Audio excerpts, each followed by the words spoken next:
Hello everyone, my name is Pixelriffs. Welcome to your Sunday Minecraft live stream. Welcome back to Stardew Valley. Hope everyone's having a good one. How's your weekend?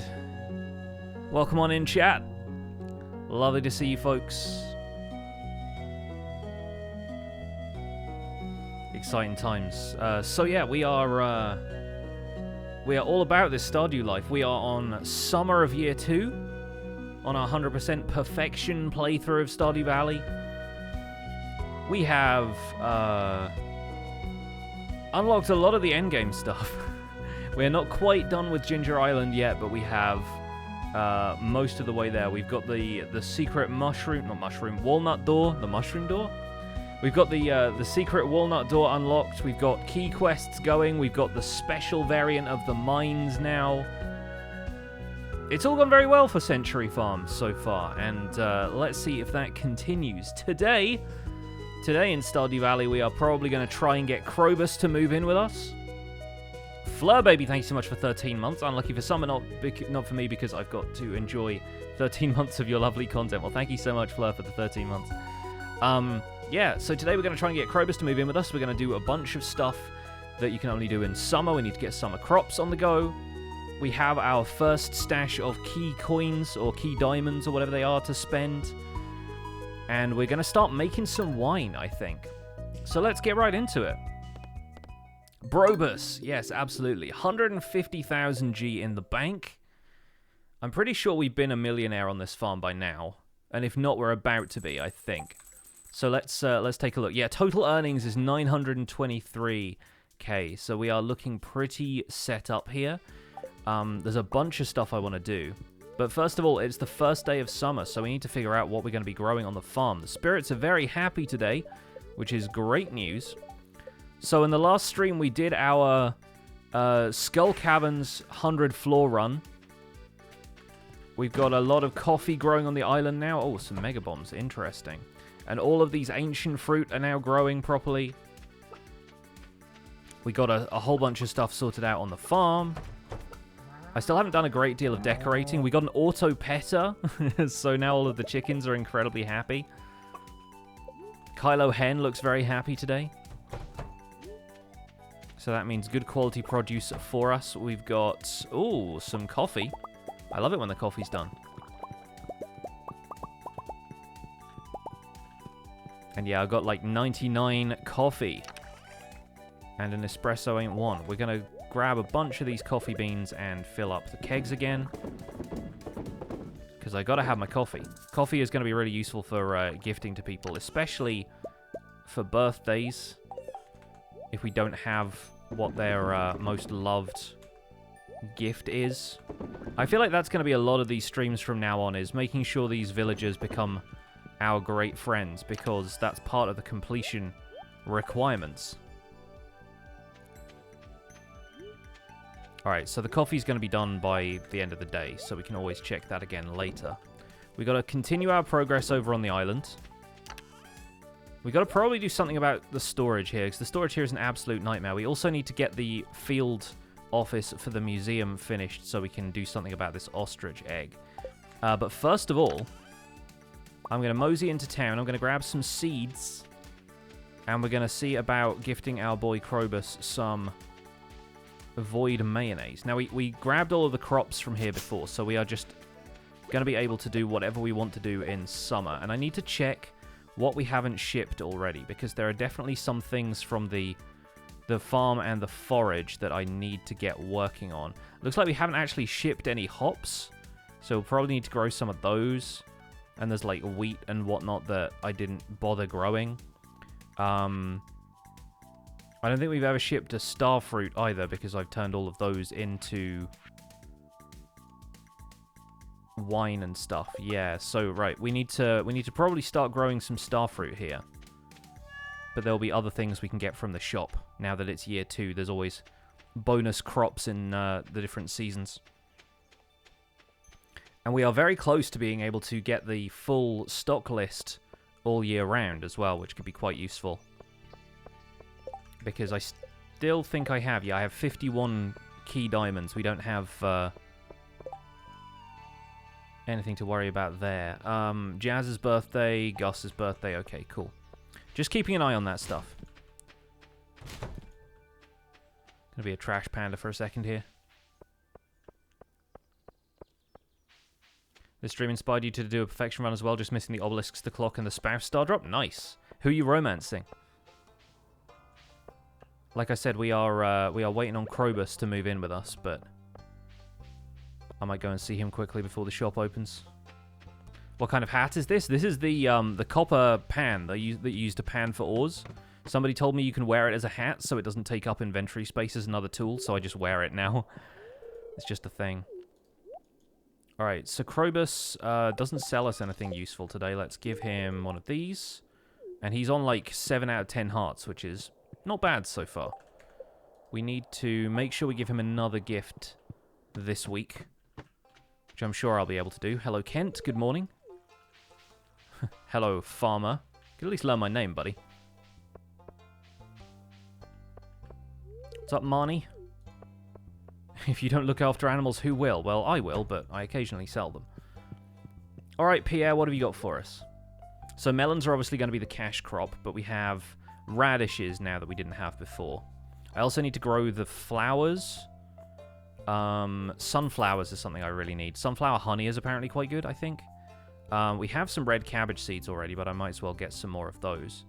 So we've got to decide what we're going to have growing in the big patch on the farm, and I'm thinking we're probably going to go with melon seeds for most of that. Now let me think, because it's 24 per plot. I always have to do the maths in my head, and it never quite works out. 96 is what we want to get. Oh, I just sold that back. Oops. Let's give me one more.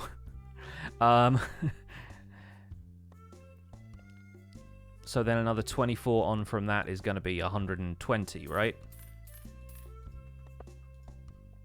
Yeah, that makes sense, because obviously 240 is halfway, yeah. 182. Let's start with that. We need to ship some wheat. We'll get a little bit of that. We need to ship some radishes. And apparently you only need to ship one of each thing for completion, but I'm into getting some more.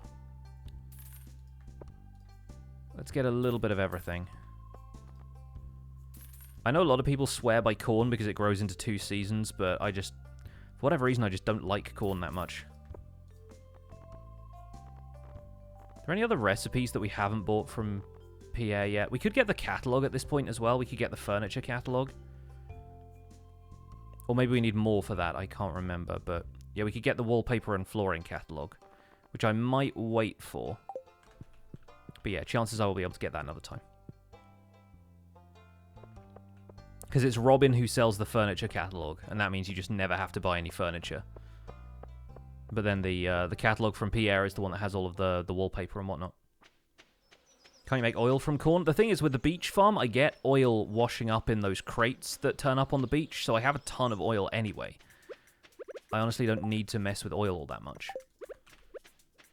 Because I think we've got, like, 10 just sitting in the fridge in the house.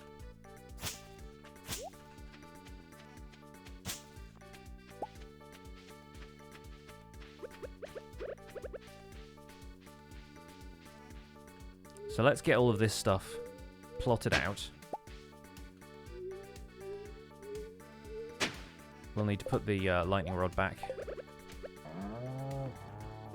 There we go.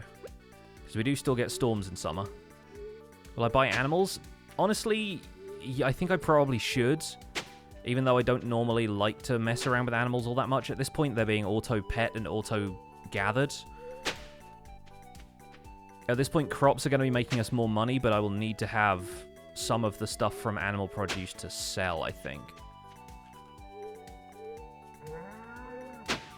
And some of it I've been able to get through other means. Like, I don't need cloth from wool, because we get that from mummies and the skull caverns and so forth, but yeah, I will need to ship some wool at some point, I think. Get a whole bunch of pigs, yeah. Yeah, we need to ship truffle oil and stuff as well. There's a whole bunch we need to do. I think we even have a quest at some point to get Mayor Lewis some truffle oil. And unless I got that from the traveling merchant, I think we would have to just make that ourselves, so... Alright, that's that all plotted out. My axe, I think, has Swift. Yeah. I really want to change up some of the enchantments on my tools, but that requires getting more prismatic shards, so we will see. Need to get into Stardew again. Haven't played it in forever. Might stream it later tonight. It's a fun game. It's a very, very fun game.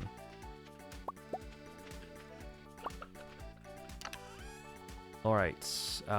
Where do we have... We have a ton of sap in there if we need it.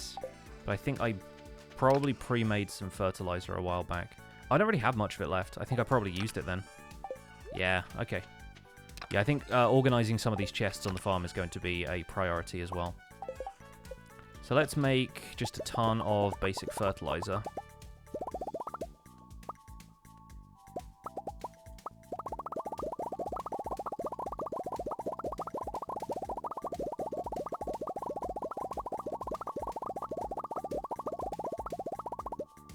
There we go.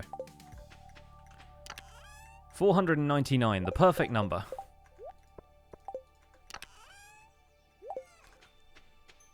Need to get into Stardew Valley. It's great. It's so good.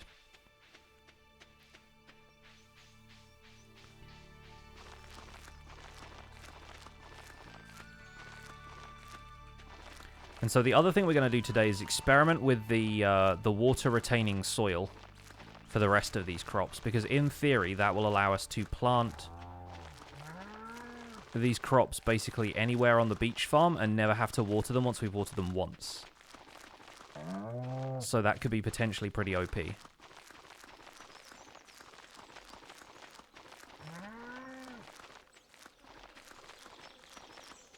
Approaching 100% for the first time on year 4. Nice. Year 4 is pretty good going. I was expecting this playthrough to definitely go into year 3, and in the last stream when we did spring of year 2, I still haven't caught the legend. The legendary fish you have to get in spring, so that is something I will have to either wait until spring year 3 to do, or alternatively, I don't know if the legendary fish count among the fish that you can get using that special bait that Mr. Key sells, but even then, if it's fish from literally any season can turn up at the mountain lake, then I'm not exactly guaranteed to get the legend every time, am I?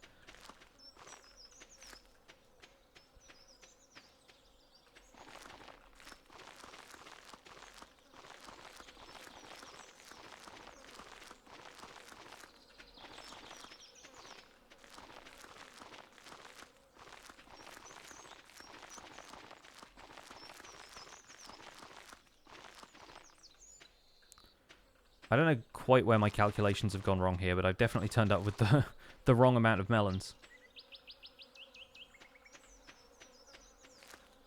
This is going to be a bizarre farm plot. You can get it with magic bait? Okay, good to know. Again, don't know if that's the strategy we will take, because I will probably end up just having to play through until spring year 3 anyway, but... Man, I need that bottomless watering can pretty soon, don't I? Hey, OG, thank you so much for the 4 months. Danger Ice with the 10 months as well. 10 months already. Keep up the great work. Thank you. I'm back again. Keep forgetting to resub. Hey, it'll be fine whenever you resub. It's not a problem. Is there a wrong amount of melons? It's the wrong amount of melons for this plot, anyway. Did I buy 182? I think I did, yeah. I don't think that was a multiple of 24 somehow.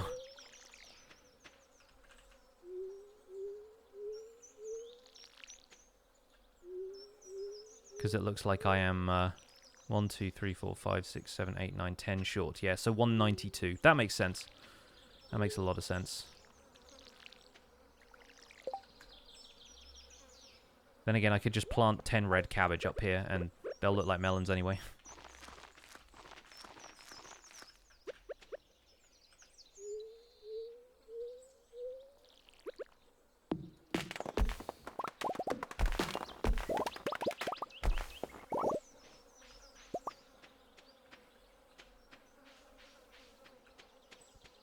Alright, let's take a look at this water retaining soil then. Yeah, the red cabbage camouflage.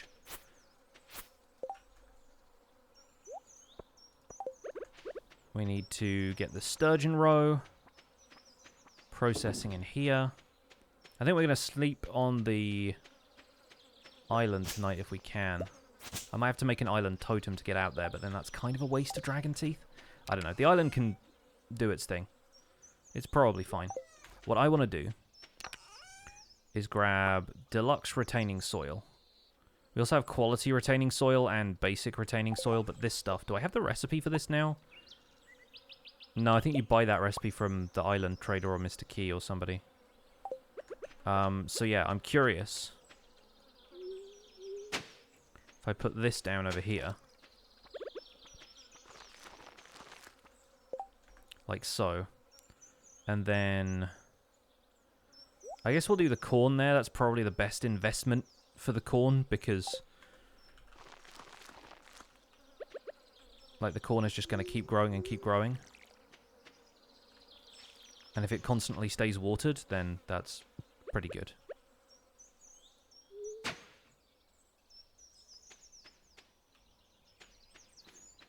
But I guess we're going to have to have 4 corn off to one side that we water anyway. I don't know. This is chaotic, man. This is just how I do my farm. So that's 18. 24. So this can be the patch for the radishes. Let's make those quality radishes, because we can make a bit of money out of them.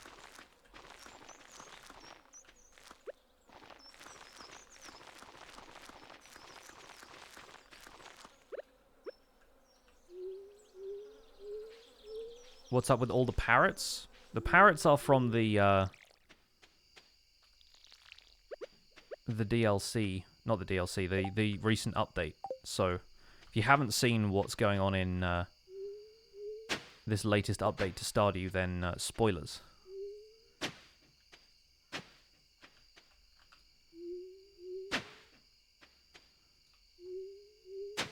So I'm going to have this laid out in a really odd way, but bear with me. We're going to have the hops here. We're going to have the wheat there. That was a weird noise. I just heard this whooshing sound. I'm like, what is that? We're going to have...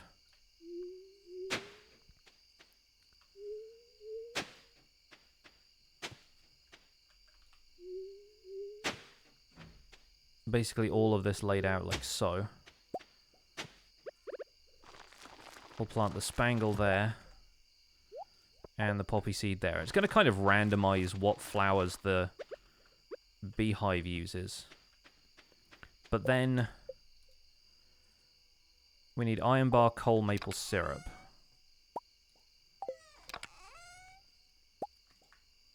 We don't have a whole lot of iron bars right now, but I can smelt a few more of those. We can make a little bit more honey.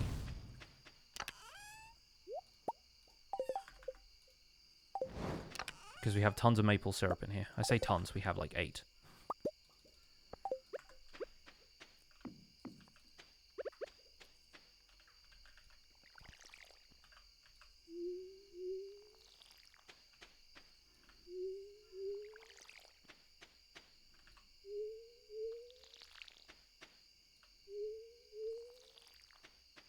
Hey, Liara. Welcome on in. Gonna get you some tea? Sounds good. Got some right here. Haven't taken my first sip yet. It's probably the perfect drinking temperature. Was I born in the 90s? No, 87. I am 33. Oh, we haven't planted the sunflowers either. Let's put them down here next to the corn then. Have everything plant itself in front of everything else.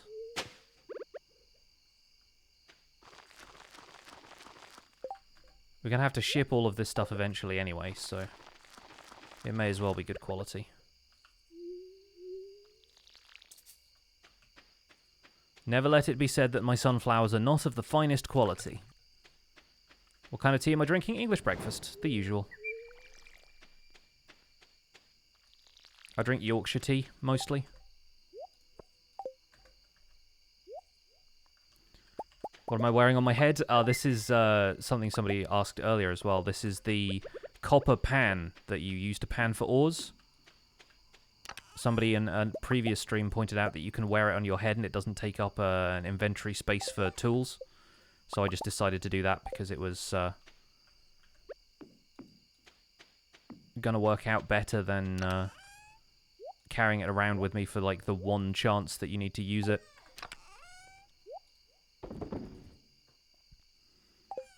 Okay, so that's that all taken care of. We're growing not quite the bare minimum of crops we need to grow on the farm, but a pretty low number, relatively speaking, because we'll need to head to the desert and get some starfruit seeds. If we're going to do anything significant with those, let's sell the mayonnaise. But I think everything else we can keep with us. And for the most part, from now on, we're going to be making wine on a pretty consistent basis. Speaking of which, I can't remember if I did this yet or not, but now we have a cellar. So now, what we can do, I know it's getting late, we can turn this wine into the Silver Star wine. And that is the last thing we need to complete the abandoned Jojamart bundle. So that's going to work out pretty well for us. Let's go to sleep. Yeah, you can wear the copper pan as a hat. And I didn't know that until somebody pointed it out to me. Does it sift out good ideas from bad ideas? I wish I'd be wearing one in real life. Steel trash can is ready. Awesome. The spirits are very happy again today. That permanent luck increase, though. It's going to rain all day tomorrow on the Fern Islands. Alright. Pam found a beer in a drawer somewhere and sent it to me in the mail. Thanks, Pam. Amazed it travelled that well, but it looks like a good one.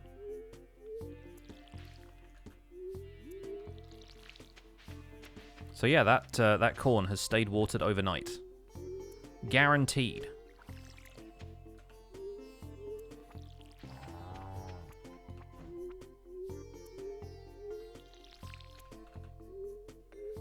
The most erratic watering patterns. I need to move the scarecrow a little bit closer down here, I think. Let's bring this guy down here. And hopefully that should cover all of that. If not, I have other scarecrows, so I could put one down on the opposite side just to be safe. Got the rare crow from the flower dance.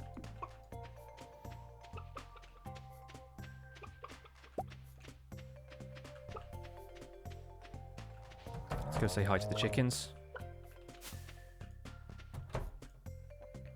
And Godzuki.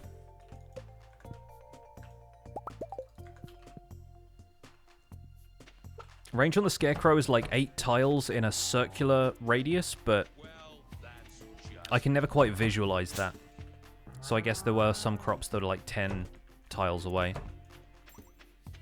Curly Penguin, thank you for the brand new Prime sub to the channel. Enjoy your emotes and your sub badge. Welcome to the Pixels. You are 1 in a million. I appreciate the support. Thank you.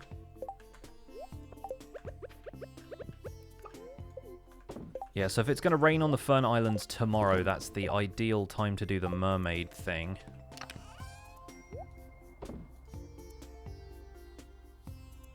And that will probably count. Because we haven't done that yet. I'm just going to sell this beer. I mean, we could give it to somebody who likes beer, actually. That's not a bad thing. We have so much void mayonnaise just laying around for Krobus.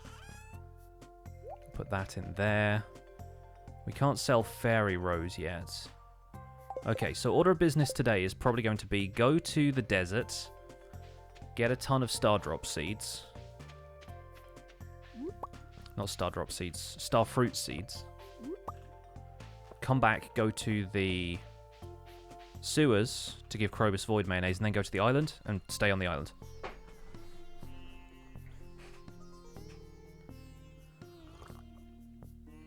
Yeah, Fry, that looks like you're trying to describe redstone to me, and describing stuff like that verbally never helps, in my experience. I mean, it may help other people, it just doesn't help me. I'm more of a visual learner.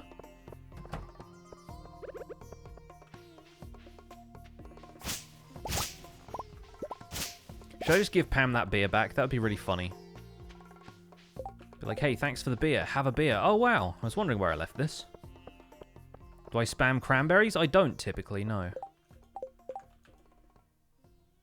Sandy wants a hot pepper. I don't think I have one.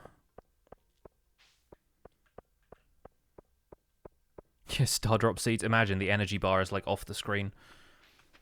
I bet there's a mod for that. At this point, I don't really need energy either. That's the thing. I don't think I'm doing enough in my day to warrant the full energy bar. That isn't like mining or something where I'm eating food to restore my health from monsters killing me anyway.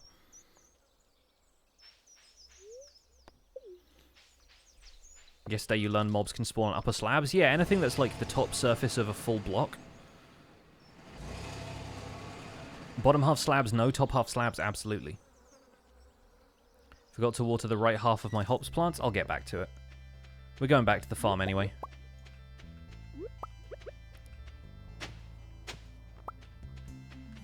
Yeah, we still need to try and track down the last of the artifacts and stuff for the museum as well. I should really get the wiki open and find out what each of those is.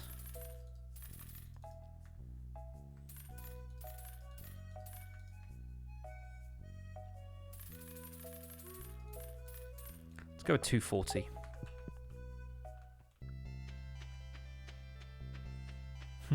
He did not get back to it, but it didn't really matter.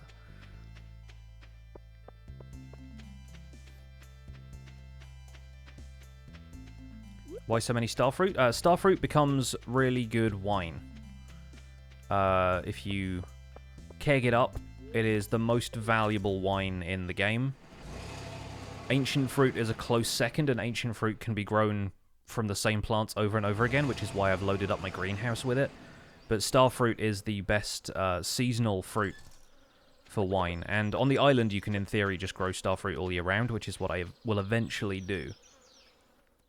However, because it is summer and I can grow it on the standard farm, I'm planning on growing it on the standard farm for a bit.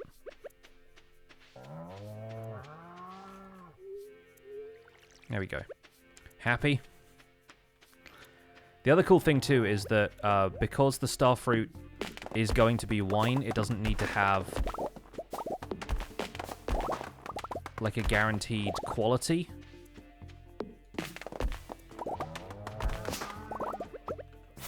So I don't need to worry about fertilizing all of the crops over here.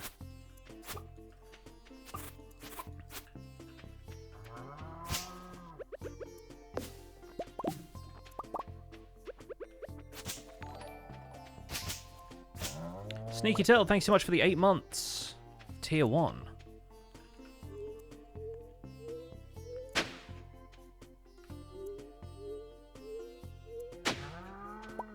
How many times have I upgraded my house? All of them. The house is now fully upgraded, has a cellar for aging wine, etc., etc. And in theory, watering these should not take all that long, because the Iridium watering can does a decent job.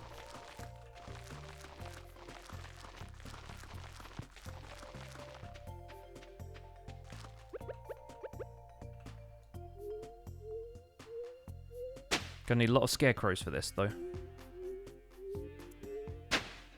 Once you learn that deluxe retaining soil makes it so you only need to water the plants once, even in a pot, you turn your entire basement into a coffee farm. Nice. Using, like, the indoor planters that Evelyn gives you, I presume.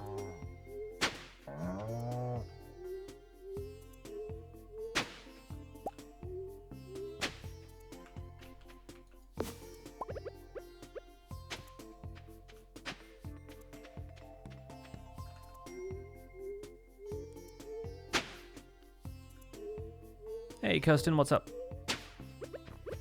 Welcome to a Stardew Valley stream. Hope you're having a good day.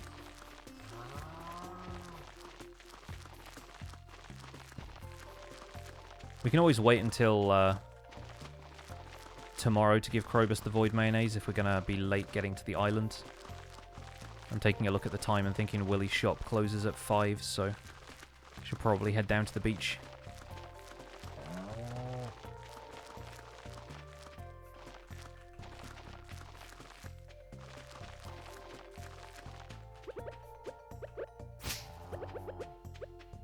We need one more row like this.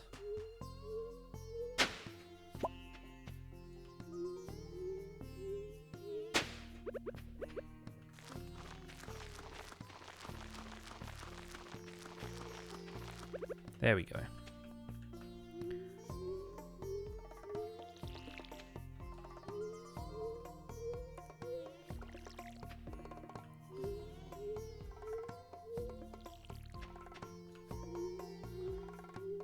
You know what, I might actually stay on the mainland for a little while longer. I want to keep going to the island, but there's so much stuff I need to do here. We haven't checked out the special orders board yet.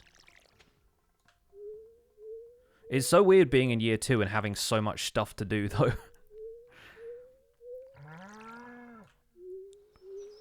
But I guess if it's raining tomorrow on the island, then we'll have to go there for the mermaid quest anyway, so... I say quest, it's like a small side objective. Wow, that's a lot of starfruit. Yep. We are going ham for the starfruit this season. Topping it up with sturgeon water as well. Doesn't do anything special.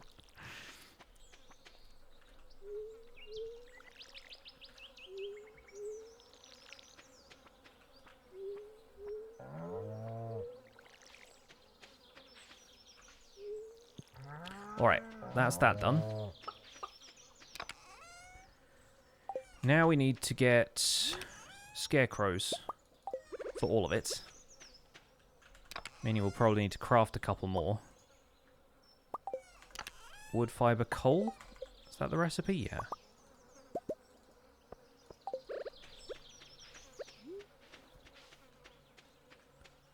So we'll put this there. There. There. There. I think we should only need 2 for this entire plot, but I just want to make it, like, evenly spaced. Cover all the bases. Make sure all the crops are involved. The range of a scarecrow is 8 tiles in a circle, so that's kind of overkill for that plot, but I want to make sure all the crops in the middle are covered as well. Right, let's tuck all of this stuff back away. Including that and this. Sell this mayonnaise. Head into town. Check the special orders board. Give Krobus some void mayo. Your scarecrows will have to match or it bugs you. Do IRL scarecrows have the same range? You know, I've never asked. I'm sure there are more sophisticated things than scarecrows now, right? Because, like, on some farms I've seen, they have, like, a kite in the shape of a hawk. Or possibly even a kite in the shape of a kite. That, like, on windy days, it'll kind of flutter above the farm and it'll make it look like there's a bird of prey there so that the other birds stay away. It's quite clever. I think it relies on it being a windy day, though. There you go, lads. Still 7 hearts, but we're getting there. Oh, he's like our second best friend now. Aside from Robin, which is weird. Like, I don't normally befriend Robin to that extent, but maybe I've just made some good decisions. Honestly, don't think you've ever seen a scarecrow. Not a legit one, no. Oh, ship 100 melons by the end of the season. I think I will. Cheers, Lewis. We'll get another quest next week. Have these lot all come back from the island just now? Can't believe I'm missing all the fun over there at the resort.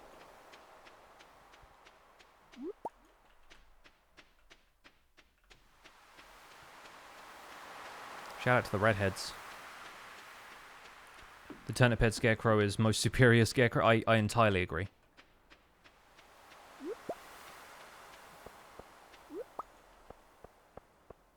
Even if he is my least favorite vegetable. Hey, Prince Set, I'm good. How are you? Welcome to the stream. Hope you're having a good one. They have landmines that go off to make the crows think there's a man with a shotgun about. Does not surprise me. There we go. Crop order. Perfect. It's a good quest to have. And yeah, we need hot pepper for Sandy, but I'm not going to do that one. Not a huge amount else to do in the valley lately. But yeah, we'll wake up, we'll water the crops, then we'll go to the island first thing. I think that seems like a good order of business. Your least favourite vegetable is spinach. When I was younger, my parents used to make... I'm not sure if they still make it. I think I've had it since and I've been fine. But they made... like chopped swede and carrots to have with some sort of dinner, just like boiled up, you know. And there was just something about the taste and texture combo that like made me want to throw up. And I don't know if it was just because like for whatever reason it just wasn't my thing, or I was just having a rough day anyway. But like, yeah, I've just never really had a great fondness for swede. The least favorite vegetable thing is actually a line from Howl's Moving Castle, though, so that's kind of by the by. But yeah, for whatever reason, swede just never really kind of worked out for me. Getting frozen geodes from the stuff on the farm? Wow. Bit of free seaweed as well. You haven't checked the bat cave lately? Thank you, bats. Artichokes are the one valid vegetable. You know, I've not had artichokes for a while either.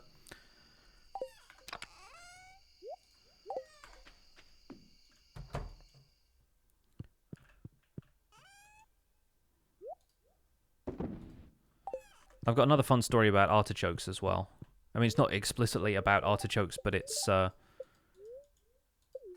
definitely artichoke related. It's artichoke adjacent. So when I first got engaged to my lovely partner, we were staying with a friend of their dad's up in the hills in like Redding, California, which is like a fairly not like entirely remote. Like it's there's a town nearby and everything, but it was kind of out in the country.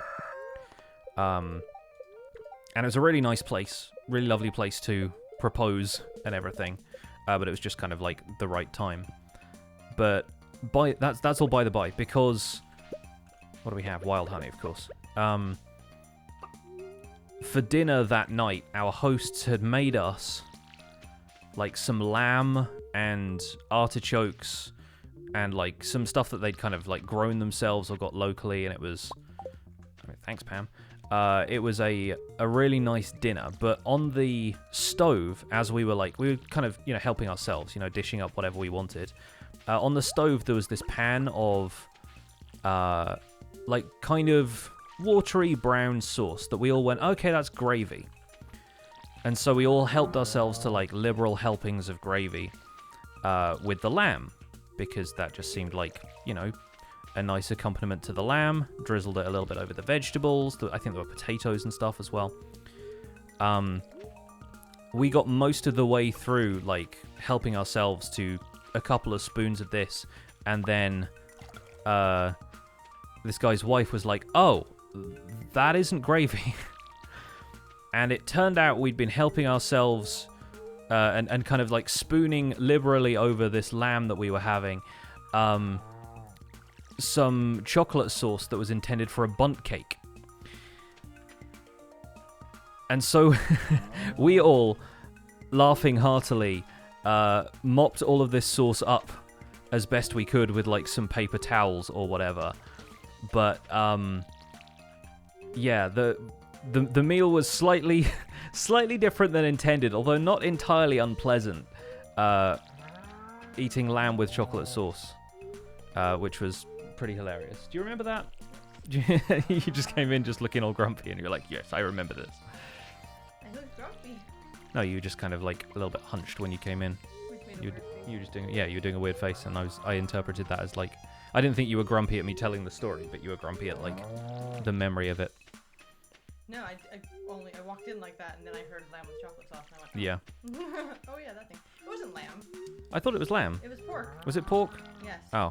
It was like pork chops kind of thing. I can't honestly remember, but it was artichokes, which is why it came up, because What was artichokes? people like we had artichokes with that meal. Yes. Oh. traumatized by the by the chocolate gravy that didn't.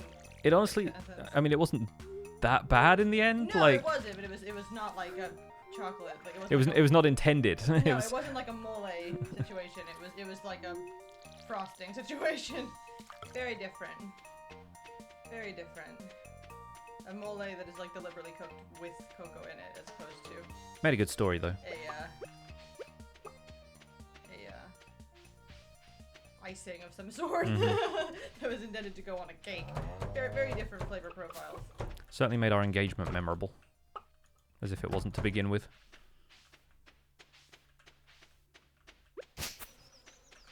Lamb is good. We had a lamb curry the other night. Mm-hmm. It wasn't lamb that time. Yeah. it was just pork. Because I mean, lamb is eaten in the U.S., but not nearly as often. Yeah, I feel like you don't have as much of a what do you call it? Like a not economy, but an agriculture based on sheep farming. Like you guys have a lot of beef over there. It's a beef-related economy. Just want to ask if I'm still planning on continuing the RTX series. Yeah, I mean, lately there has been a bit more of a gap between videos because there's a lot of stuff going on with snapshots, and honestly because Minecraft tends to go in cycles like this where a lot of the projects later on in a series take a lot more time, and especially with that RTX series, I'm trying to, like, plan my next moves kind of carefully and make sure that everything in that series has something to do with the RTX stuff and isn't just like another Minecraft Let's Play. Like I don't want it to be like a Bedrock survival guide, because I don't really know the first thing about playing Bedrock for one thing, but also because I don't want it to just repeat myself with slightly different graphics. Like the idea is that I'm trying to do everything I can with RTX that isn't really gonna work the same way in vanilla, you know? But lately, yeah, I've been making fewer episodes of Survival Guide because those episodes take longer on account of being larger projects, and I've been making less Skyblock videos as well because all of the Skyblock videos tend to be fairly technical, and I need to figure out what's coming next in the progression of all of that. So, yeah, it takes me a while to make any videos in any series right now. But then I'm enjoying doing streams and stuff on the side, working on the museum in my spare time, playing a little bit of Minecraft Dungeons casually, and then the stuff that's getting most of the views on YouTube right now that my audience seems to be most interested in is content from the new snapshots. Like, the last few videos of those have gotten over 100,000 views easily, and the stuff from Survival Guide or whatever has not got nearly as many views. And I'm not just doing stuff for the views for the clout, it's also like views are kind of an indication of what your audience is interested in at the moment. And that's something that I've started to reckon with lately, having maybe had this perception myself, but always having heard the perception that, you know, people are just chasing views on YouTube. And I'm like, why is that always painted as a bad thing when really views are just an indication of how interested your audience is in something, and surely you should be trying to make something that your audience enjoys. Like, it's such an odd concept to me that people who try and make videos which are popular have somehow sold out, as if this isn't, like, the point of doing stuff in the first place. And yes, I get that some people feel like, you know, their roots are in a certain type of video, and I'd say that's probably the case with me in the Survival Guide, but I have by no means abandoned the series. It's just, you know, for whatever reason, the snapshot stuff is going to be way more popular right now, and that's the stuff that I'm focusing on making for the general health of my channel. I know you probably didn't want a huge explanation like that, but there it is for you anyway. Alright, let's get the flute blocks and let's go down to the beach to see the mermaid. Also, hi to everybody who said hi to me. Spandau Valley is when we... Spandau Valley is when we have lots of gold. I'm gonna go grab my key. Alright. Nice key and say hi and see how things are going. Things are going well. There's a mermaid. So this is a fun little puzzle, which I will now explain, because I know how it works. The little rocks here, there's a journal scrap that explains this, which is this one, yes. Tales I'd heard of seaborn maidens singing siren songs, yet nary a note could she muster. The next morning I spied an arrangement of stone upon the foamy bank, stones as big as pennies, and stones as big as nickels were they. If but this harried sea dog a tune could howl, perhaps to Black Gull's treasure she would lead. So the idea between like the nickels and pennies comparison is that these rocks here are meant to represent values of either 1 or 5, and that's how many times you tune the note block. And that's what produces the tune that's actually like the mermaid song from the night market and everything, right? So we go 2, 11, 9, 5, 7. And so I think it goes something like this. Maybe we misclicked that one a couple of times, but you can always just break them and reset them if you need to.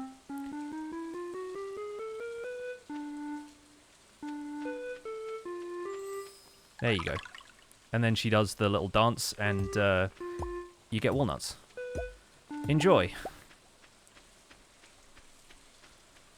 So that is... I don't know how many golden walnuts we're on to now, but we have enough to build the bridge in the volcano. And then I think it's just the island taxi, and then we're done with the birds. So that's pretty good.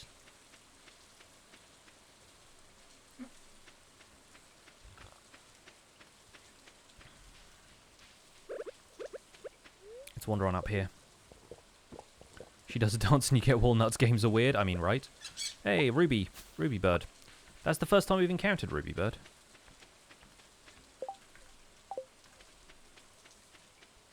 I also need to start farming cinder sap shards. Or cinder shards, whatever they're called. Hello. Build me a bridge. What's in my opinion, what's tougher, Skull Cavern or Volcano Dungeon? Probably Skull Cavern, because the stuff in the Volcano Dungeon is irritating, but at least it has, like,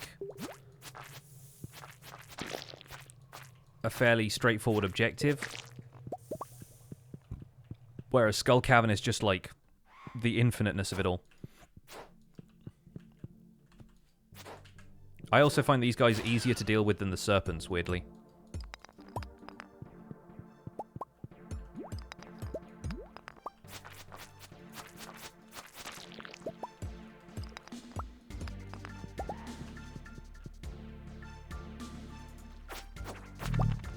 So our priorities right now are farming Dragon's Teeth for the obelisk. And getting Cinder Shards. It should not be too difficult, although obviously we don't have a Dragon's Tooth with this thing. Which is annoying.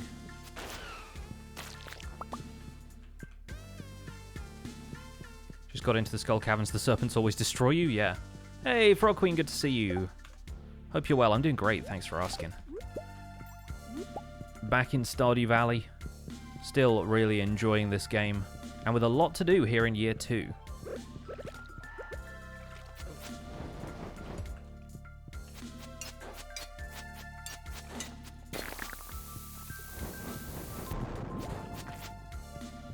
We have the slime ring now, and we got the health upgrade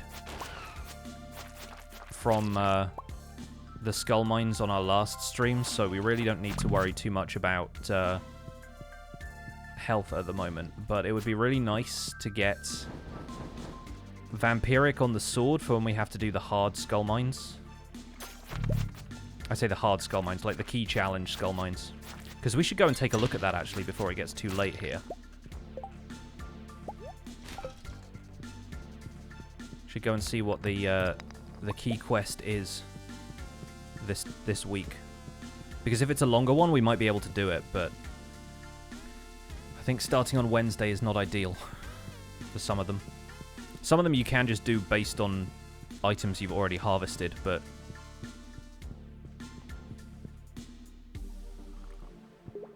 you're almost at winter year 2 and you haven't completed the community center yet. You feel so behind. Hey, it's fine. Take it at your own pace.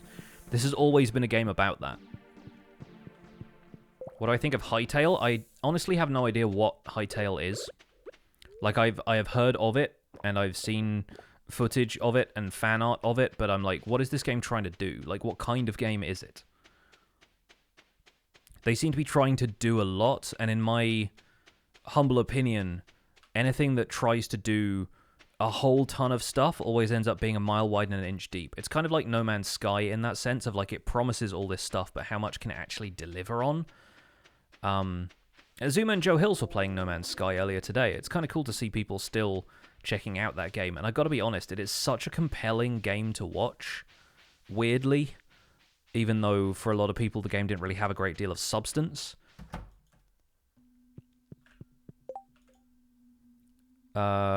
Make it to the bottom of the mines in 1 week. I've already done that. Skull Cavern, make it to level 100 in one piece.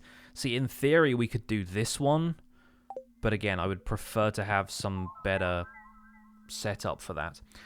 With our 51 key gems, we have a couple of options here. So let me trash the sap so we actually have some space. I'm thinking Pierre's missing stock list is going to be the priority, but having the recipes is going to be something we'll need for later. And heavy tappers work faster than normal tappers, but you need radioactive material for that. Deluxe fertilizer is quite good, but again, it's not essential. The recipe for hoppers is also kind of useful, but I'll be honest with you, I didn't really rate hoppers because you can't automate the collection of the resources, only the loading of the resources. So I'm thinking Pierre's stock list is going to be the most valuable thing for us right now.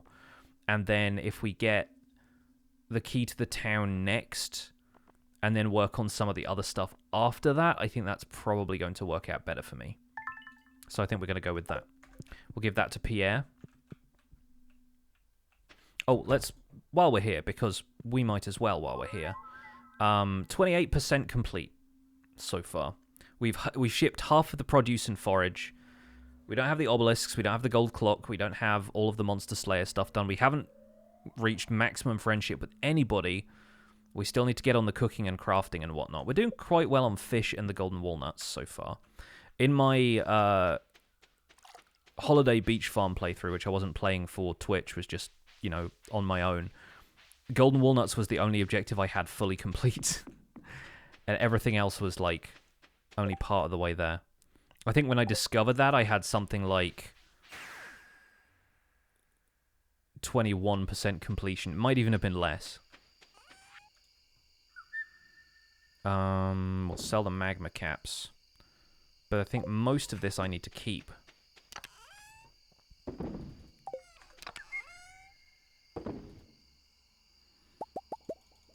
And the rubies we are saving for trading to the desert trader.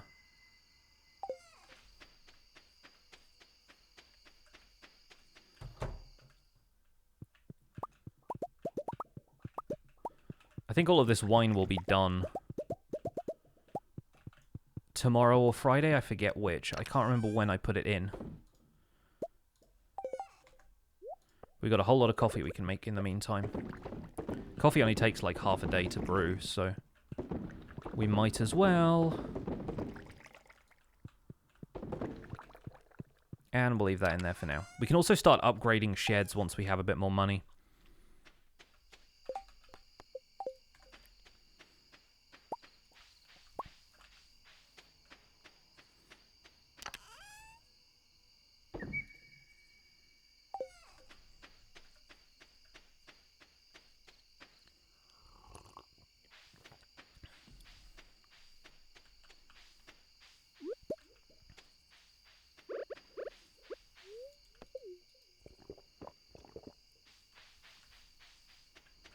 Play this one more if I didn't stink at fishing. I mean, yeah, I feel like a lot of people are in the same boat.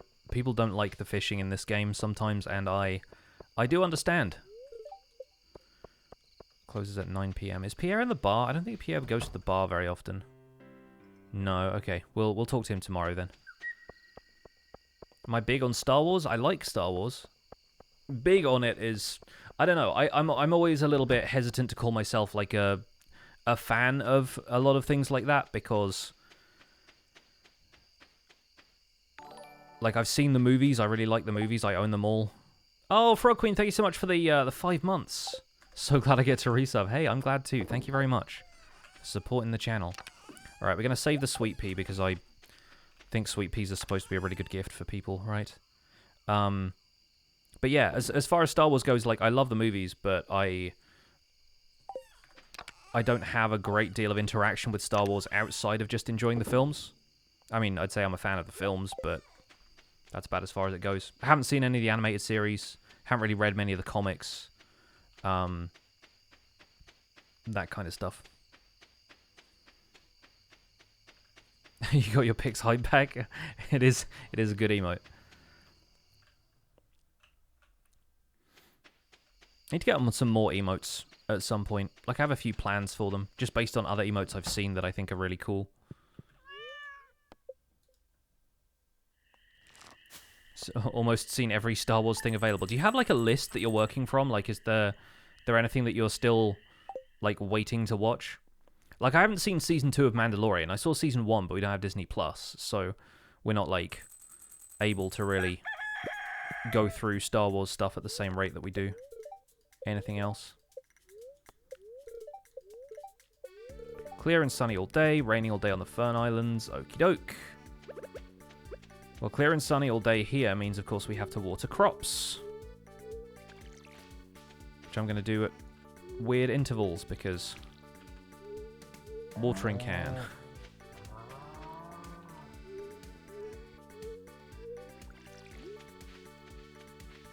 Yeah, I've heard Clone Wars is good.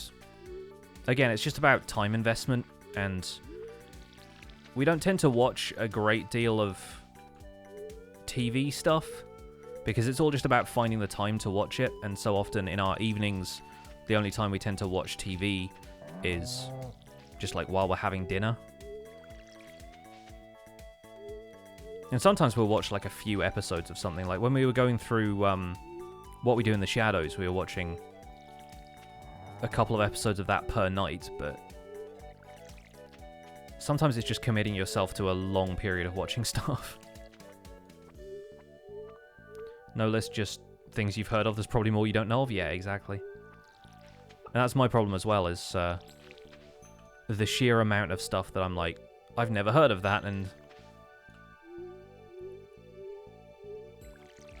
if I'm going to be following something that closely. Like with Minecraft, I kind of get a little bit tunnel vision-y with stuff that I'm into. Like, I really focus on knowing everything about one specific thing. It was always what I was good with at work.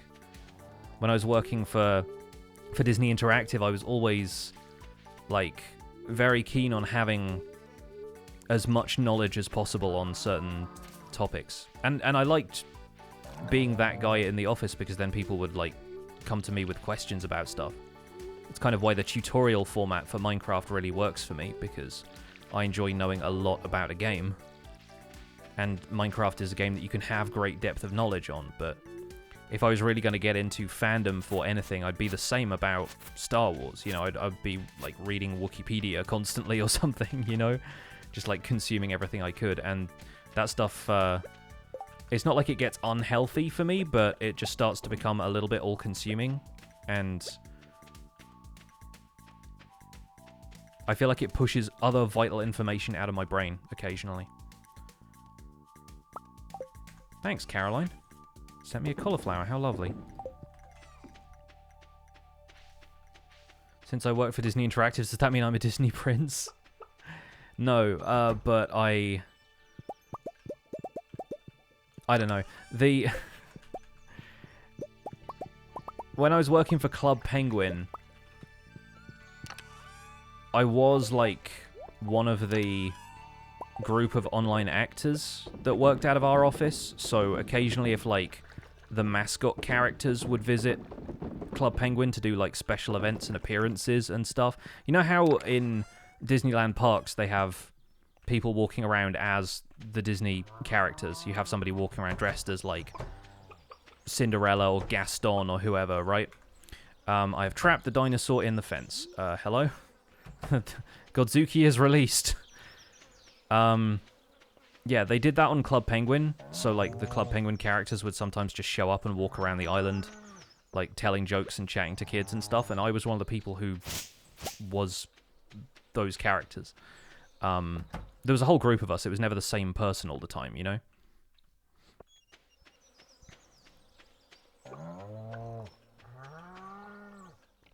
They're not real? Well, they are real. Like, they're real people that you go and talk to.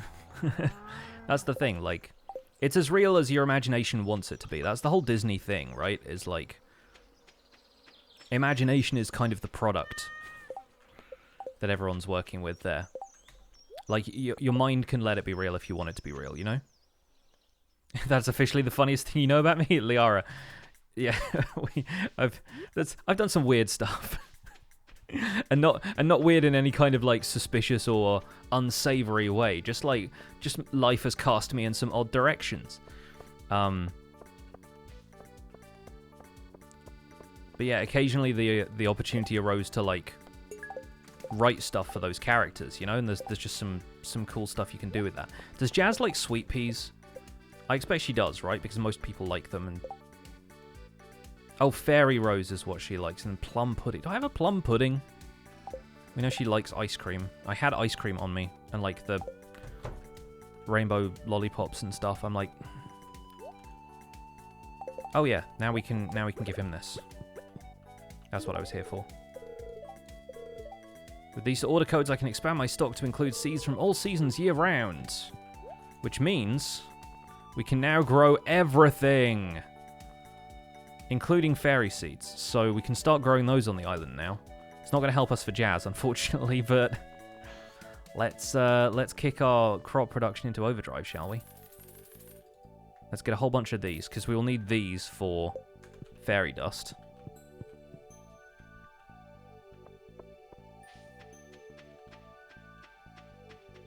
Reminds me of my youngest son, who at the ripe old age of 7 said, "I've seen a lot of stuff. I've seen things, Ma. I've seen things." So is Jazz going to be at the museum today? Is it Thursday? Anyone who wound up doing Minecraft for a living had life go in some weird directions? I mean, you're not wrong. You are not wrong. What do fairy seeds grow into? Some nice looking flowers.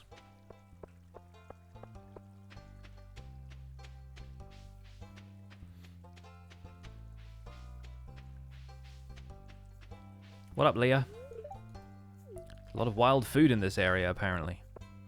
I should look in the trash cans. That's where you find it, right? There she is, saying hello to the cows. Have a flower, young'un. Alright, she liked that. Good. Don't know if that was a liked or a loved, but it's a liked gift. Okay, fair enough. Almost universally liked, apparently. Have I ever played Age of Empires? I have, yeah. We used to have Age of Empires 2, I think, on the PC. I used to be into, like, RTS games a little bit more. Like, I played the original StarCraft and a bit of Warcraft and Warcraft 2. But, yeah. I was younger at the time. I was, like, more like 12, 13 when I was playing those games. So I never really got super competitive about it or anything. Never quite had the brain for that. The strategic mind. Age of Empires 2 is the best version. It was a good game. My mum used to play that as well. My dad, I think, still plays Civilization 2 occasionally. But to be fair, Civ 2 is a pretty great game as well. And Civ 2, I don't know if this was the case with all of the Civ games, but Civ 2 was one in which you could have a lot of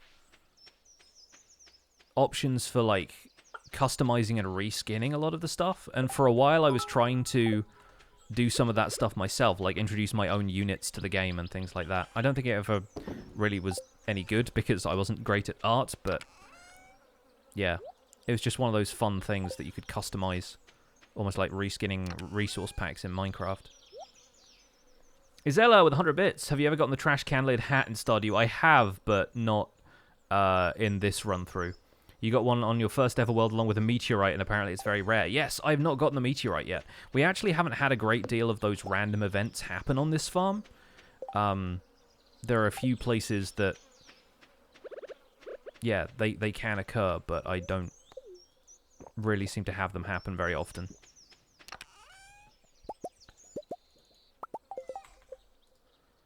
So I'm going to grow these fairy roses over on the island.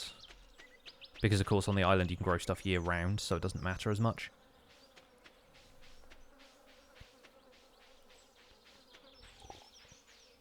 Not sure you really count Command and Conquer as being the same. Command and Conquer was a real-time strat, I think.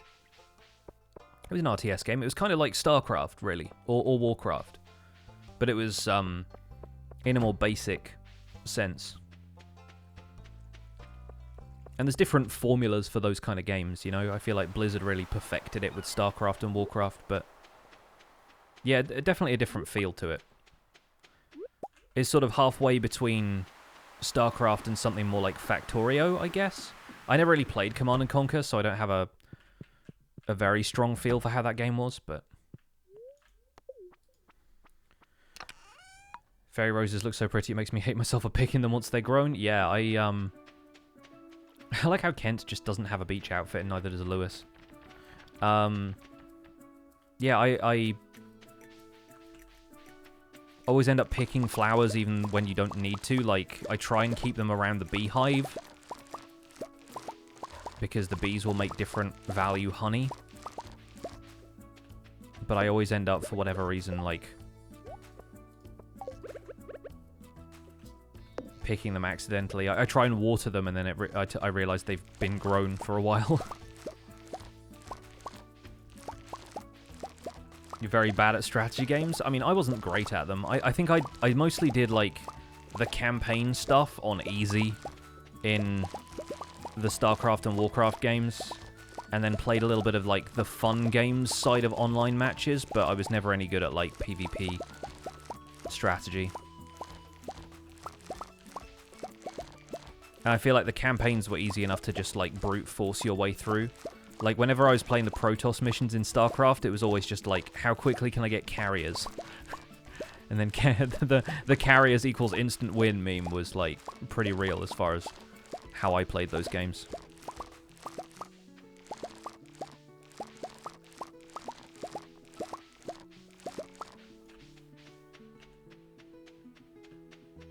Yeah, Carrier Swarm was absolutely how I used to play. You could not go wrong with carriers in the campaign. Once it opened them up, obviously, like, you couldn't get them in Mission 1 or whatever, but... such a fun game.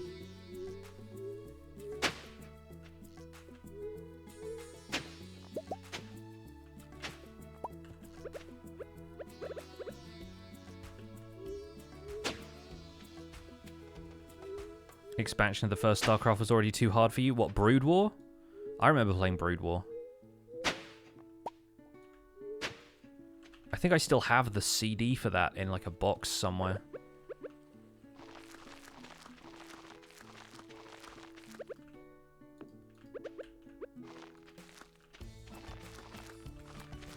All about that Zerg rush, man. And that was my first my first impression of the term lurker came from StarCraft, like the Brood War units that could, like, burrow and stuff. And so I whenever anybody calls themselves a lurker on Twitch, I still momentarily think of the StarCraft unit.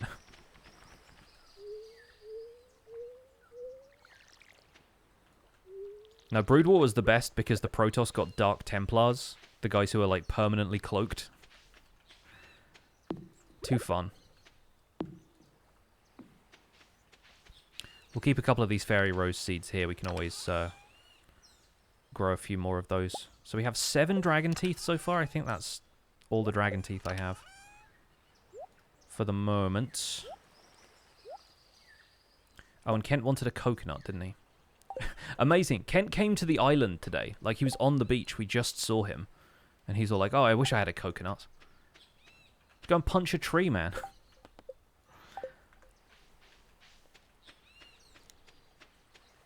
Are you playing Starship Titanic at the moment? I know, I saw you were streaming that the other day. How is it? Those old, like, narrative, text-based adventure game type things. That kind of, like...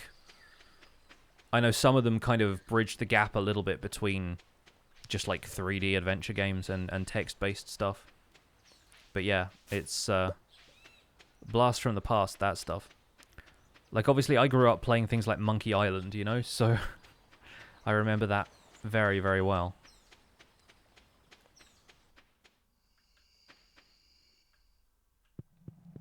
Still listen to the audiobook now? Yeah. Alright, we don't have any cinder shards here today. Occasionally you just get a cluster of them by the entrance now, which is why I'm occasionally going to look for them, but...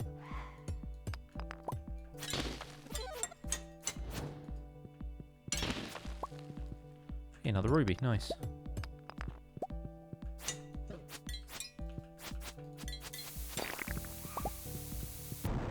Little pineapple seeds. We might need those later. There is a quest to grow and ship 100 pineapples or something. I think it's a Caroline quest or a Jody quest, I forget. But yeah, really just after dragon teeth and cinder shards at this stage.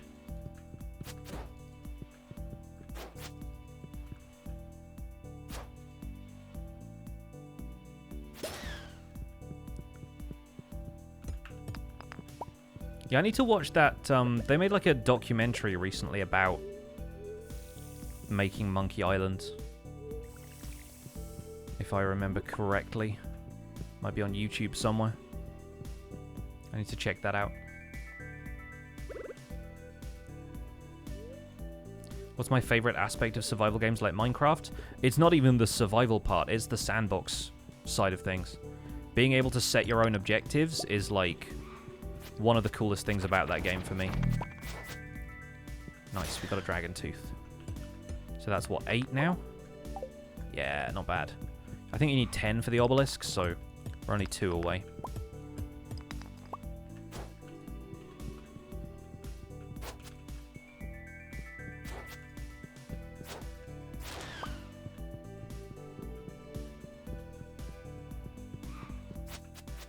I forget what else you need. I think it's bananas, though.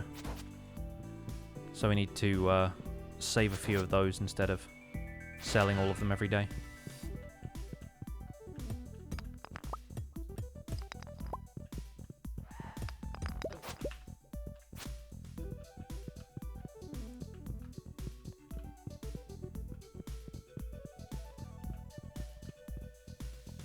Miss Stardew so much. It's such a good game.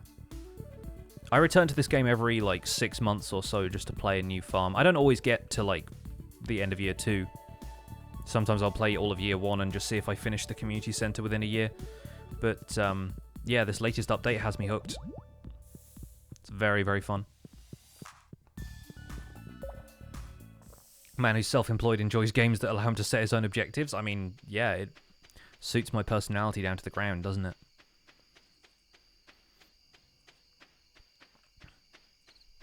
But that's really it. Like, a lot of people want Minecraft to have more of a progression and a story and stuff. I just enjoy building things. Like, I don't really like the survival stuff. It's why I don't really get into games like Valheim and Ark Survival Evolved and Rust and all of the stuff that really focuses survival forward. Like, I'm much more about the sandbox than I am about struggling to gather resources and survive. That part of the game appeals to me much less. 71 so far. And 1 banana. I'll keep the mango as well, just in case I've forgotten and it's mangoes. But let's go sleep on the island, and we'll head back to the mainland tomorrow. You're at the end of year 4 and your current save never gotten this far before? Yeah. I've never really kept a farm going beyond year 3, which we might end up doing with this playthrough, depending on how it all goes. Look at the strawberry take, though. Heck yes. Oh. There's a UFO. Where'd that come from? Yeah, there's no season cycle on the island. Even in winter, you can just grow whatever you want. It just counts as warm weather. And there are also no crows. The weeds here are worse than they are on the mainland farm, but the fact that you don't have to plant scarecrows everywhere makes this a very, very worthwhile development. Especially considering this is all regular farmland, and with the beach farm that I'm playing on, you can't use sprinklers in the majority of the farm. This really becomes kind of like your main farm. And once you've got the ability to outfit it with iridium sprinklers, you don't really look back. Isn't the UFO a rare event? I mean, it's a rare event, but it doesn't really impact the farm unless you get one of those events where something crash lands.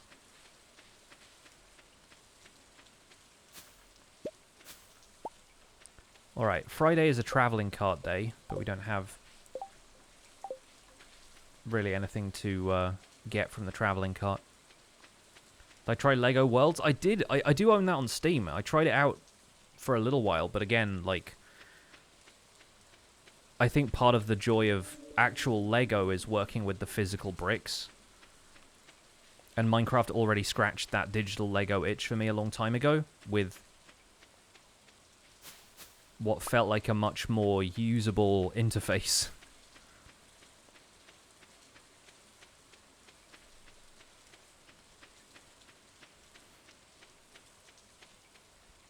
I think that was my main problem with Lego Worlds, was that they're, in order to build bricks, it felt like you were doing stuff on a much more, like, granular level to build anything worthwhile. It felt like it was trying too hard to be a game. But the game elements were kind of getting in the way of the building elements. Whereas I feel like with Minecraft, a lot of that stuff is in a very delicate and well-crafted balance that I don't really find elsewhere. And that is why I'm still dubious about games like Hytale, because, like, the balance of that game has to be especially good for it to pull off all the things that they want it to do. So I'm curious.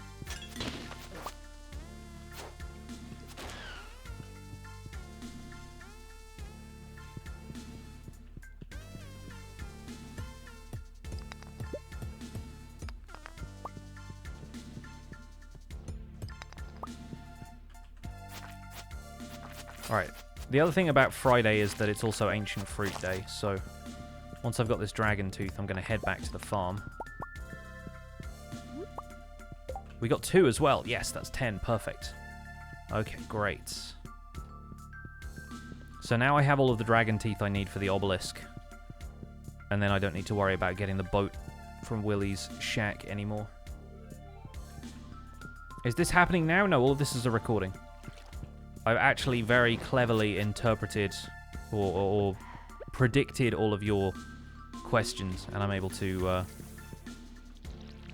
answer them without you actually being there.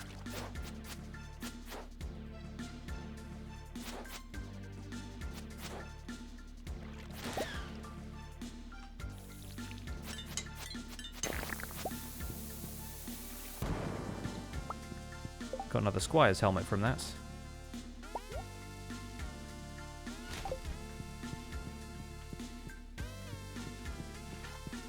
Minecraft, but you can't craft anything. People have beaten the game that way. Basically, every IBX Toy Cat video is like, hey, I beat Minecraft without doing one of the things you have to do in Minecraft.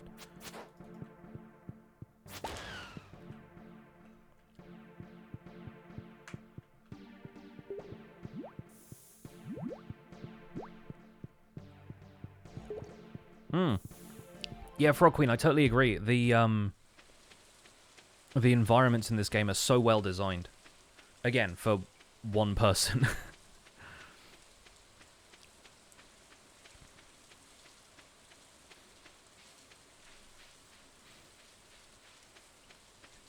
Yeah, it's such a nice art style. You can also beat the community center without crafting. You can. But then this game is not called StarCraft. Had to think about it there for a second. I was like, wait a minute, there's a game called that. I can make a joke. Meow to you too. Okay, let's put some of this stuff in here. Let's put those in there, just in case I need them. Let's sell the magma caps. We need to keep that coconut for Kent. So we'll put that in there. We'll put the rubies in there. Got so many rubies now. Gonna take those to the desert and sell them all for spicy eel later. Let's put the rest of this in here and the rest of that in there. Yeah, we're definitely at the point now. Man, so much honey. Got so much honey, the bees envy me. We're definitely getting to the point now where I don't really need to sell anything that isn't required for selling because it's first time produce for the farm. So what that means is we can start keeping some of the crops that we grow.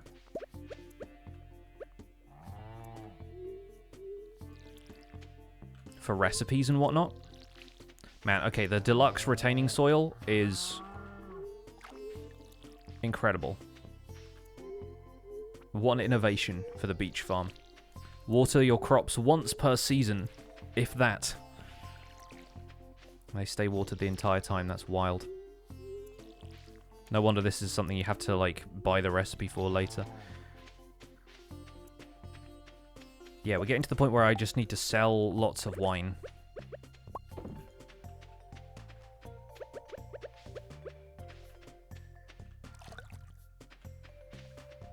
And that is how I will make my profits.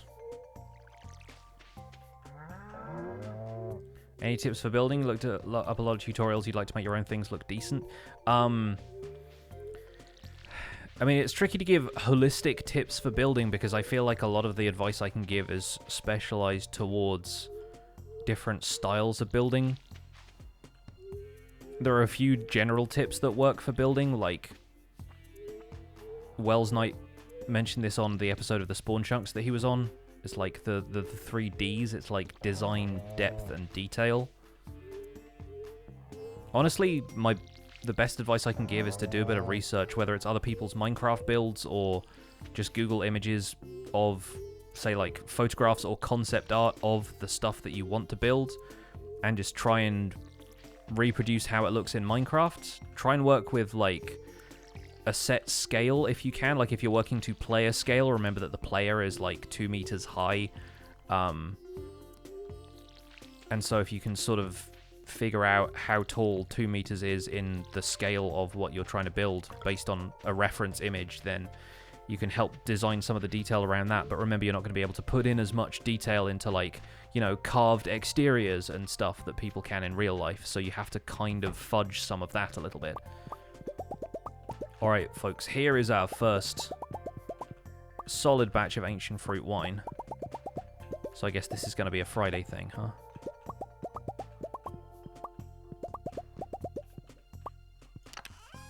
Alright, so we can drop those off in there. I don't know if we're going to age this ancient fruit wine. I think we'll probably just end up selling it because we need the cash. We need to make a quick buck right now. And, yeah, here we go. We don't need to make seeds out of this anymore, so all of this can just go straight to the barrels again.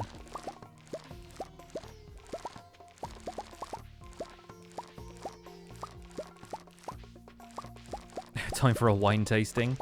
Let me just drink this $3,000 bottle of wine. Chat, for those of you who drink anything, whether it's wine or something else, what's the most expensive bottle of something you've had? I think I maybe have had like a £60 bottle of wine once. For like a nice meal or something. Or maybe some champagne. Maybe we've had some like slightly more expensive champagne. But I don't think I've ever like drunk anything that cost more than like 60 or 70 quid. Market price or ordered at a restaurant? I mean, the restaurant we went to probably marked the stuff up, but they have quite an extensive wine list. There were cheap bottles and there were expensive bottles on the list. So I feel like, yeah, there's like, you know, there's wine and then there's wine, you know. It was very nice, to be fair. Like, I would argue it was worth the price. I recognize that not all of my audience is going to be drinking age, so apologies to those of you that this excludes, but I'm just curious.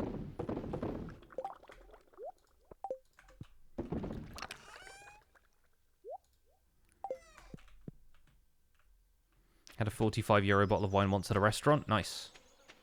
Probably $100 for an event. Yeah, I have a friend who is friends with some folks who do a lot of, like, wine tasting events, whiskey tasting events, and stuff like that. And so he's been to a couple of, like, launches for some special whiskey where, like, they've had stuff that is, like, 100 quid for a glass, you know? Like, it's pretty wild stuff. I don't think there's anything that requires wheat as a raw ingredient, right? I feel like I've had this conversation several times, but we have 28 wheat flour in there. So I think I might just grind up this wheat flour, but then still sell it, because I don't know if that's a product that you need to sell from the farm, but you can, so I will. Where else do we need to go with this? We can put the wheat in here. Nice. Fatted glass from a 2 grand bottle of wine. I was not paying, I know, a distributor, and honestly, I couldn't tell the difference between 100 and 2 grand. I know, that's the thing. Like, it's really just all about, like, the process, the aging, the variety, and at that point, it becomes about, like, almost like rarity. It's like Pokemon cards. They're all printed on the same stuff. I used to put the Pokemon card comparison because I was watching somebody open Pokemon cards last night, so that was, like... Yeah, that's why the comparison came up in my mind. But yeah, it's one of those things where, like, it's almost like the rarity makes it more important to people rather than the actual experience of having it. You know, it's an odd culture. It's like NFTs. it's nothing like NFTs, but it's a bit like NFTs, or like the inflated cost of diamonds, because diamonds are really not that rare. People just control the market.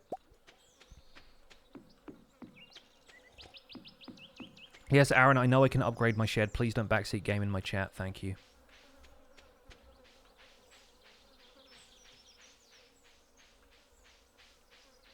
Don't get me started on diamonds. I know. What do we have? We have tulips, eggplant seeds, straw floor. Are there any, like, recipes that you can only get from the traveling merchant? I know the wedding ring recipe is in there for if you want to marry one of your farmhands, but I assume that's not something you need to craft in single player.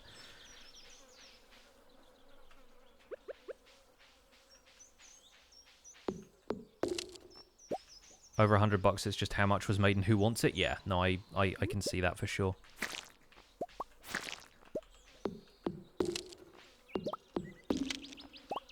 That's what I always wonder about people who make that much money. It's like, what do you spend it on? I presume, like, at that point, investments and other companies. Right? But, like, the point of there being people who earn that much money feels so superfluous to somebody who just, like, has had to do what they can to get by. You're fixed into this... Oh, we have a cutscene with Shane, I guess. You're fixed into this idea that what you have to buy with that amount of money is, like, groceries and stuff. I just can't conceive of having that amount of money. I mean, even stuff like cars, at a certain point, it's like... What's a couple of million for a car to somebody who's got billions of dollars? It's just kind of gross when you think about it.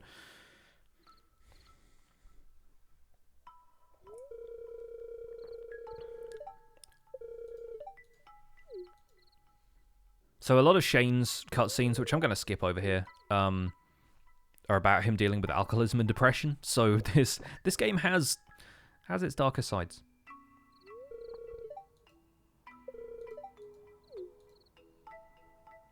You have a 13-year-old PC, it still meets the new minimum requirements for Java? Yeah, totally. I don't think the minimum requirements have changed. I think they've always been the same. It's just that those are the minimum requirements they recommended in the first place. And those happen to still be the ones that make it compatible with OpenGL.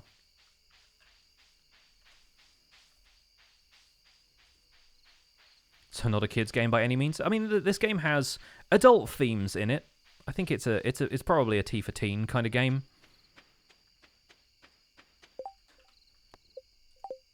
Oh, we never brought that lad a coconut, did we? Never mind. Think the RAM has increased, maybe? Ah, that might be fair.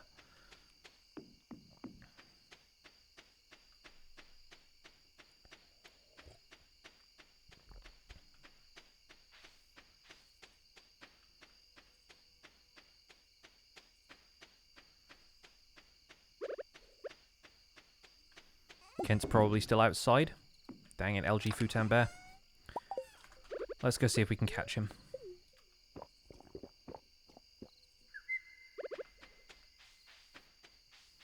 So I feel like if he's going to be anywhere, it's at Jodie's house, and unless he goes to the saloon, thinking about it, it's Friday night, so I think they might have gone to the saloon.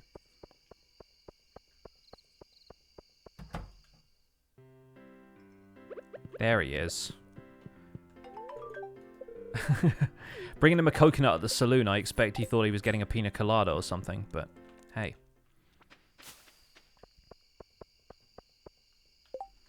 You tried 117 for the first time after playing on an SMP, you got 30 frames and was like, oh no, is new terrain gen going to be too much for my PC? Turns out your render distance was set to 64 chunks. Yikes. Yeah, I was like that trying out the latest Bedrock beta with RTX. I was getting a little bit, like, inconsistent performance. I was like, oh yeah, I have my RTX thing set to 24 chunks. Which is kind of a lot, especially with an extra 128 blocks of height and depth. There's a lot going on in Minecraft these days.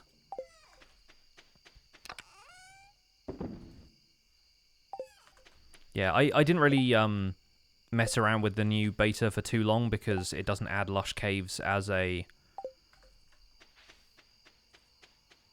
fully generated thing yet. And honestly, the caves in Bedrock Edition, I do hope they bring them in line with Java, because right now it's just the existing Bedrock caves, but they go further down in the world.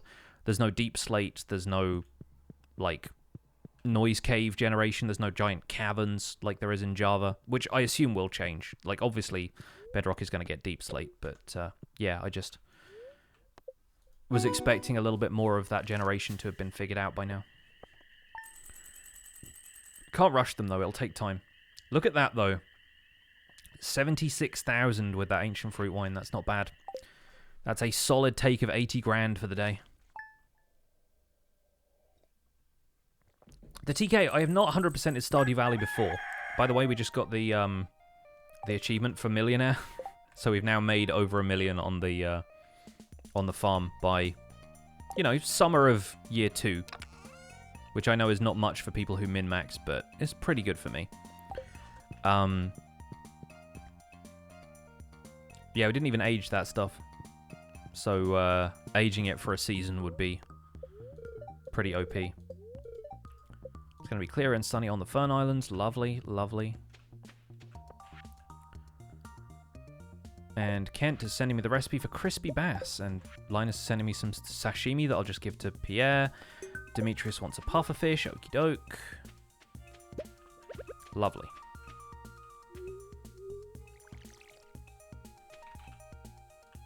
Yeah, the RTX stuff, like, I'm hoping that one of the next betas for Bedrock Edition is going to introduce all of the new cave stuff, because that's probably the next video I want to make. Not for the RTX series, but in terms of exploring Bedrock beta stuff in general, is like, okay, now we have mountains, we know what those look like, what do the caves look like? Honestly, just having glowberries in a lush cave setting, though, looked pretty special.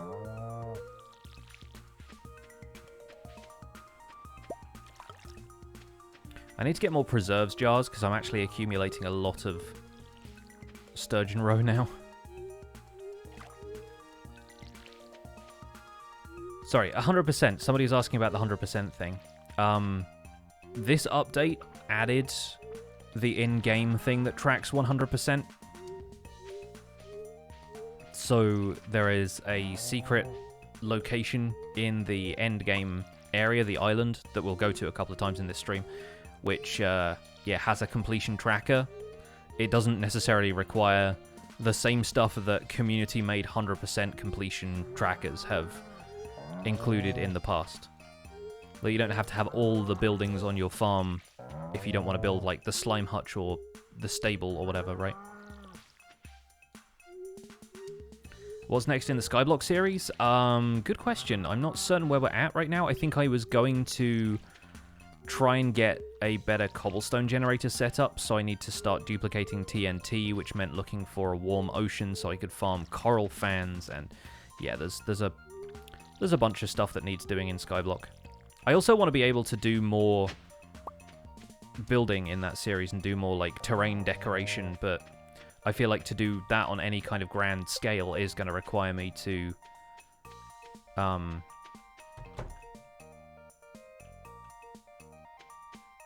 generate a lot of stone.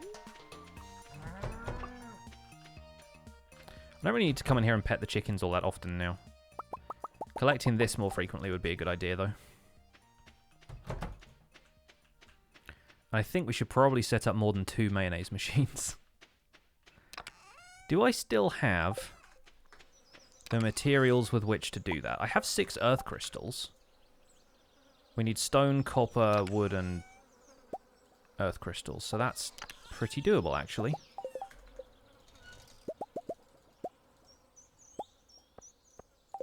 Yeah, let's set up 8 mayonnaise machines. And finally get our, like, artisan goods production figured out here.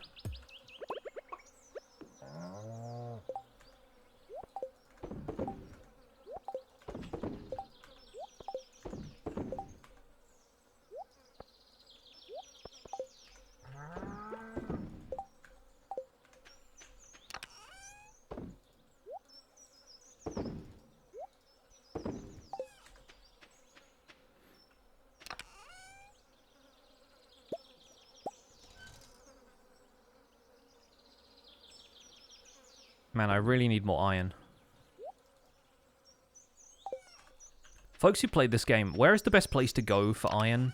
Is it just going to be the iron levels of the mines, like the cold levels of the local mine? Or is there somewhere that'd be better to go?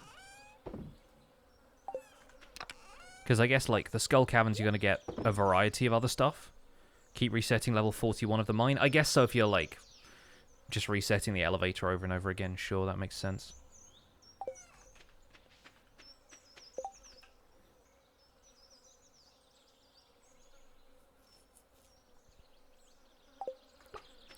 I guess I could also go for the burglar ring while I'm at it.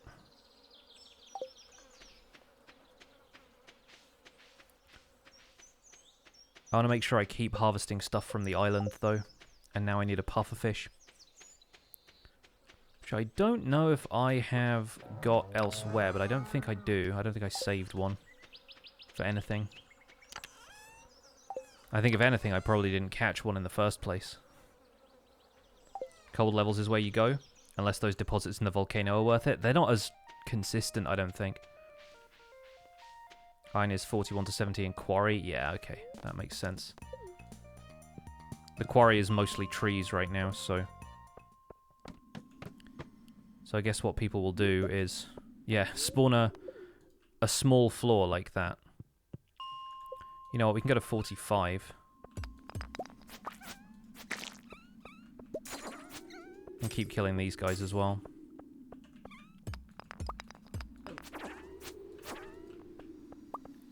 Plenty of frozen tears.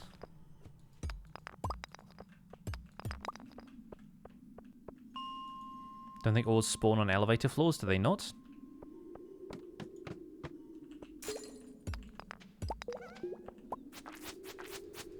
I think I'm just having a rough day with ores in general.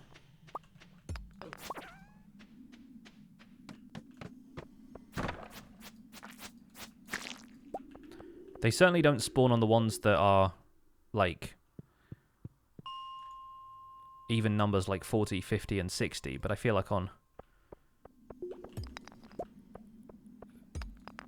maybe they don't. It's funny, I don't think I've ever noticed that before.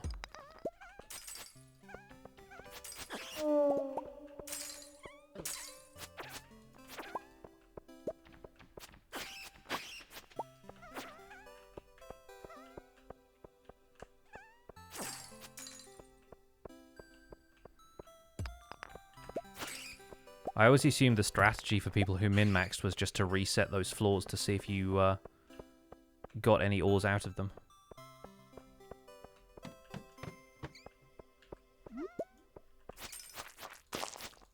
But I guess they do that for more, like, enemies and maybe stone.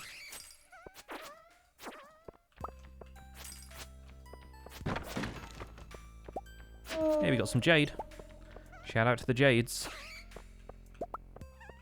You got your first prismatic shard? Nice one, Steph. Finally.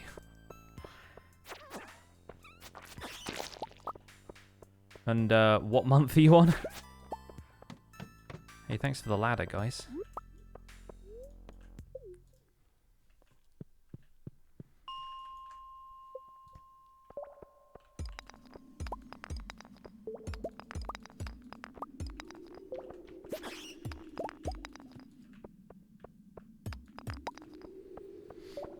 Midsummer Year 2 from an Omni Geode. Nice.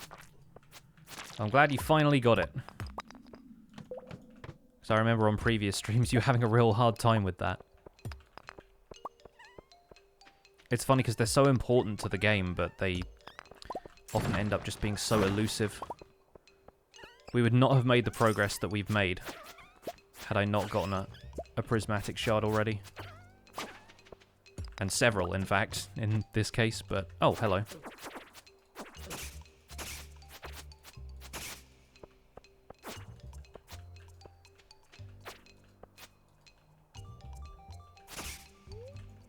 I'm actually going to leave the mine, quickly dip to the Adventurers Guild to see where I'm at with some of the monster slaying goals, and then I think we might go back to the island to check on a couple of things.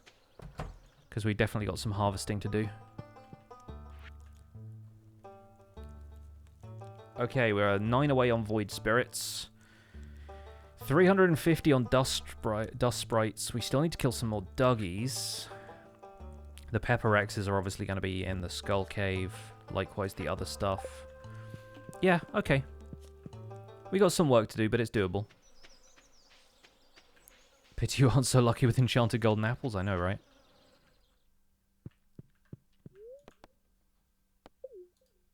To town. Oh, hey, ice cream. It'd be funny if people liked stuff more seasonally in this game. So if people were into the idea of receiving ice cream in summer, but less so in winter. I expect that might be a little bit overcomplicated, though.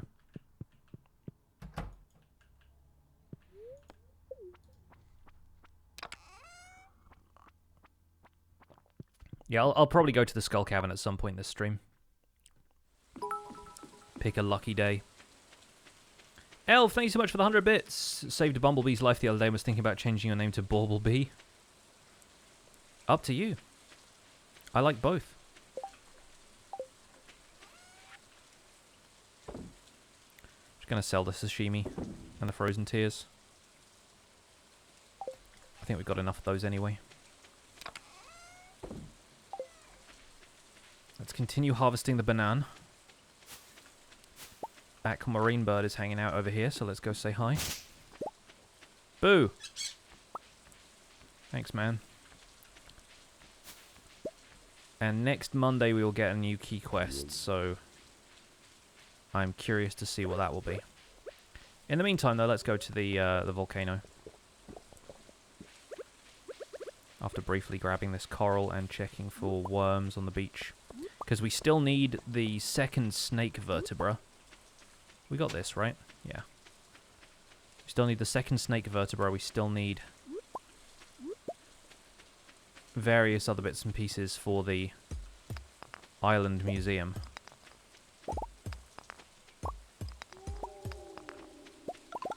Hey, there's another gold walnut there. Not expecting to still be getting these from the beach, but I guess we would do for a couple more. Why do they give you so many mussels? Like, is there a specific thing you need mussels for? I guess they're good for, like, fish-related crafting recipes sometimes, but...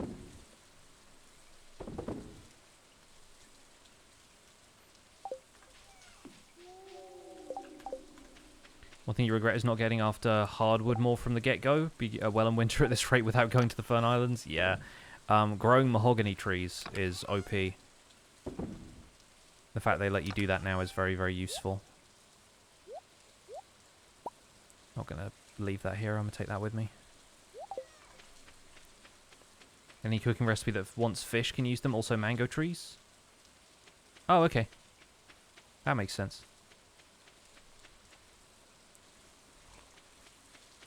Because you could trade them? Yeah, yeah.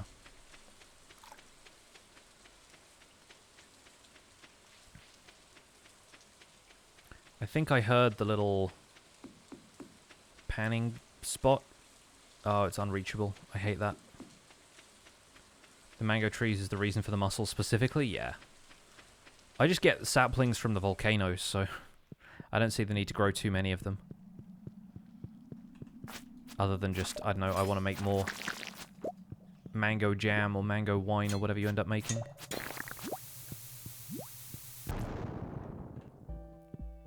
Got a free diamond from that guy, by the way.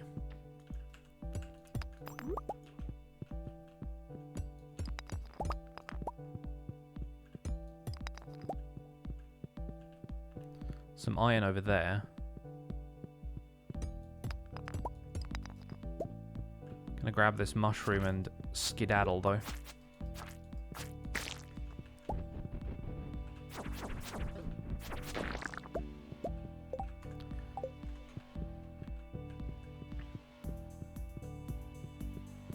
Do you always get the same mobs at the entrance to the volcano? Apparently you do. I don't know if it changes based on season or anything like that, but yeah, it seems like it's based more on like your farm seed. Because I always seem to get the same group of enemies there.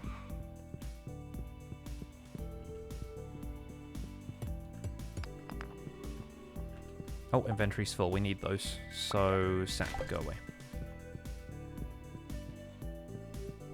Don't have the same ones you do, but you get the same ones each time? Yeah, that's, I think, something that somebody mentioned in a previous stream. Was they like, I've never seen those enemies at the entrance to the mine, and it was because somebody else pointed out. It's always the same enemies for you, but never the same enemies as somebody else, or there's like a pattern that it chooses that never deviates from.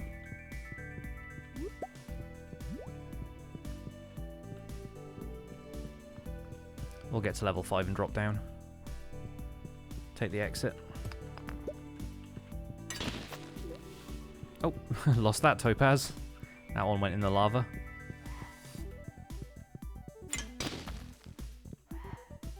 Didn't need it anyway.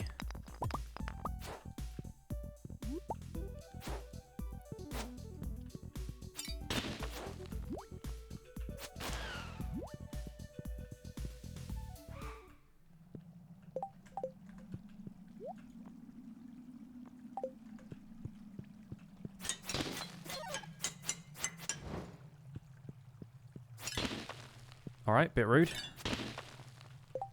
It's a free emerald. Let's take a quick look on the next floor, but then... Oh, okay, we got a bit of iron here as well. I'll take that. Free magma cap.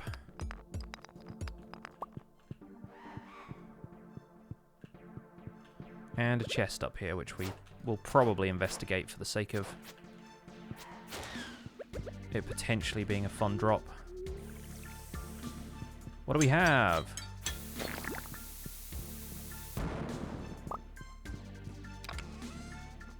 Oh, I think that's a vampire ring. Oh, soul sapper ring. Okay, same thing, really. So that is one of the options for us doing the harder Skull Caverns run, where you can't heal. The other is putting Vampiric on the sword.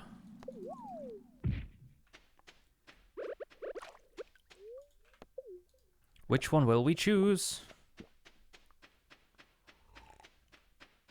What's up, JJs? Welcome in. How you doing? We got Saturday, the 6th of summer, here in Stardew Valley Year 2. The third option is just never getting hit. That is true.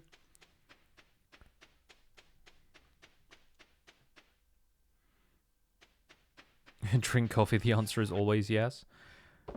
Let's sell the emerald, the amethyst, the magma caps. Let's sell the bat wings as well at this point. I know they're not worth much, but I don't really care. And let's take... an Anything else I need to bring from here? Not really. We'll leave those there for the moment. I'm saving up for 100 of them.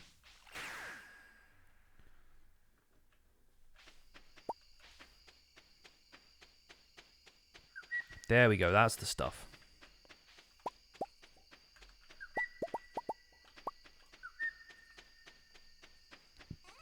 Dinosaur mayo for the win.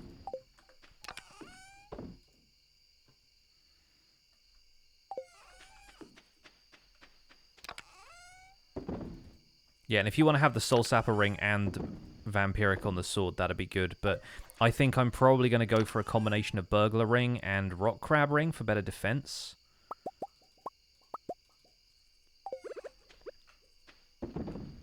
When I get my ideal setup, but I'll need the Burglar ring first. Which means killing more Soot Sprites. Well, that's just prime. Cephas, thank you so much for that Prime sub. Really appreciate the support. Enjoy your emotes and your sub badge. Welcome to the Pixels. Lovely to have you with us. Have no dinosaur egg yet either. Honestly, if you can do the Skull Caverns, the first thing I always do with a Prismatic Shard is get the Galaxy Sword, so at that point you'd be better doing the Skull Caverns, and then if you run into a level with Pepper Rexes on it, they either drop it, or you can sometimes find one on the ground. That would be my advice, but you do you. Carp surprise, everyone. Great. Spirits are in good humor today. Clear and sunny. Raining on the Fern Islands tomorrow. Liking Napalm Ring too. Remind me what Napalm Ring does? I mean, I presume it sets things on fire, but what is the benefit of that?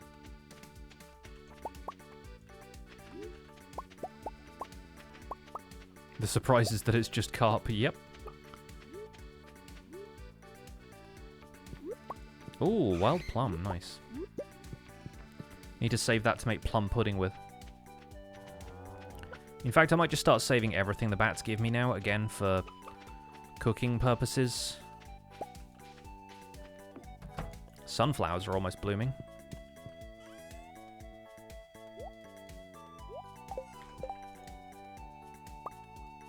There it is. Plum pudding. Add that to stuff we have cooked. I always make surprises for dinner, dude. Me too.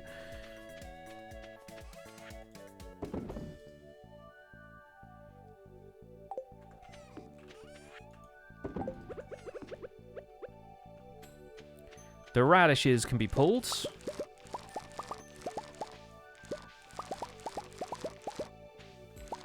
Very nice. Can sell some of those, if not all of them, because I think we need radishes for a few crafting recipes. Shout out to the Futon Bear again.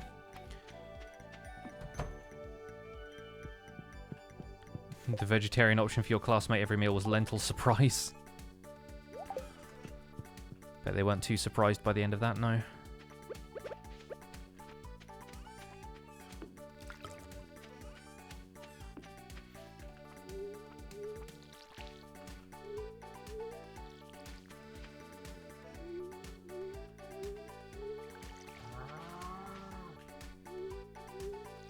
So we need to grow the hops in order to sell some hops raw instead of brewing them all for pale ale, which is what I did with the last bunch.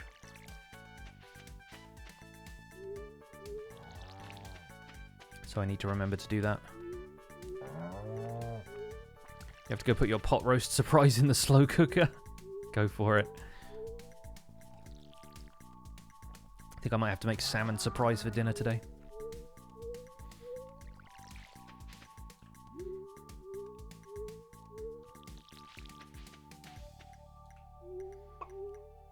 When our trip around Scotland once, the soup everywhere you went was lentil soup. Eventually we were told it was lentil soup week.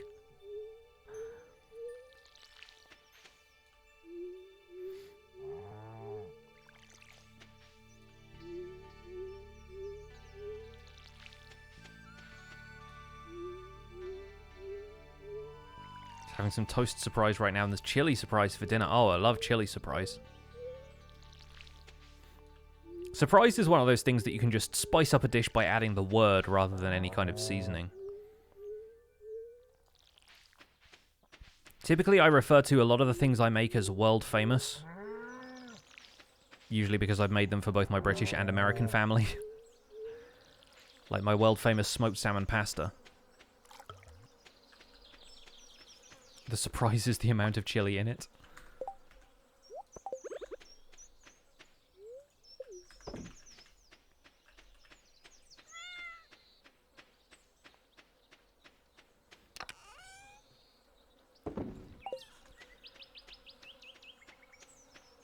So I think I should probably go down to the wizard and find out what I actually need for the obelisk to get me to the island, because I'm fairly confident it is bananas.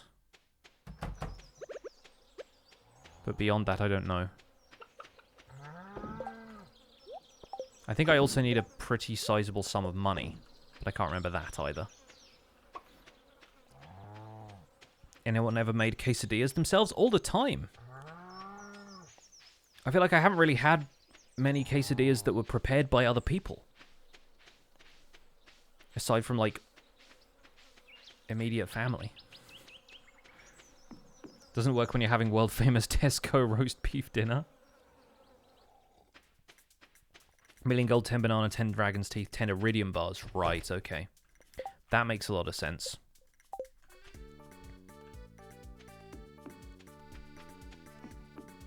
What's my opinion on grilled cheese? Love a grilled cheese. I like it to have more than just cheese in it, though. You know, like a little bit of salami in there or something like that. Ham and cheese toasty, maybe. I don't know. I'm into it. Not going to turn my nose up.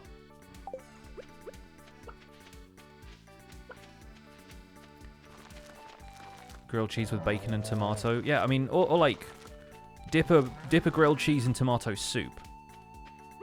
Like, 100%. Get some tomato and basil soup with a solid grilled cheese. You can't go wrong. Last time you played in this game was in 2016. It's changed a lot since then. I'm not here to tell you what to do, but come back to this game and it's going to be a whole different world. The beach farm is fun to play on as you can't have sprinklers. There is a patch down here where you can have sprinklers. This bit here has some, like, regular farm soil. But there's also some stuff later on where you get basically a whole separate farm that's kind of like the greenhouse where you can grow stuff all year round. So the fact that you can't use beach farm, you can't use sprinklers on the beach farm, like, doesn't matter all that much in the grand scheme of things. And later on, you also get some soil recipes that allow you to water crops once and then you never have to water them again. So that's also really good. I will play this game again tomorrow. Well, nice. Hope you enjoy it.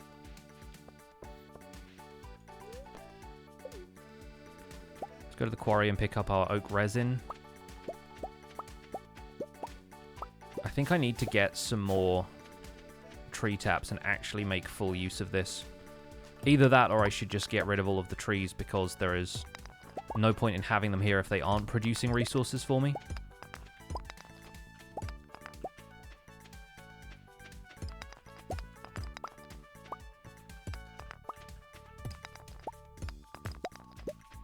But I also need more wood for the tappers.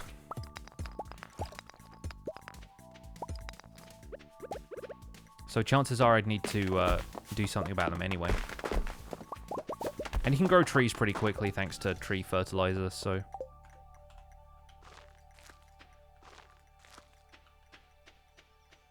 It's the point where you just start buying stacks of resources. That's also fair.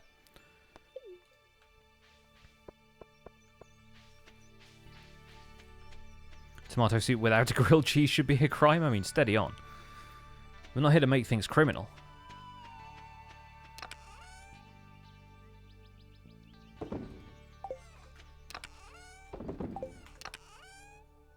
I put the wood back in there, that's what I did. So how much? I think it's like 2 copper bars for each of these. Yeah, it's not going to be that many, is it? I'm never quite sure what the right balances of furnaces are, either, because then you end up using all of your copper making furnaces.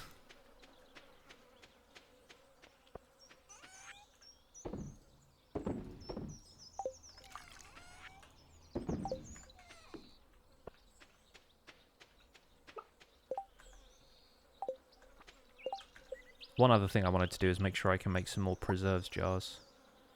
Wood, stone, coal. This is why people run out of coal all the time, is because they make a ton of preserves jars. Which I will still do, but only because I have a surplus of coal right now.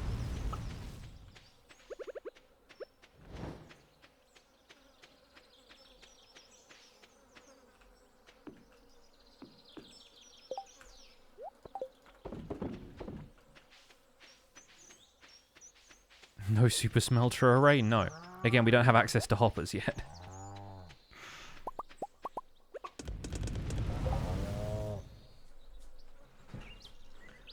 Let's get enough for a few more tree tappers. We'll tap whatever we can, and then with the rest of those, we'll cut them down for more wood. You have 69 furnaces sat in a shed? Nice.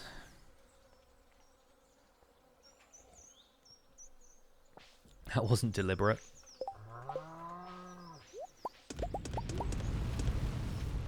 Don't you love when you just craft an unnecessary amount of something in a game like this? Could stop at 42, always. So we have enough iridium that we can make the extra 5 iridium bars so we can get the island obelisk. And then it's just money and bananas that's standing in our way.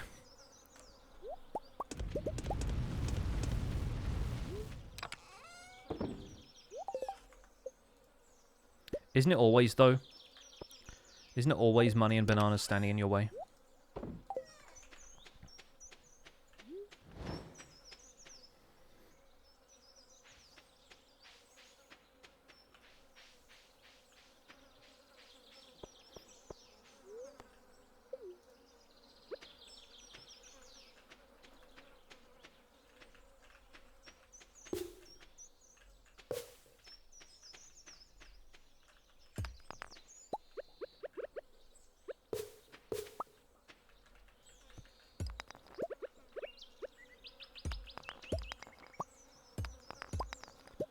This is what I need to do, ironically. I need to start laying down some stuff that means the quarry will not fill up with stone. We've already done all of these.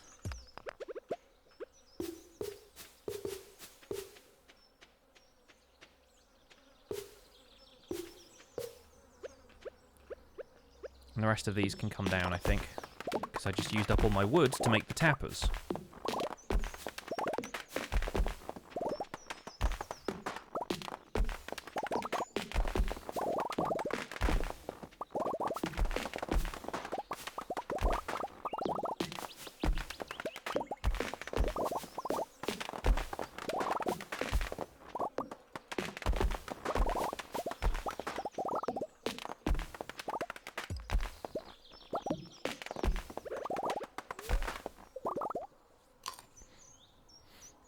Pot roast surprises in. The surprise is the non-cave carrots. You don't like cooked carrots. Ah, fair enough.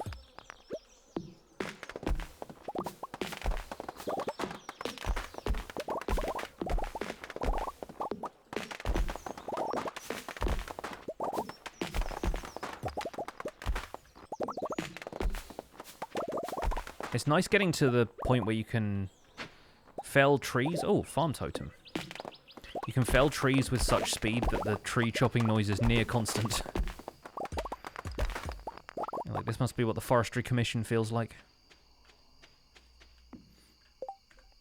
And now we're going to turn a bunch of the stone here into, let's say, cobblestone path. I feel like that'd be nice going through the trees. Maybe a little bit of the stone path as well.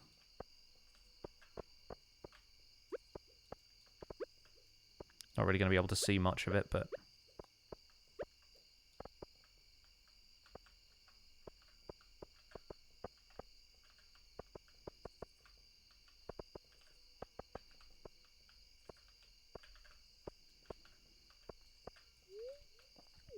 Oh, that is the minecart.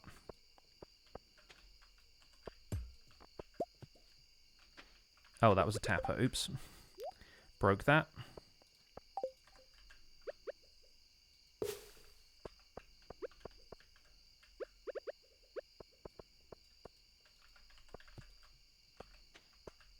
Let me in.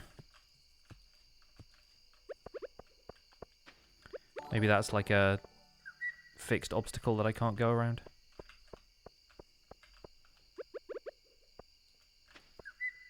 Makes it kind of awkward to navigate these, but... Hey, Tinker, thanks so much for 34 months. Wow. 34 months of support. Incredible. Really appreciate the resub. I'm here once more. Tried to include some Scooter lyrics, but the character limit on Twitch is too low, so all I can do is just imagine them. As always, love you, your content, your mods, your community. Well, thank you so much. And yeah, shout out to the mods for doing the work that they do. You guys are the best.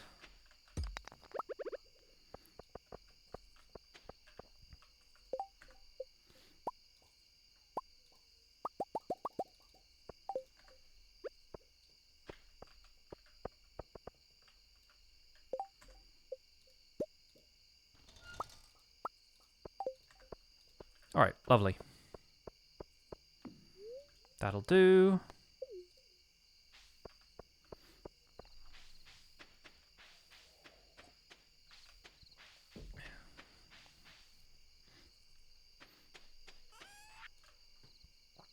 And that has left us with a decent supply of wood and stone.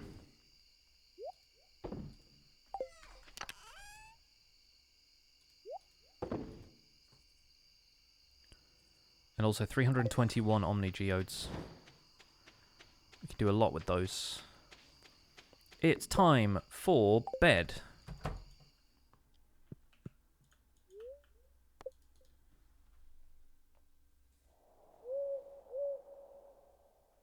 You hear that? Owl statue time!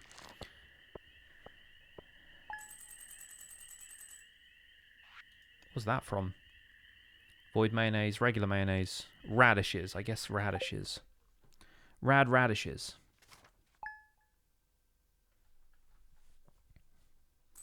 That'll do, pig, that'll do.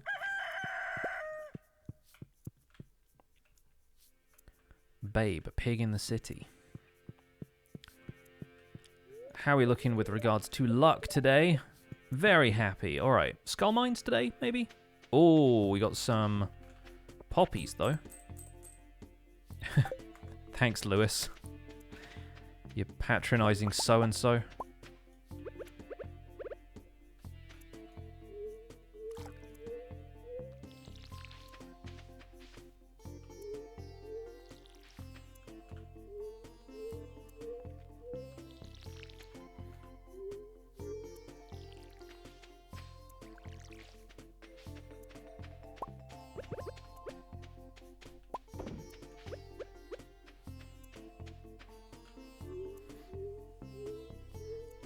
What babe? The babe with the power. What power? The power to talk to sheep, I guess.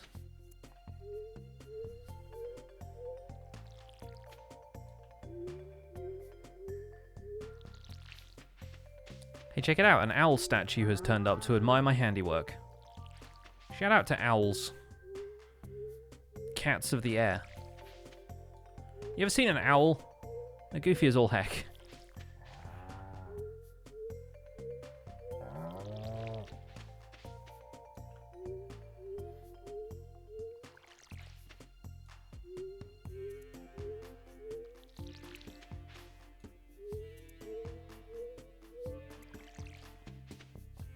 Where should we put this owl statue, now that we have one?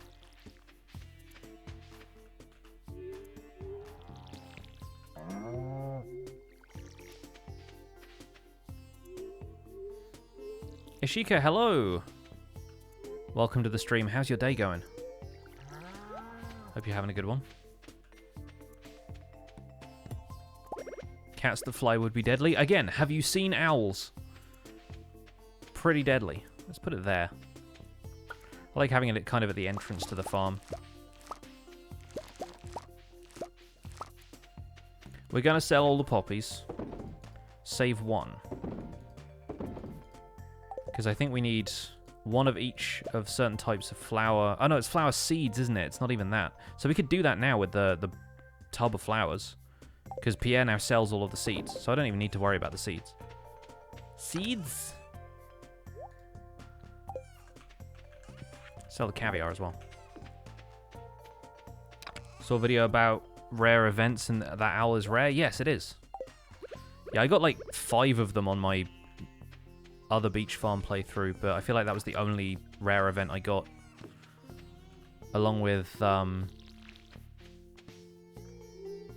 you know, meteorites and stuff like that. I didn't get any of that stuff.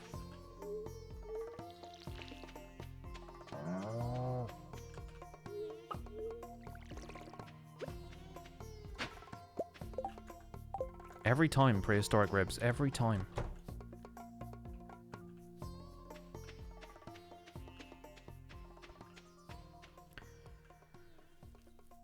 I know I said we were going to go to the Skull Caverns today, but today is also the day that the Mr. Key quest and the Special Orders board resets. We still need to get Demetrius a pufferfish, but that's fine. We can do that.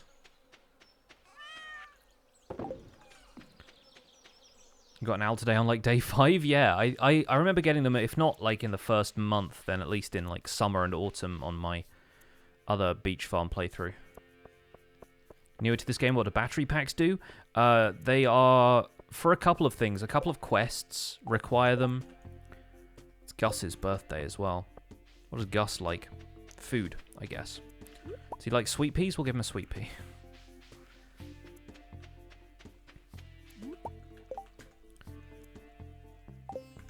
Alright, Special Orders board. What do you got for us? 25 gold star vegetables. Well, Pierre, as it turns out. We'll do this one. Because we're going to the island anyway to talk to Mr. Key. And pick up the bananas and everything. Think he likes mangoes? Okay, I can get him a mango. I can get him a fresh mango. If we have... Yeah, so far we've only given him a daffodil, and none of the secret notes tell us what he likes. So, Gus loves oranges. Oh.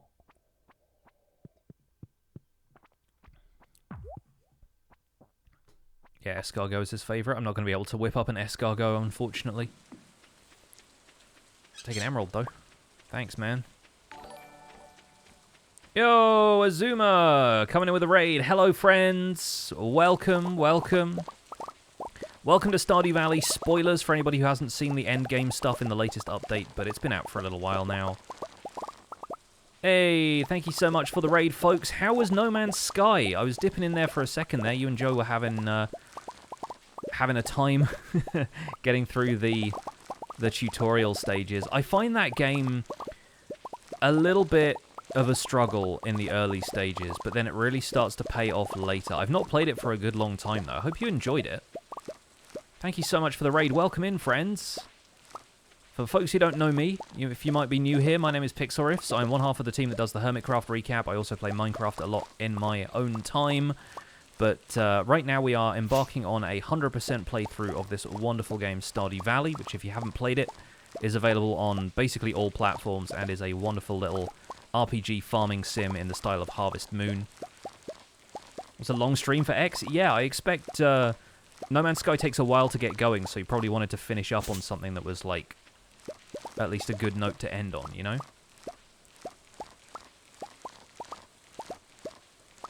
But yeah, I find I think I was talking about it briefly in the chat there. I found the tutorial of No Man's Sky to be just a kind of series of obtuse and kind of esoteric fetch quests that don't really create a very good first impression of that game.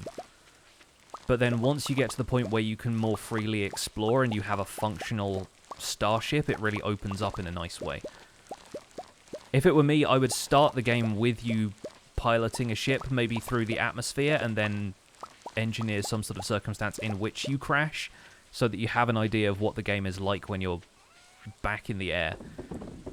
Because it just, I don't know, it comes across as a little bit annoying to get started all the time.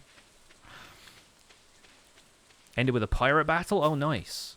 Yeah, again, the starship combat in that game also...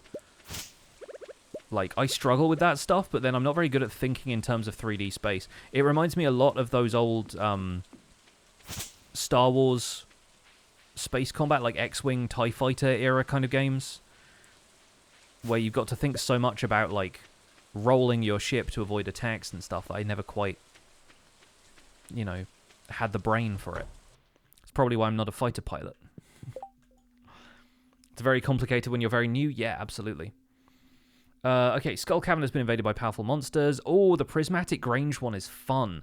I might do this, because this is actually fairly easy. You've got to find 100 red, orange, yellow, green, blue, and purple items within 2 weeks. And there's a decent reward for that, but you can get it done anytime and you still get the reward. So, I'm not sure if coffee beans count as yellow, but I usually give in sap for the yellow one, fiber for the green one. There's like so many different easy items you can acquire.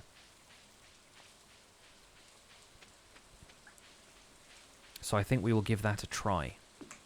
And then in terms of, like, the purple stuff, I don't know, there might be a couple of good ones for that. So we need to gather some bone fragments. We'll get those from the quarry here over the next few days. What happened to my Stardew Valley on YouTube? This playthrough is currently being updated to my Pixel VOD's channel. I started a Stardew Valley series a long time ago, but that was when the game really first came out. And, oh, bug meat is purple. Okay, I wasn't sure if it counted. Nice. Does bait count as purple as well, then, Fry? Just out of curiosity? Because I have a lot of that. We'll get a few bone fragments from here. Probably clear the quarry out so we can get a few more. You don't think so? Okay, fair enough. But yeah, my Stardew Valley playthrough on YouTube as a series never really went anywhere because I feel like this game is much better streamed than it is in an edited series, because when it's edited you have to think so much about what's actually worthwhile, and so much of this game is just little bits and pieces of tasks. It's just like little bits of busy work and whatnot, and unless you're playing the game in a particularly unique way, I don't really see much that you could edit it down to, you know? Unless you really went for the social aspect of the game and you were just getting all the cutscenes and stuff.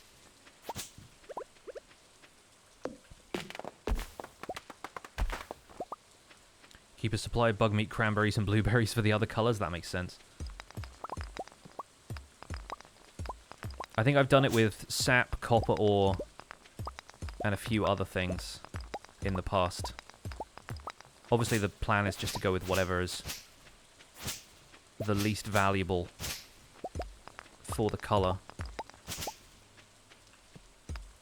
But then we've got 2 weeks, so we could quite easily grow a medium-sized crop of fruit. Like, I could just wait for the next batch of strawberries and hand in a good chunk of those if I wanted to. Find that your attention span doesn't last nearly as long for Stardew videos on YouTube compared to streams. Yeah, and streams you can just put on in the background, because, like I said, it's all just going to be kind of busy work. It's not really going to be a huge amount of important stuff, so you don't have to have your attention on the video for the entire time.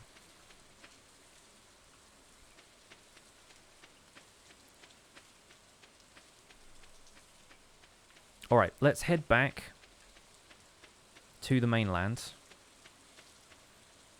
I don't want to end up at the beach, which is why I'm going this way. I want to go back to the farm.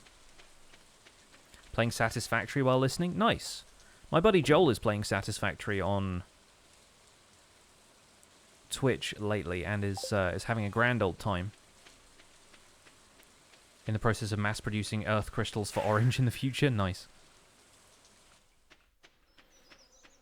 So yeah, we have a lot of stuff here on the farm that we could potentially chuck in there. We've already got, yeah, we've easily got 100 fiber. Saving these mangoes. We'll take one of those for Gus. Like, there's acorns and stuff count, maybe, or maple seeds. Not sure what those would count towards. We've easily got 100 sap. Does hardwood count as red? Or we can make cherry bombs. There's a few things like that. And it doesn't all have to be the same item either. Like, it probably helps in terms of keeping everything squared away.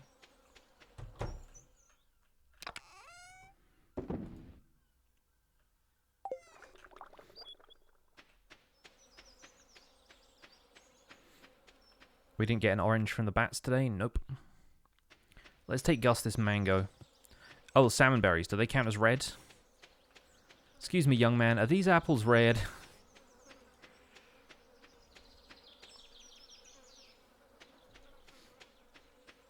Kind of wants to do a beer and wine only farm. There's a nice winery near you and they have a lot of cool events. Yeah, I think if you want to go for that as like the end game objective, again, this game has enough of the sandboxy element to it that you can sort of set your own objectives that way, and I know people like to theme their farm around certain stuff sometimes, so I like that idea. Gus! Have a mango. Oh, birthday gift, thank you. Okay, he's not as happy with that as he could be. Intermediate, fair enough. You want Stardew, is it paid? Yes, it is fairly cheap though. It's an indie game, so it's priced relatively low. It's not like a $60 game by any means, but you'll get a lot of fun out of this game if you invest some time in it. It's super fun. Gus loves oranges, not mangoes. Fair enough. The mango is worth a try. I don't have an orange. At least I don't think I do.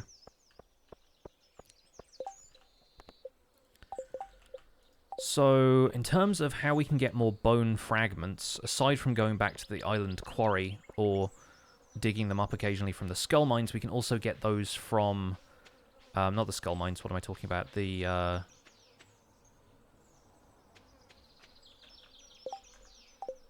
mean, artifact spots and stuff you can get them from, I think.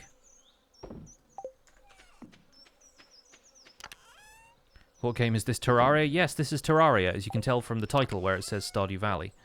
And also the game listing on Twitch, and, you know, literally everything else.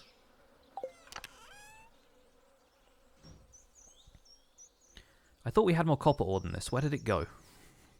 What have you done with it? I think these Void Essence also count as purple, right? So we can probably give those in pretty easily, with maybe like 6 amethyst on top of that. We got the copper ore. A lot of oak resin in there, but we'll keep that for now. We got 100 sap and 100 fiber.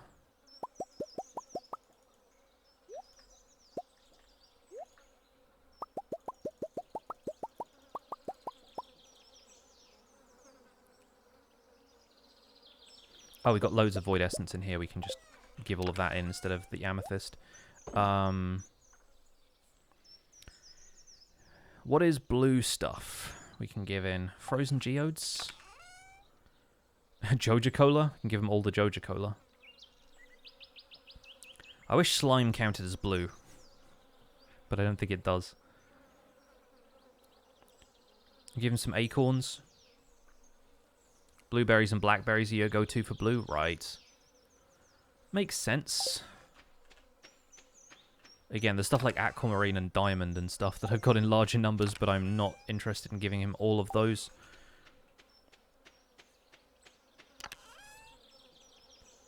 It is summer, we could grow blueberries.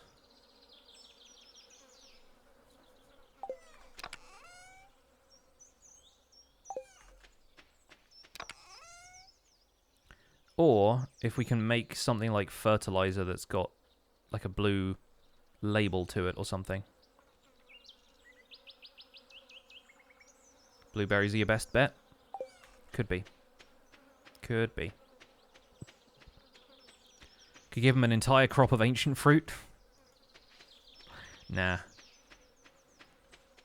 Blueberries, you get a lot of them as well, so that's probably a good idea.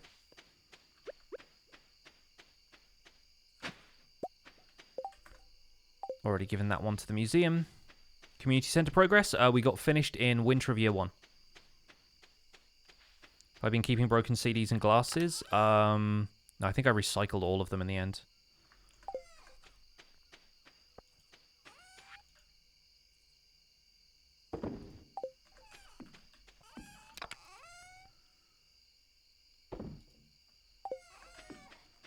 I wonder if there's anything else in the fridge, maybe, that I've got in larger quantities.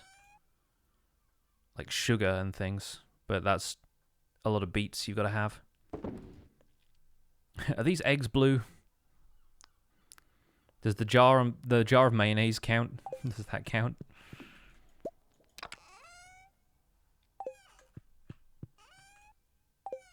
Alright, we'll grow some blueberries starting tomorrow. We've got 2 weeks to do this one, so it's not difficult, really.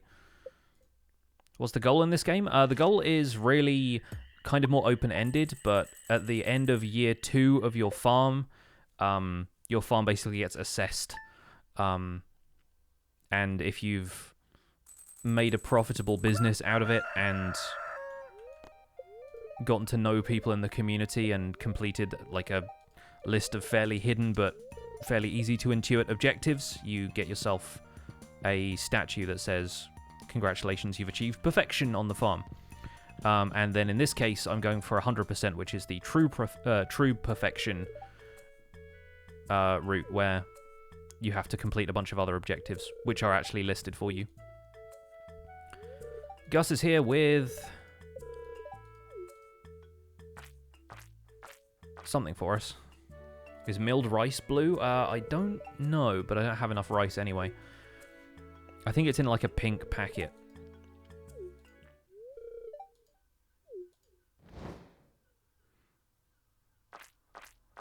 Gus is taking a while to get to the point.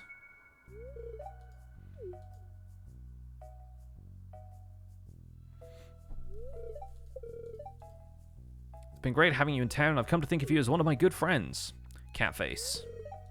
Anyway, I came to give you something. I was cleaning out the back room and I found this old mini jukebox. Nice.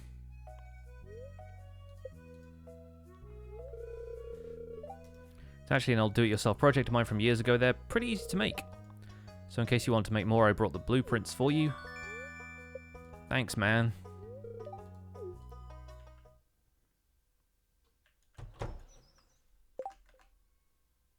Alright, we're going to put this in the other room here. It's going to be the entertainment room. We'll set that to randomize. Sure. Nothing going on right now, though. And Robin sent us some extra woods. Thank you, Robin. Oh, I just put all that stuff back. Oops.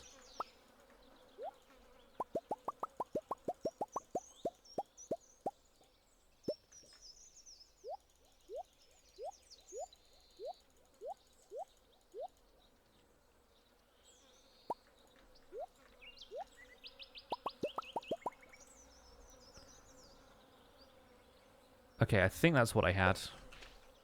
So we're good there. We have Spangle honey.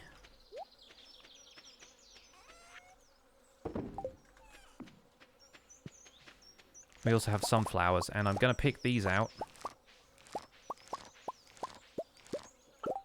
Regrow them.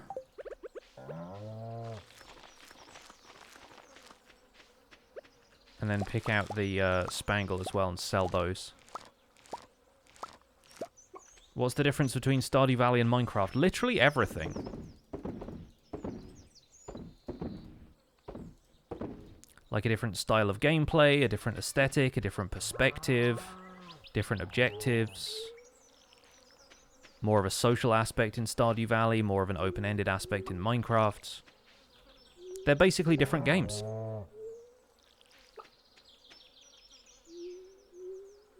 This game actually has dialogue and quests and things. This isn't really a survival game. Like, I think a survival game sort of defines itself by you needing to scrounge for resources in order to stay alive. In this game, you never really have the chance of dying. Like, you can get knocked out if you're in the mines and monsters attack you, but you don't really have, like, the same mentality as you do when you're playing something like Minecraft or Ark Survival Evolved or whatever.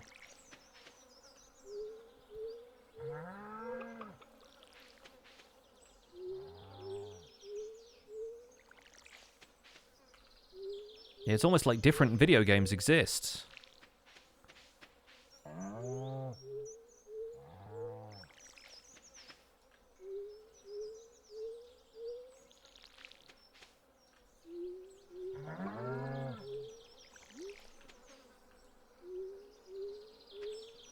Do I play Fortnite? No, I've never really played Fortnite. I don't really get into FPS games. Well, I guess Fortnite isn't necessarily an FPS, but like competitive shooters, just not really my thing.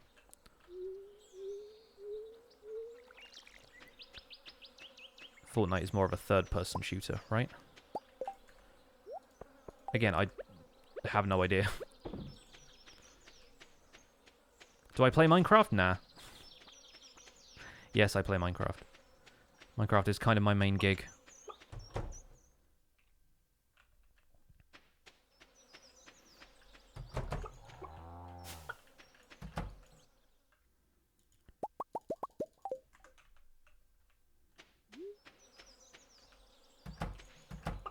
Not really into frames per second games.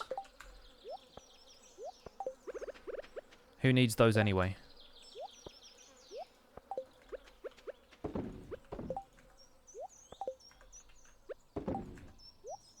Speaking of frames, I still haven't ordered any for my office. Really need to get on that. What's the true perfection percentage? Yeah, around like 30% right now.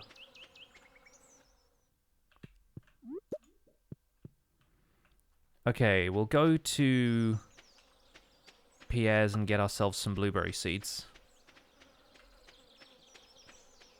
Will I upload chicken blocks? No. Zloy is playing that, and I am just a guest. But I have no interest in making videos of it myself. I don't want to make another Minecraft series at this point. I've got 3 on the go, and I'm already not uploading enough of any of them. So, yeah, I don't want to make another YouTube series out of chicken blocks. So I'm just going to be a guest in Zloy's series.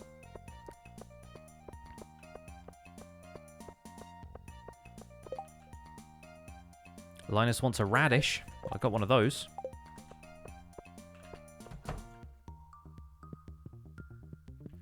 Oh, Pierre's at the island today. Fair enough. Give me some blueberries, sir. Let's go with about 80, because you get multiple blueberries per plant, so I don't need to grow 100 of them.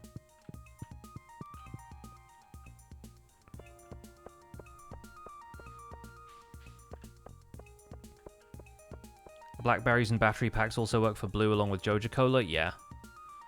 I think battery packs are really too valuable to give away. I don't have enough Joja Cola. You should make 7 new series, and also, why do you never upload your main series anymore? Welcome to being a YouTube creator. It's not a bad life, really. I can't exactly claim to be particularly hard done by, but... Oh yeah, I should buy some speed grow. That's what I should buy, because making speed grow is a pain, so we'll go get that from Pierre's as well. Just make it a little bit faster to complete this. Zloy sounds a little Russian-ish. Well, he is. He is fully Russian.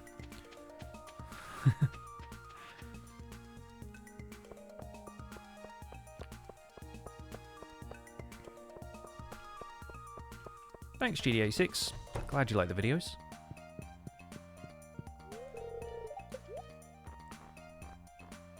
Alright, where is...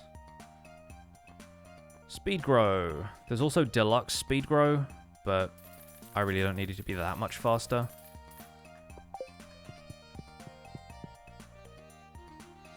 Always rushing around. And while we are at it... You know what, can we just sell blueberry seeds instead of growing the plants? Is that a hack? While we're at it, we'll go to the mines and get some some more copper. If only. Yeah, right. It was worth a shot, I suppose. Let's go 35. Oh yeah, no, we don't really get much copper here, do we? 25? Ha, joke's on you. I have Bug Killer on my sword. You never stood a chance. Nice, okay. This is looking good.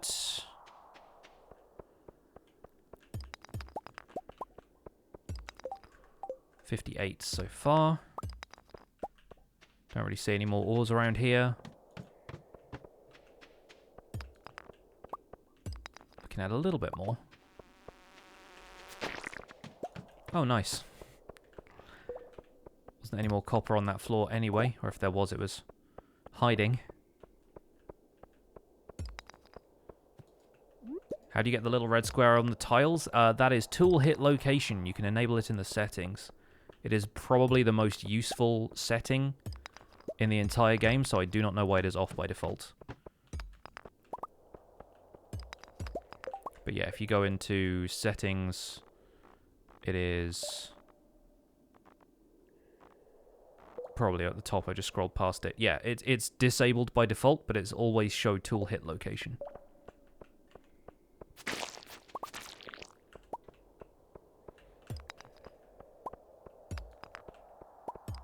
Yes, the first thing I do every time I start a playthrough. I forget where I first saw it, but I think it was in like a video that was just a list of tips for this game, and it was, yeah, always turn that setting on. It's just so helpful.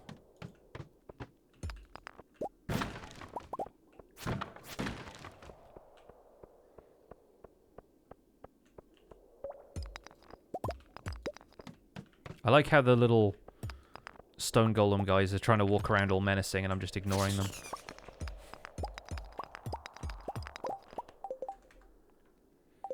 $94 so far, that's not bad. Just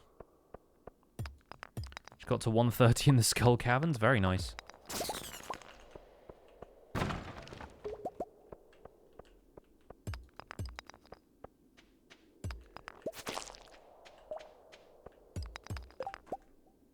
We have 99 copper ores so far. Oh look, there's some more. Perfect. Alright, let's hightail it to the island.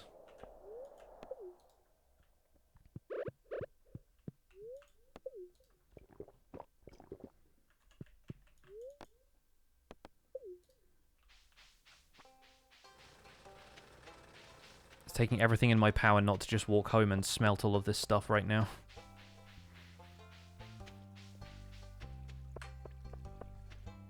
But he wants 100 things, not 20 things, so... Can someone explain this game for you? I can do that. This is Stardew Valley. It is a farming RPG in which you inherit your grandfather's farm and have 2 years to turn it into a successful business before your grandfather returns from the dead, well, as a ghost, and assesses your farm to see how well you've done. There's a town full of people that you can meet. You get to become friends with them. You can do little quests for them, give them gifts, date some of them if you want to. Then later on it turns into a game a little bit more about exploration. You can go mining for resources. You can, yeah, just work on the farm. There's a variety of activities you can do, and it's more about like time and energy management after a while. So you've only got a limited amount of time in the day before you just pass out. And so you're encouraged to try and spend each of your days pursuing different tasks, and eventually you just gotta start raising animals, upgrade your house, that kind of thing. So I can put those in there. They count. That counts as purple, that counts as orange, that's yellow, these are reds. So we just need the blue stuff, I guess, right? Yeah, perfect. That worked out really well. How do you unlock the island? Once you've completed the community center, Willy will get in touch with you about a boat that he's got in his back room. You need to acquire a few resources to get it working again, but then he will ferry you to the island for 1,000 gold, and later on you can acquire something that will allow you to get to the island more quickly. But it's a new addition for this update, so it's relatively new. Are we going to grow these on the farm or on the island? I think we could probably automate them with sprinklers here, but I guess I need to go back and get the stuff for the sprinklers. That's kind of annoying. Maybe I'll just water them once today and then water them again tomorrow when I install the sprinklers. Coconuts can go in there. Need to keep the banana.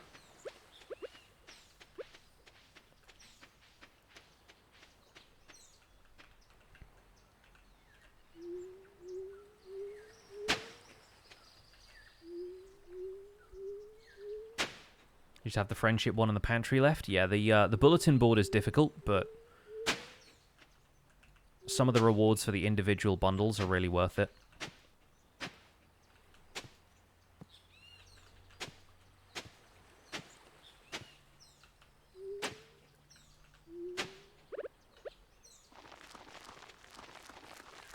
Again, quality does not matter at all here.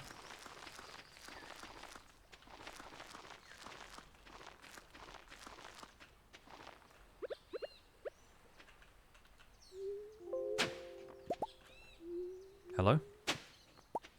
What did I just do? Is that something trying to software update in the background?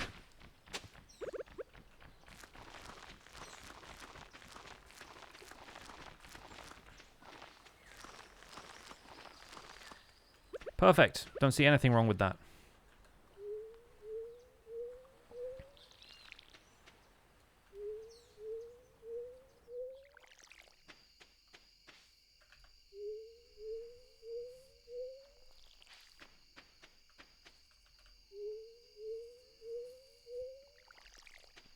For blue, you go Joja Cola and you buy them at the saloon. Yeah, I think that's not a bad idea, but I think it's just kind of annoying having to buy... What is it, like 100? So that'd be 25 grand?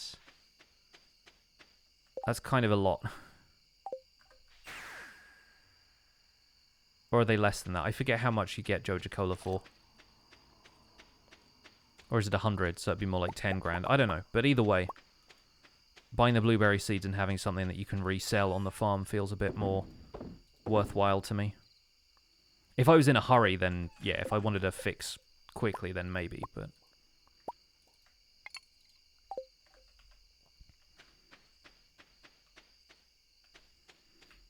alright, let's at least make the sprinklers for that spot on the beach farm.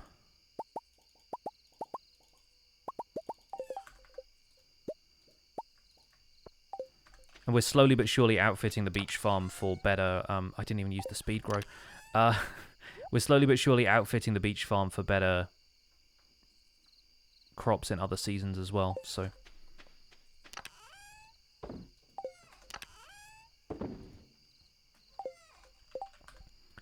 I'm curious how far our shipped items collection has come now. We've got wheat and radishes on there. That's a mushroom. There are a few other jars and bits and pieces. Is that a different type of egg? Is that like duck eggs? I guess I gotta find duck eggs. Rabbit's feet, stuff like that. I have never shipped any of these, the monster loot items. You can sell those.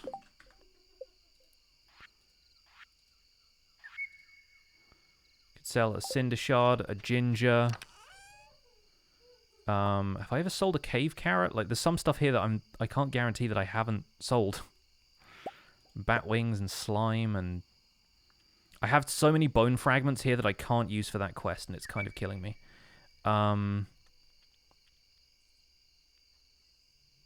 Yeah, like, I ever sold Joja Cola? Do I need to? I cannot remember.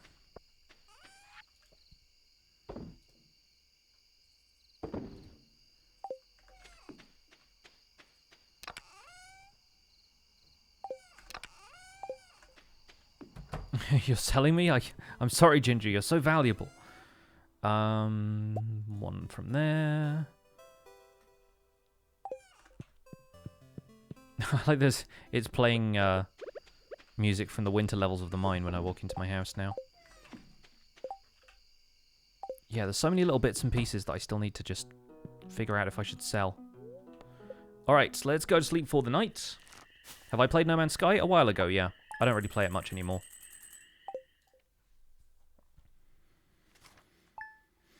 You know, this is a Stardew Valley stream, but there are no slimes spawning in your swamp. What do you do? Wait until a full moon, because the full moon actually encourages more hostile mobs to spawn, slimes included. Spirits are very happy today. Oh, the luau is happening tomorrow. All right. Yep. I remember. Okay, cool. I'm going to take a very short break. Going to run to the bathroom. Probably refresh my cup of tea or get a glass of water or something. Don't go anywhere. We'll be back here in a few minutes' time. Thanks for sticking around from the raid, folks. If you're still here, and if you haven't dropped a follow already, please do. And I'll be back in a few minutes.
Hello!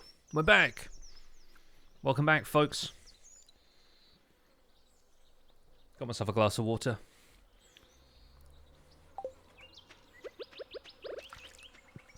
And let's get to watering stuff. Still can't believe that retaining soil stuff works. That's kind of wild and probably broken if it wasn't so expensive to make. Our starfruit crop is coming through nicely. Should have bought enough speed grow for that, but there's a lot of it. I hope the chair was keeping you entertained.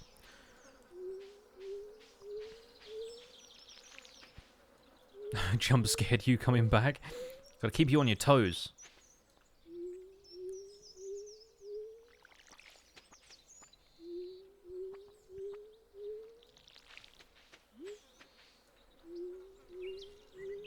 Chair is the strong, silent type.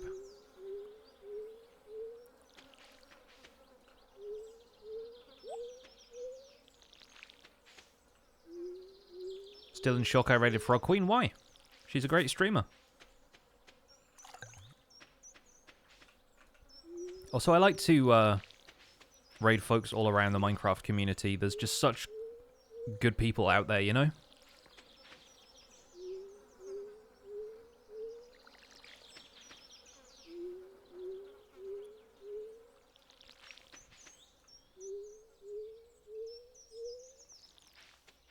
Chair is my favorite character on these streams. I mean, thanks. Do I count as a character, though? I feel like I'm the protagonist. Chair is a supporting character.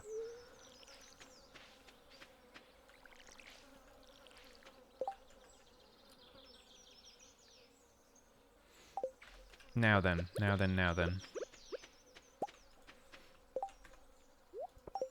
Let's sell these. You give the sturgeon roe to the cat. Dang it, futon bear again. So hungry for attention. Yeah, wine isn't done yet. I forgot to put my my usual trick I do where I put like an extra ancient fruit in that barrel outside, and that signifies when the rest are done. Executive chairman, there it is. Hey, Seth, how you doing? Still no oak resin, fair enough. We got everything we need from the mines. We need to get some bones, though. The melons will sort themselves out. Linus wanted a radish, but I don't really mind about that. We'll need to go to the island at some point so we can water the blueberries and install the sprinklers. But for the moment, I'm going to head down to these levels of the mine. Try and get a few more bone fragments from the skeletons down here. Because that's a drop from them now, and you usually get them quite consistently, so we can kill a couple more soot sprites in the process. Maybe get a bit more iron. I like the idea that Gunther wants these bone fragments as, like, archaeological research, and I'm just going and killing undead skeletons for them.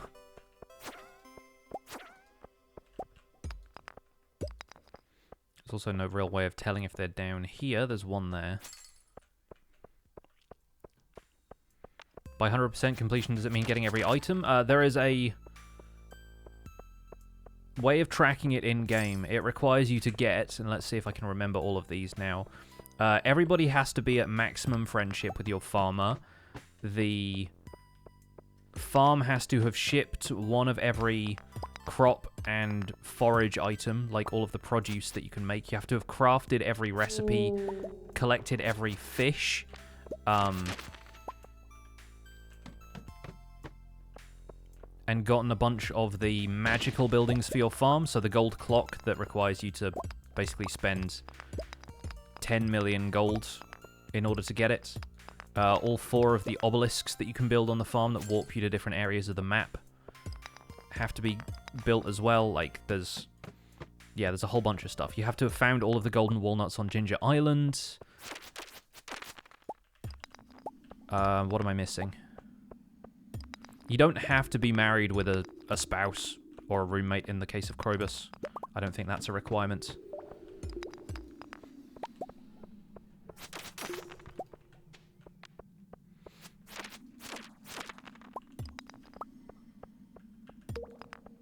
Yeah, okay, so yeah, you have to have completed the museum, and you have to have completed all of the monster hunting goals for the Adventurers Guild.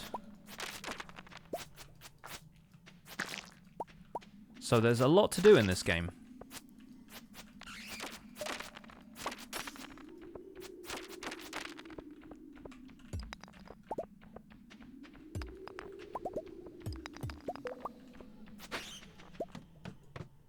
Nice. Didn't pick up that bomb, but oh well.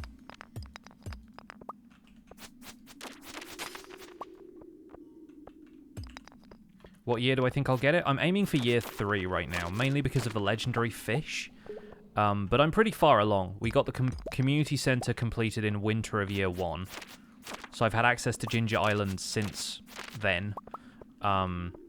We've had some really good luck in the Skull Caverns. We're doing a lot of the end game quests now, so...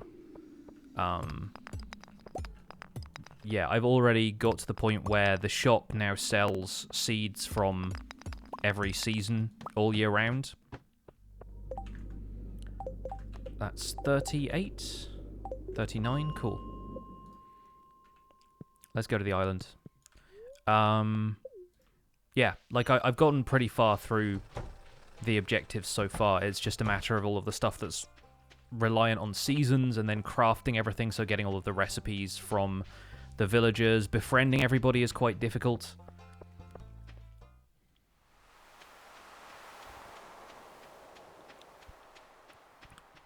But yeah, we're in summer of year 2 right now. And we're doing very well. This is still the first, like, 2 weeks of summer as well. So, all in all, we've made pretty good progress. And I'm not really setting, like, a specific goal for when I want to have achieved... like,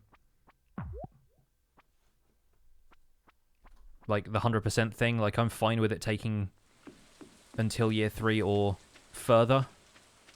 Which may be the case in terms of getting cash, but once the wine is rolling in, we'll have a decent amount of that.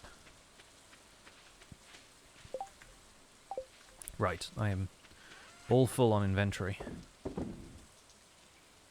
Let's take a quick look at this, because now we've sold some more stuff. Yeah, that's starting to fill in. I haven't sold any maple syrup or oak resin. I need to start tapping pine tar as well. And then we need to get more of the animals on the go for the other things. Is that fiber? Have I never sold fiber? Or stone? I feel like I never sell that stuff, but, like, as part of the objectives here, you're sort of supposed to. It's weird. Like, the stone and wood and iridium ore and stuff, they're like, you have to sell one of each of the ores. I'm like, really? I'll just sell that then, I guess.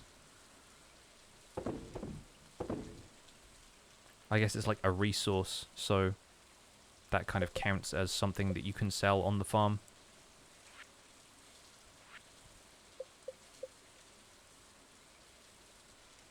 There's still a lot of minerals that I haven't submitted to the museum. I think I should just go on a spree opening geodes. Because the artifacts we're almost done with. There's 2 there that I don't have. Which I think one of them is the dwarf gadget. And something else. I think that's like the drum. That gets you the drum block. For some reason we don't have that yet. And then I need to spend a lot of time cooking things. For which I will need to get a lot of recipes from the villagers.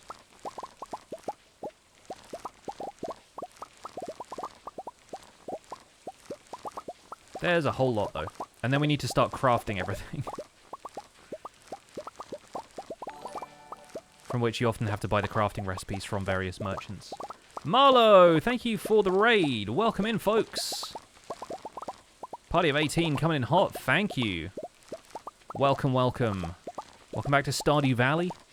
Or if you're brand new to this, spoilers, because we're in the end game here, so we've got a bunch of end game activities to do. We're here on the Ginger Island farm, and it was raining, so I guess I didn't have to worry too much about the sprinklers. Having said that, unfortunately, I have to kill one of these blueberry plants because I didn't put a floor there, so I forgot and placed a thing. Not to worry, though. Thank you so much for the raid, Marlo. Hope your stream was good. What were you guys up to today? Go away for 1 minute and there's a raid? I know, right? Again, you got to be on your toes.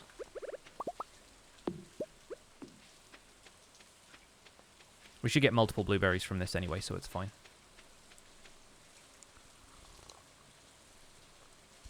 New to the channel, do I always make Stardew Valley content? Not typically. I always make Minecraft content. Stardew Valley is just, like, catching my attention lately for all of the fun stuff that's been added to the late game in this this update. But generally speaking, I play Minecraft. A lot of the stuff I do on stream is like behind the scenes for my Minecraft YouTube series, so we tend to do a good deal more of that than of most other things. But I like to think we dabble in all sorts of stuff over here when given the opportunity. Been addicted to Stardew recently. It's such a good game. It's genuinely a really, really entertaining game.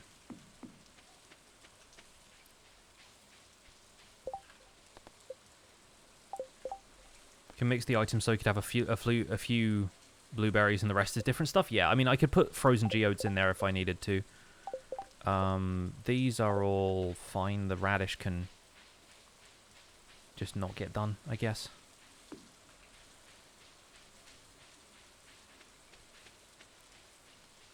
I just really need to get myself the rest of the fossils for the field office, because I think that's the only major objective we have left on the island. What are the eggs in the nest up there? That's just part of the obelisk that warps you back to the farm on the mainland. It's just a fun little design for it.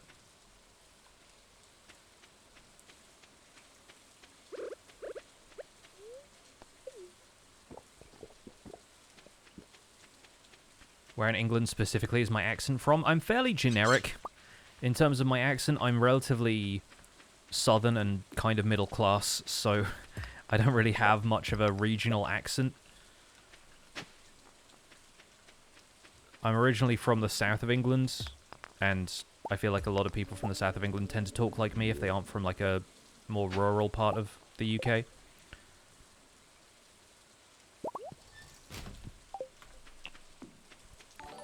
I am what Mr. Badgerseth would call a southern shandy drinker. The Loud Neon, thank you so much for the 13 months. Thanks for being so amazing. The RTX series is fun to watch. Hey, thank you. Glad you're enjoying it. I actually have a couple of other things in the works for that series further down the line, but I'm still going to be messing around with it here and there. The series has not gone anywhere, so do not worry.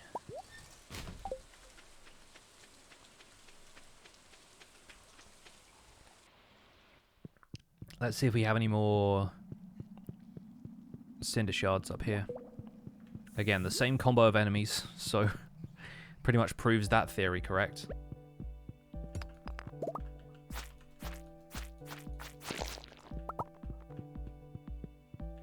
I really wish one of the chests in the volcano would just give you a giant bunch of bananas.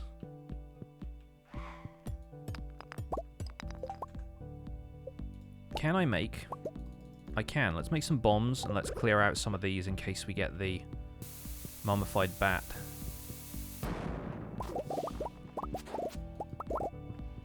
That's my main objective right now. My main goal is to blow up rocks and then act like I don't know nobody. Your son wants to know how much and what is the combat like in Stardew Valley. It is like this. It's kind of basic, almost like original Legend of Zelda style combat, really. There are a bunch of different weapons you can acquire. There's a few different enemies to fight in a few different locations, but it's not as in-depth as far as combat goes as some other games might be.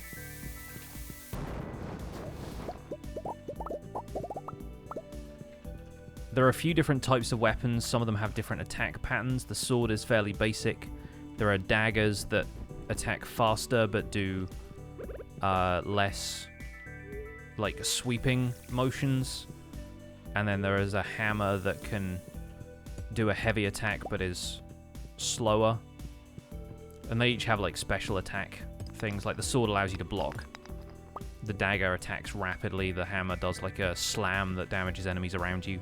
There's a bit of nuance to it, but it is largely speaking fairly basic, because it is just one element of a game that has a lot more breadth than that.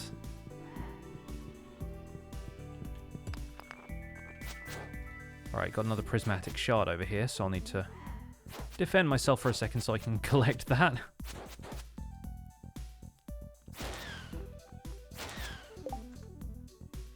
Let's chuck out taro tuber seeds, because I don't really need those. And there's so much stuff here I want to keep. It's kind of annoying. Let's eat a mango. just while I'm standing here. And honestly, I think I could probably get rid of the copper.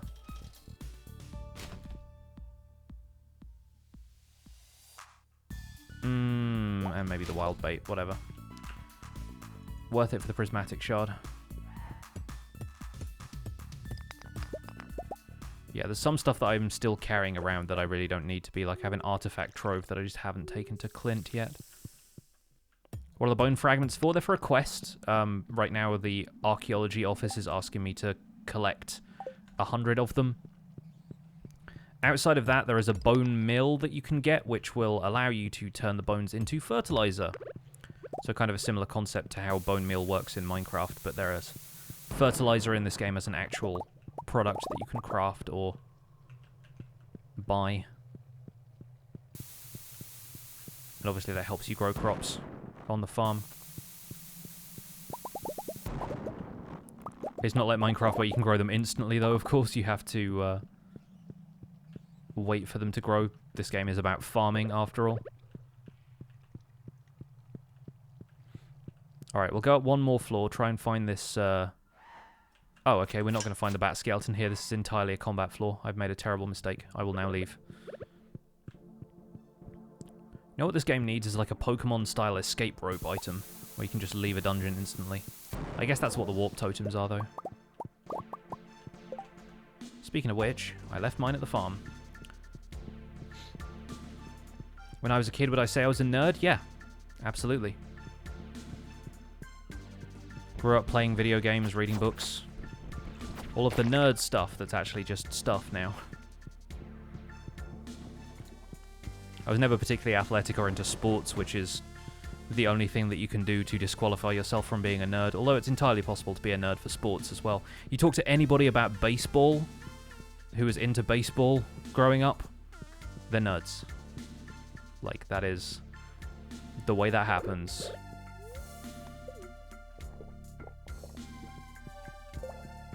Hey, Master AJ, good to see you. Stream's been good. Making good progress here in Stardew Valley towards our 100% goal. Being uncool is cool now. Always was. Astronaut meme. Always has been. Baseball fans are usually big statistics nerds. Exactly, yeah. It's always really funny to me when people don't understand the appeal of something like Pokemon cards, but then you say baseball cards to them and they're like, oh yeah.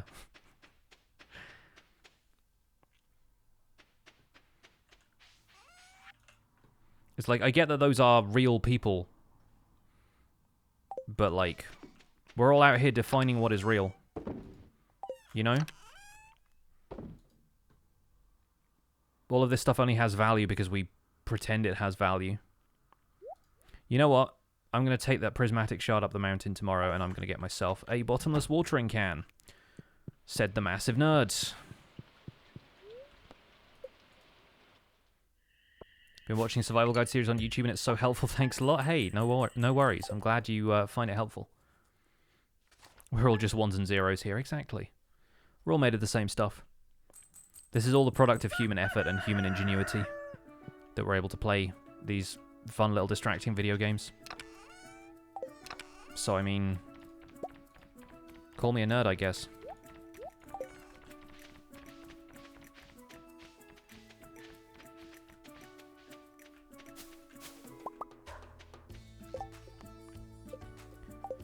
Alright, melons will be done soon. We've got 4 days for that. The luau is today. We have 11 days for blueberries. Everything's coming up pixel. What does a bottomless watering can do? You can figure it out, right? The watering can has no bottom. It is infinitely full of water. Therefore, you can use it infinitely and never run out. Part of the mechanics of this game require you to refill your watering can so that you can continue to water crops. And watering different areas of crops takes a certain amount of water. Having a bottomless watering can means that you can just water stuff as much as you want without having to refill it, which saves you time. Part of the gameplay loop of this game is basically just all about how you manage your time, what you do with each day.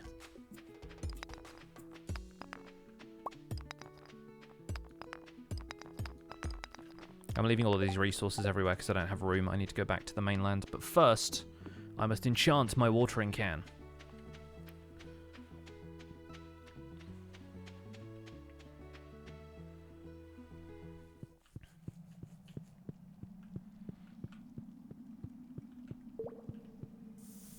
Take the shortcut to the forge. The lava monkeys are taking a bath, as per usual. And let's do it. What do we got? Yeah, bottomless watering can. Perfect. I think that is one of the only enchantments you can get for it, but I think you probably also get, like, Swift or whatever for it, so... Yeah, I'm glad we got bottomless from that. That's good.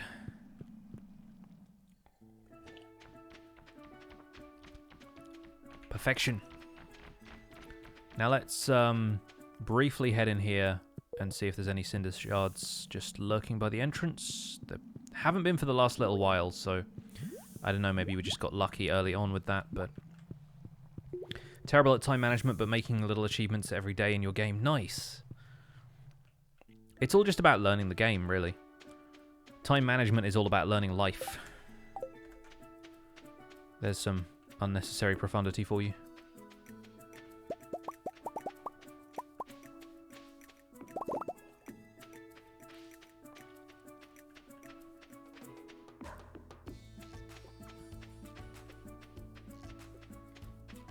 And I think, yeah, we have a couple of bits and pieces to drop off back at the farm. We don't really need to do the luau scene again, so I'm probably going to skip the luau, even though it's an annual event. I don't think anybody judges you for not turning up.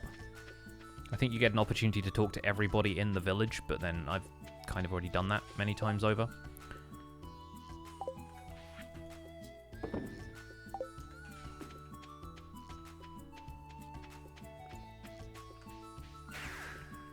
Let's go.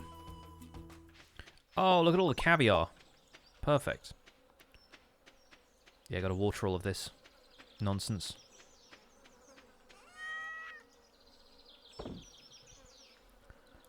We need to sell one iridium ore, if I haven't done that already. All the rest of this can go in here.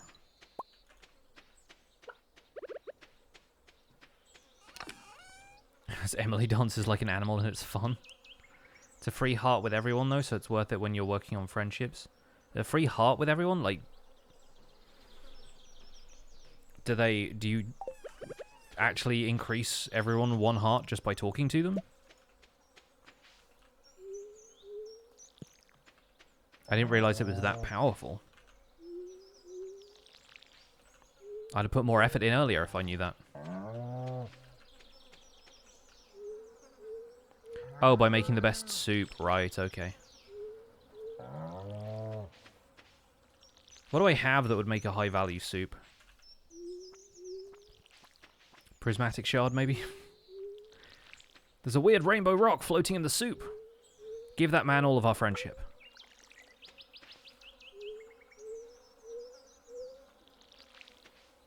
I always used to put super cucumbers in, but I don't think they're good anymore. I think they've changed that. Goat's cheese if you have it. Purple mushroom. I might have a purple mushroom. Gold star grape is one of the best items for the soup. I think I might have one of those as well. I have sold it recently, but...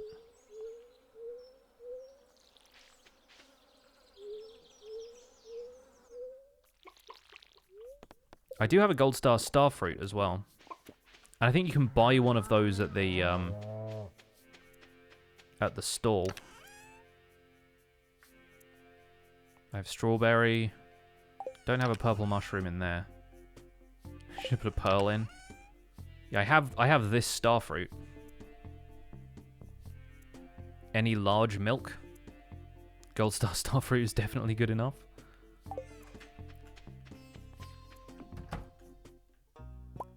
Not ancient fruit though? Ah, shame. Yeah, looking at the rest of the stuff I have in here, I've got a blackberry but not a grape.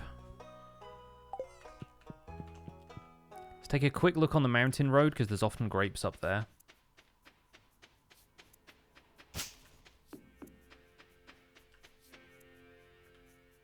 Put beer in the soup. Aha! Grapes.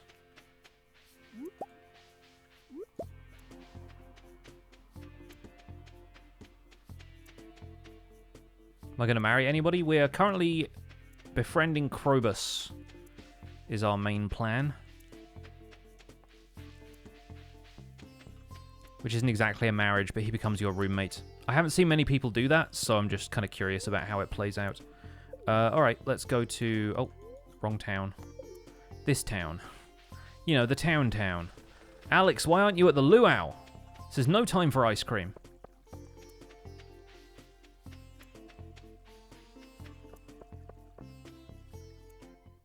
There we go, alright. What up, Pierre? Do you have any recipes for this event? I guess not, okay. Or if there were, then I had them before. I added grape to the soup. Awesome.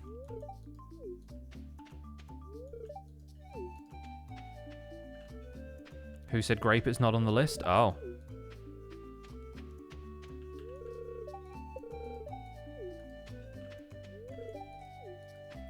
Gotta make sure we keep our friendship up with the governor. We only see him once a year.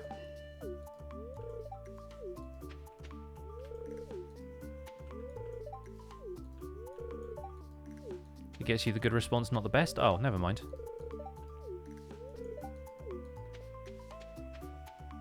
I don't think I have anything that's worth the best response anyway. Except the starfruit, and again, we might just save that. I think we need to save one for Kent later, if we haven't done that quest already.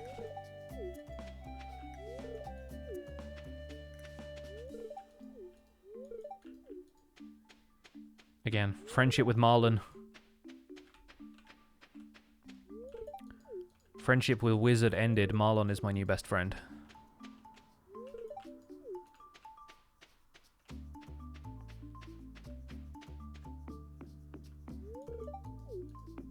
Abigail over here, wanting to talk to her dad. Her real dad. The Mer people are curious about your festivities. Tell them I said Mer. Still half a heart with every villager, it's worth it, yeah. Except for Krobus, sad face. Unless Krobus still gets half a heart even though he's not at the luau.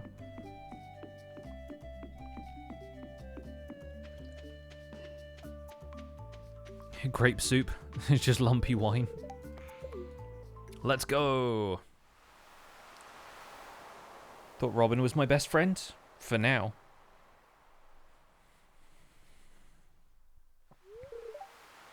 Time once again for the potluck ceremony.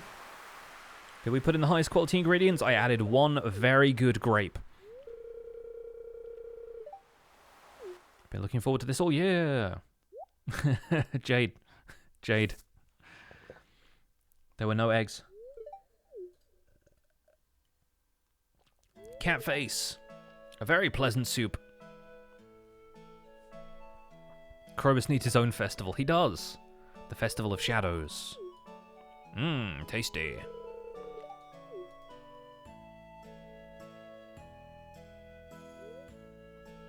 The luau was a success. Dang it. The streamer stutter is real. Alright, let's finish watering all the starfruit.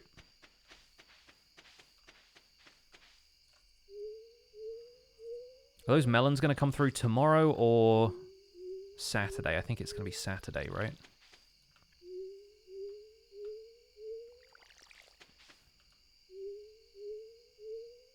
Some people might say it's super.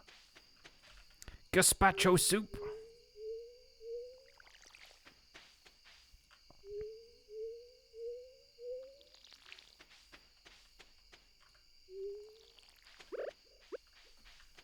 I was about to drink coffee right before I went to bed. It's not how you do it. Apparently, it's the one ingredient we add is the thing that makes or breaks the soup.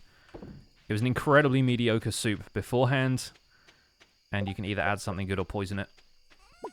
Your move. Mango soup, please.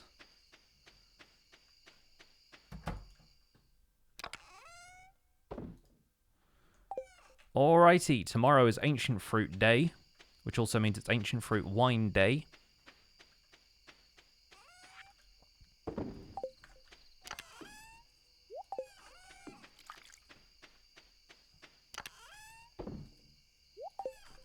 should probably go to Clint and get rid of some of these disposable things in my inventory. Oh, is this... It's feeling a little bit island time in here. Okay, that's not fully matured yet. Did you get here near the end? Kind of, but we're still going to be playing for another 3 days here. Have a full room filled with chests. Well, kegs, yeah. Room full of kegs, let's go.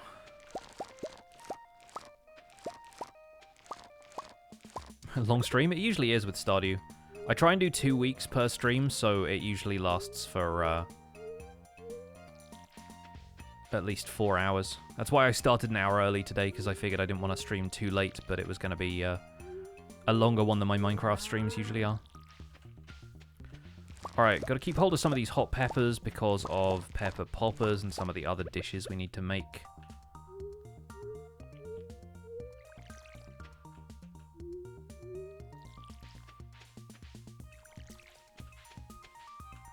The starfruit are coming together pretty well.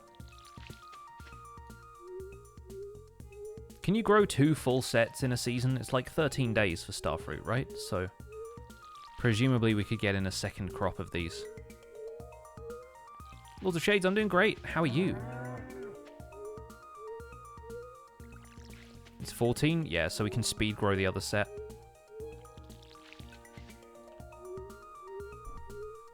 Eventually the plan is to start growing starfruit on the island, so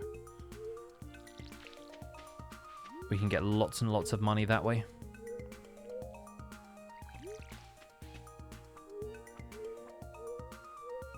And that's what we will eventually do with that giant plot of farmland. It just depends if we want to do the key fruit quest in the meantime. The key beans. Do I tend to buy the seeds or put them through the seed maker? Depends on the crop.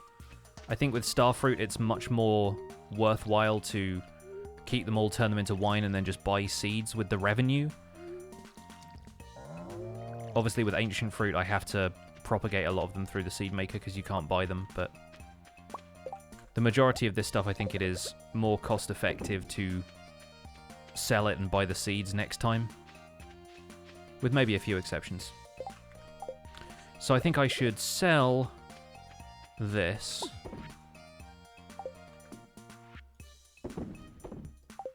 And we'll keep the peppers.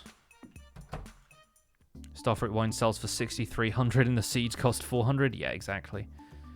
Let's put a bunch of those in there. Oh, the jukebox is playing the luau music. How appropriate. Starfruit wine is more profitable, but ancient fruit wine... The ancient fruit regrow every 7 days.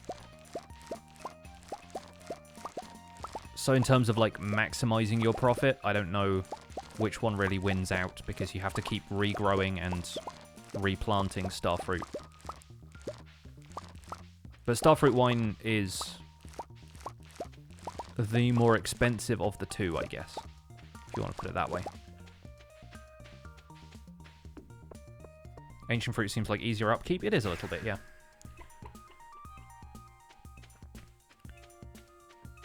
So the wine, if not done already, should be done by this afternoon. Oh, it is done now. Okay, great.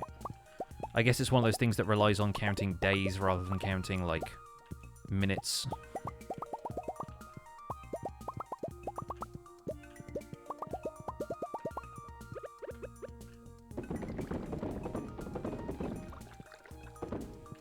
Need to really make more kegs as well soon.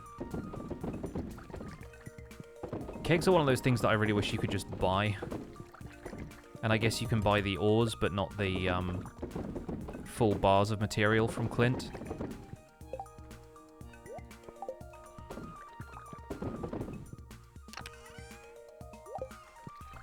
Alright, 56 ancient fruit wine. Oh, wait. We need to do the extra barrel. I presume it's just going to be like every Friday we do this, though. So the extra barrel is not super necessary, it is just nice to have.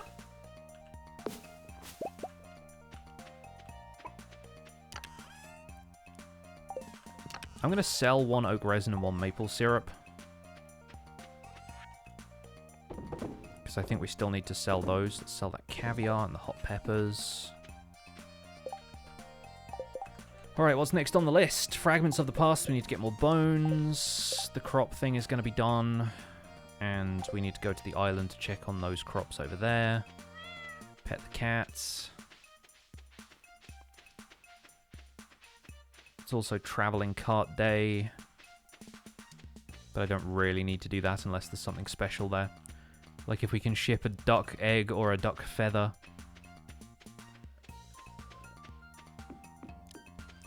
Starfruit's massively more profitable growing it on the farm during summer. Ancient fruit wins out growing it in the greenhouse or on the island. Yeah. I like the island. I like the addition of the island. And the greenhouse was always kind of my end game anyway. Apricot, largemouth bass, sea cucumber, woodsy couch. Do we have to sell the rare seed berry? Do we need to sell the sweet gemberry for 100%? I presume we do, right? Because it comes up as like a thing in here somewhere. Be like one of the fruits.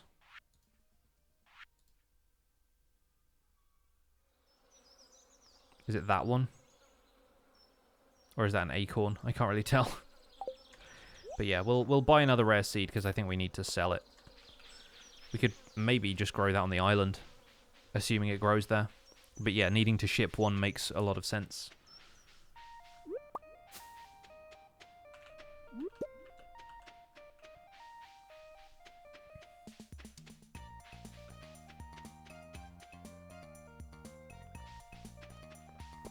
Good thing we have a private island, right? We haven't really gone to see Krobus at all this week. Should get him some void mayo. And I think we did miss somebody's birthday. Which was... oh, Maru. Sorry, Maru. We'll give Alex an egg tomorrow. Demetrius wants us to kill rock crabs. Sell wood and hardwood. Did I not sell wood already? I thought I did.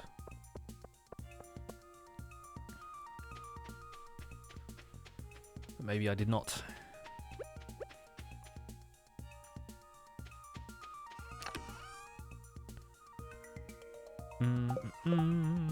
We can just give Maru some coffee and stuff. We can probably smooth that over. Alright, I'll just sell the wood that I have on me. And 1 hardwood.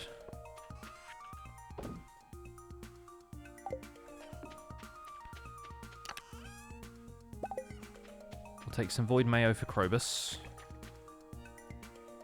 Maru loves strawberries. Yeah, we got strawberries.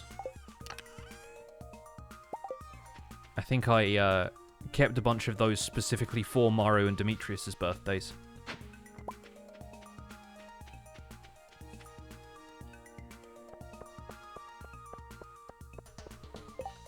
Question, is Maru at the clinic today? No, apparently not. So it's either down here on the bench with Penny, or up at the house.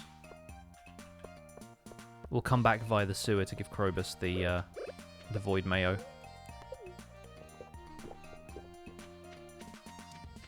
I love strawberries, but no one's giving me any.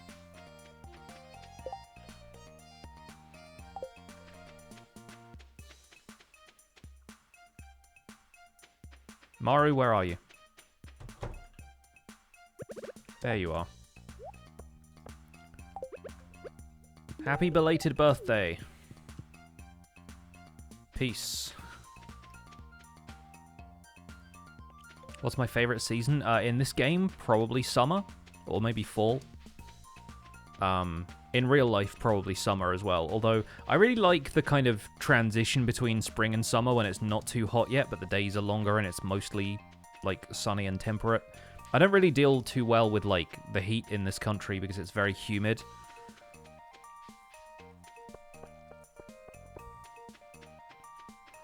So when it's, like, high summer in the UK, it tends to just be kind of sticky and gross. Dang it, it's Friday.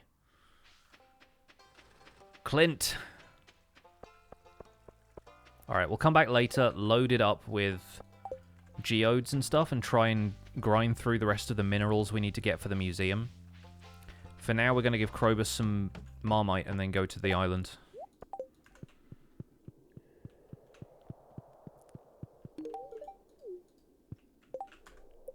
Krobus is now at, like, purple level friendship with us. Yeah, there's never a Friday the 13th in this game.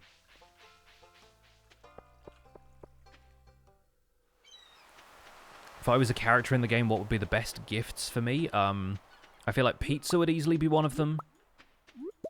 Pale ale, also probably one of them. I'm basically Shane.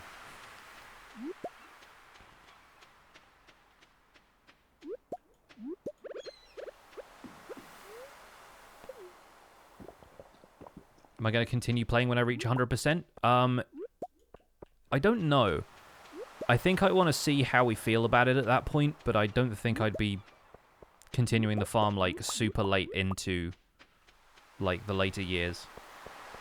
I like the fact that 100% is an objective. I was thinking about maybe doing the without the attitude / problem. I mean, I don't know about the attitude.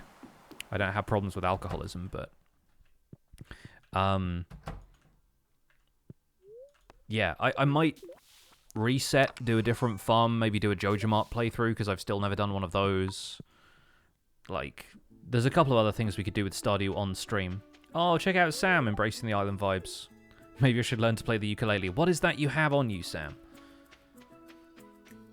I mean, it's probably meant to be a guitar, but still. Look at the strawberries, though. I'm going to keep the coral this time.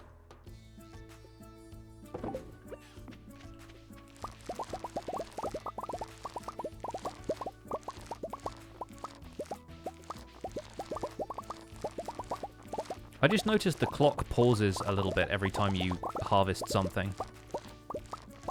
I guess because otherwise the clock would run down really fast while you were doing stuff like this, but every time it goes grey like that when I'm harvesting something, I'm like, is it just pausing for like a very small amount of time? That's really funny. Jenna, thanks so much for the Prime sub. Really appreciate that brand new Prime sub to the channel. Enjoy your emotes and your sub badge. Welcome to the Pixels. You're 1 in a million. I appreciate the support, Jenna. Thank you so much. Strawberries would definitely be a love gift for you. Yeah. I don't know. There's a few things in this game that I think I would put on the list.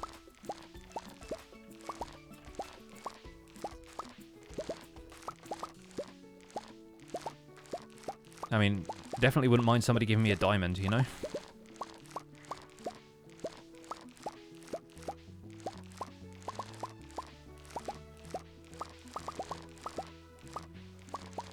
In humanity, gold is a universal love. I'm fairly certain there are people who wouldn't like gold. Like, I definitely know people who prefer silver jewelry for a start.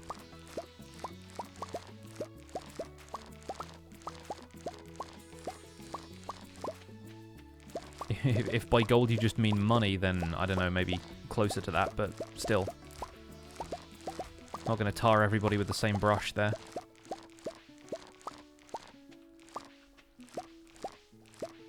And there are some people who are, like, allergic to metals, although I think gold is harder to be allergic to, just because it's not a very reactive metal, but I forget how that works.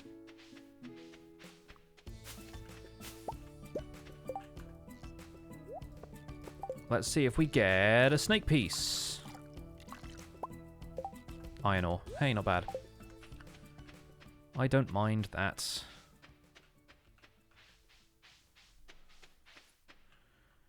And let's put this here.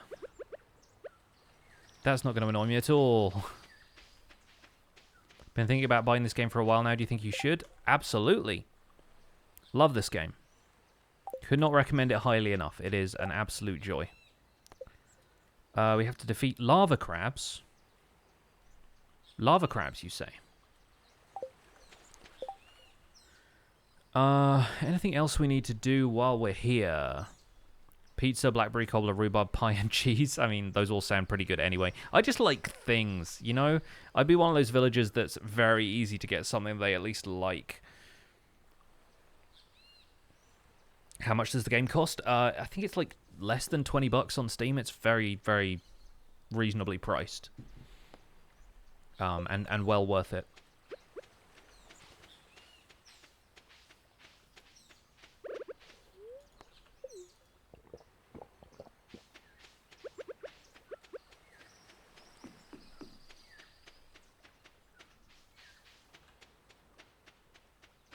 Man, so much coral. It's all kicking off today. But I'll need coral later for like the beach obelisk and stuff as well, so.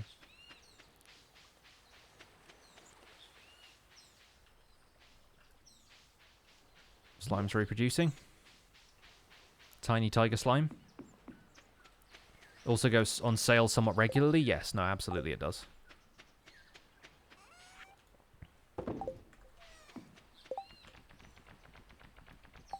Alright, I think we're good here. Let's go back to the mainland.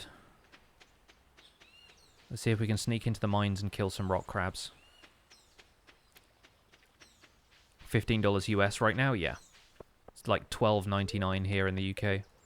Something like that. Alright, magma crabs, come at me.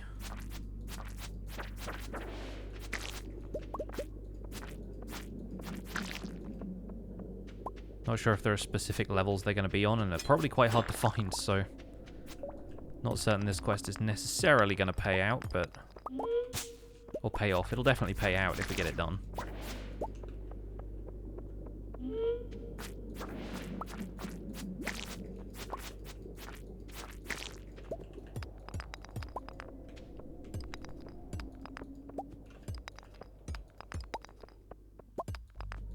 How much is that in euros? I don't know, just look it up on Steam. If you're going to consider buying it anyway, then don't expect me to be the currency exchange for you.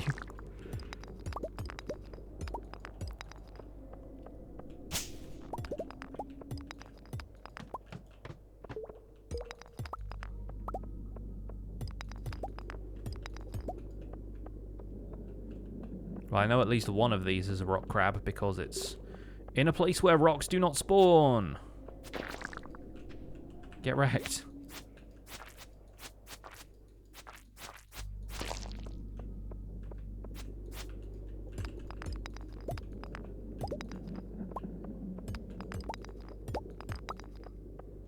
Euros are generally just halfway between pounds and dollars, yeah.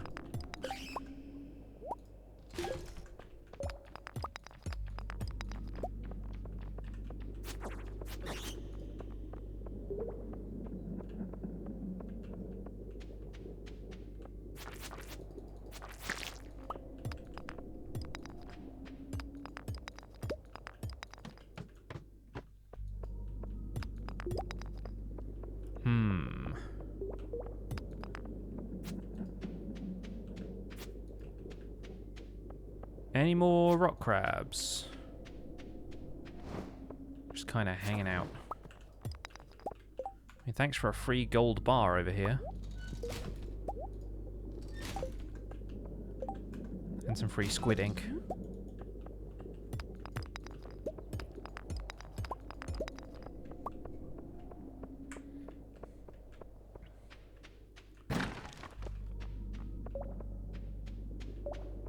I guess another thing we could do briefly before we head to bed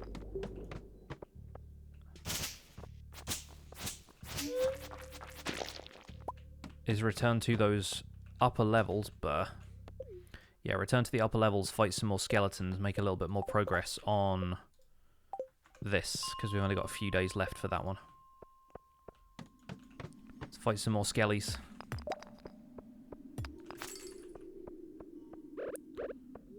I'm coming, skeletons. Prepare yourselves.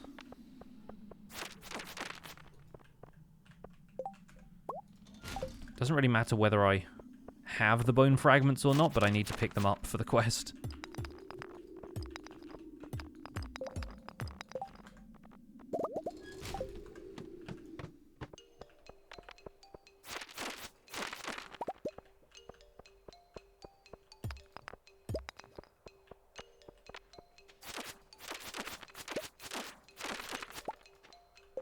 Oh, bone sword. Let's throw the solar essence out. Bone sword is ready.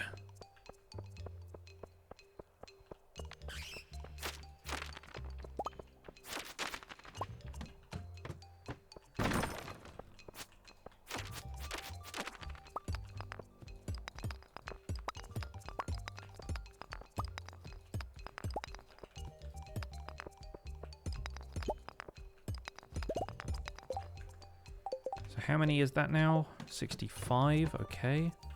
Oh, boo. Unless these levels have a ton of flying skulls in them, they're effectively kind of useless for this quest.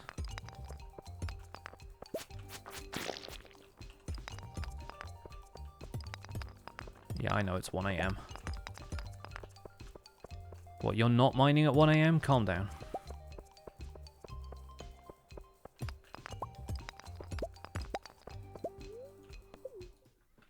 Alright, alright. I'll go home.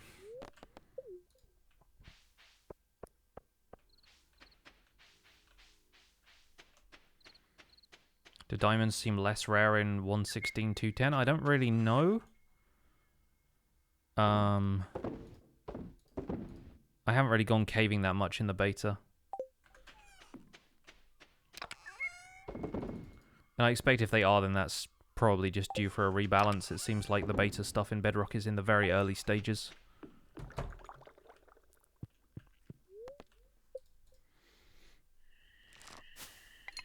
No worries, Juliet. We're going to be wrapping up here soon anyway. Look at the take. Ancient fruit wine, 129,000. And the strawberry's not doing too badly either. 165k in 1 day. It's pretty good. Telomian, thanks so much for that brand new Prime sub to the channel. Enjoy your emotes and your sub badge. Welcome to the Pixels. You are 1 in a million. I appreciate the support. Thank you. Mermaid music. Oh, thank goodness, a rainy day, so I don't need to water all the starfruit today. Wild honey. Some hops as well.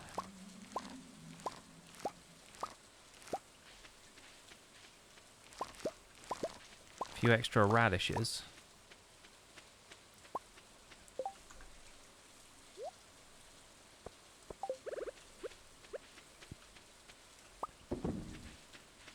It occurs to me I should probably spam lightning rods down here to make sure we don't end up with that happening and our crops getting destroyed.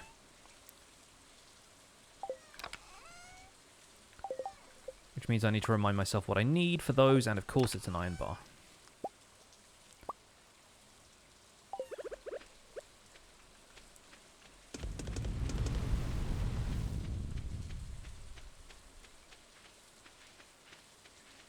Oh, it's melon day. Chat, it's melon day. There are 2 rods in the black chest. Thank you. At least somebody's paying attention.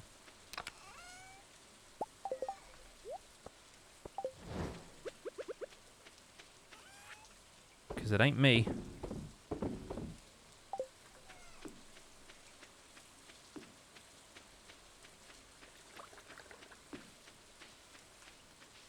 That's not going to help much, but it will help some. Hopefully. No giant crops this season, but hey, we got red cabbages there as well.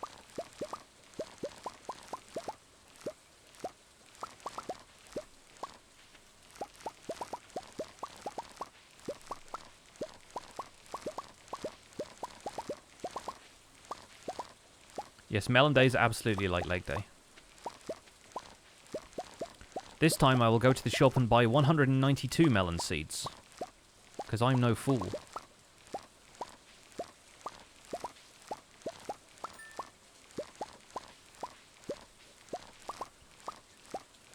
I think that's also just triggered the Queen of Sauce quest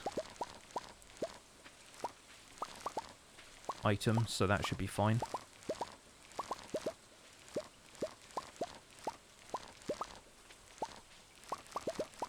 Yeah, these cabbages are like all the way done.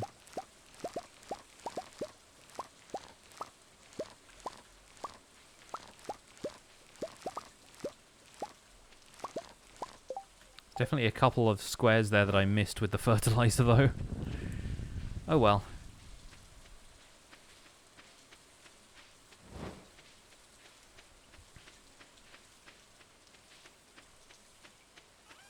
$77 of each of the quality melons, only 28 of the lower quality ones, so we did well.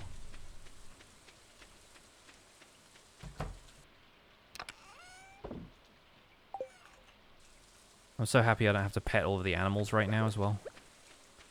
Definitely makes my job easier.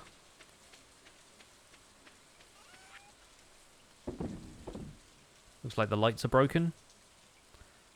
Oh, that's what that was. I heard a Windows update noise earlier, and then apparently that just was Lumia deciding it was going to switch off unless I could update it immediately. Man, I love this software, but it's a little temperamental occasionally.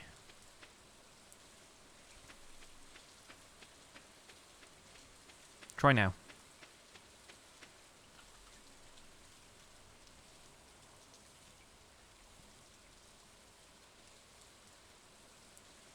There we go.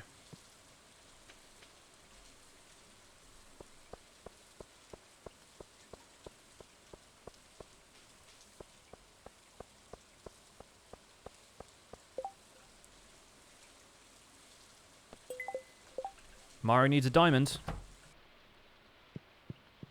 Does Alex want eggs or fried eggs? I can't remember which he prefers.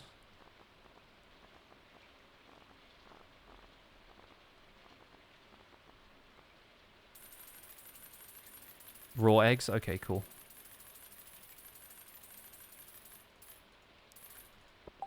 Needs them for his legs.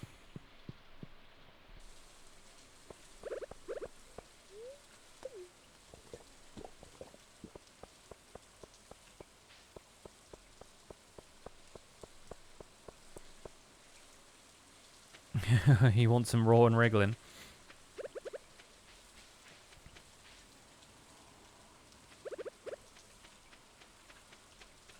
So we want bat wings, refined quartz, and iron.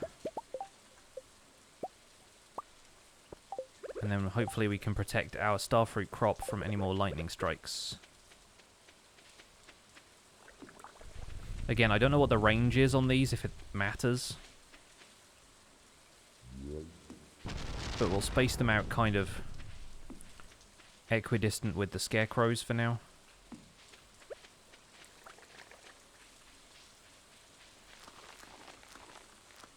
Alex is hard to please, unless you have eggs.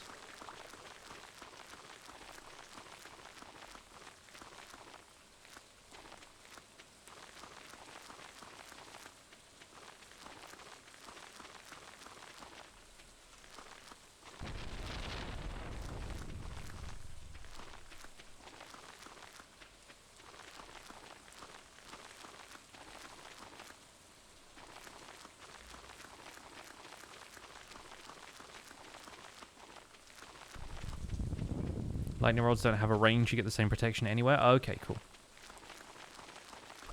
It's just a matter of like how many lightning strikes you get per day or something.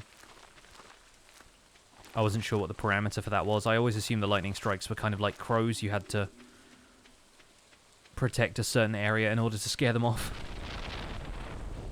They also don't have any range. I knew what you meant.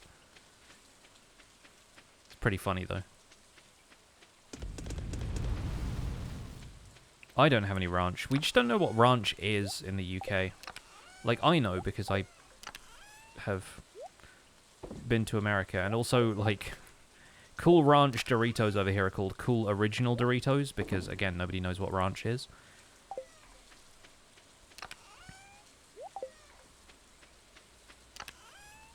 But I feel like ranch is a pretty good dressing. Like, I really like ranch, so I'm confused as to why it's never really been a thing over here.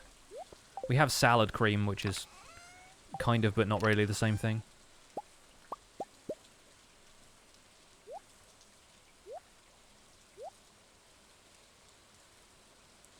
I'm going to take all the magma geodes. 25 frozen geodes, 30 regular geodes, an artifact trove, Because it's all the minerals right now is what I need. It's like a bunch of this stuff. The artifacts were only missing 2. You love salad cream? I like salad cream too. I haven't had it for a while, though. We tend to just get mayonnaise.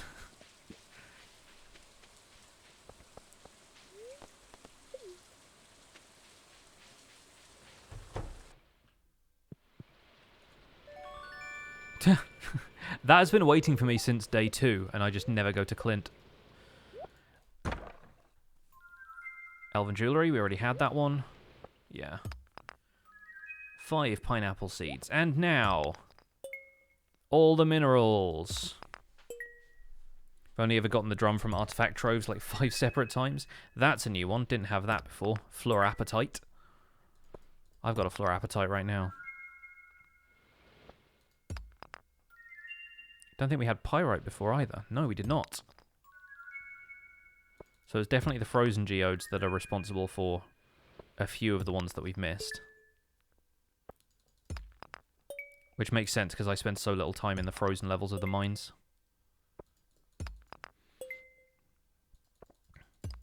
Have a squeezy bottle beside your desk at all times. I was listening to a podcast recently where a Canadian guy was trying salad cream for the first time at the behest of an Englishman who was on the podcast. And the salad he made was just like full of other stuff. And so he wasn't really able to evaluate the true taste of salad cream. But he apparently had to get it imported from Ireland. And then he went down the road to the shop and it was just like there. They just had some.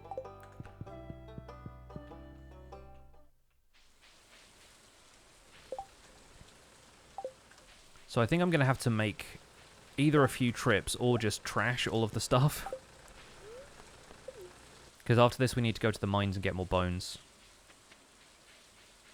Or potentially go to the island and then come back and go to the mines. Because the island will have some bones in the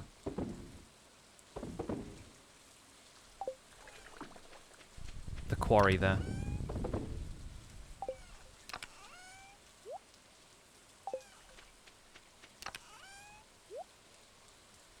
Let's put this ring somewhere sensible as well. Because I don't plan on using it right now. Likewise, the fairy seeds. Gonna go and put some of this in here. We've not needed to use food in the mines for a little while, so... much so I will probably regret this later. I think it's safe to say we can put those away. Oh no, you can sell minerals to Clint. Yeah, that's a fair point, but...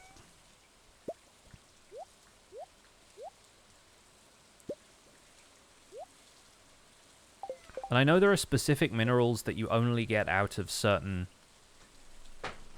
like, types of geode, right?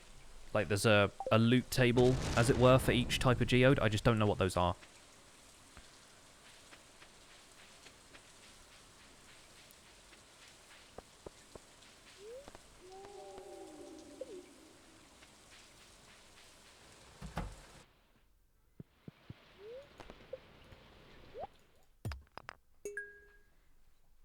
Alright, we've opened up a bit more inventory space, and of course we're just going to get the usual garbage.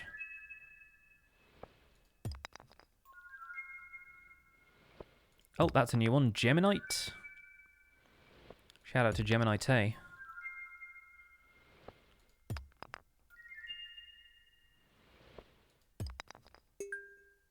Fries. That is calcite. Stone. Is that a new one? Nope. Got that one already. Definitely got that one already. Got that one in my inventory already. Finally, a dwarf gadget. Oh my gosh. And regrettably, I have to give that one into the museum. But hopefully we get another one, because I've been waiting for one of these so I can get the farm computer. I've had the recipe for ages and just still haven't had the gadget itself. Why do some slimes have a star above them? I think those ones give you a higher chance of dropping rare stuff like weapons and things, but I don't know for certain. That's new as well. Oh no, that's fire opal. There's another opal, I think, that we can get that's different.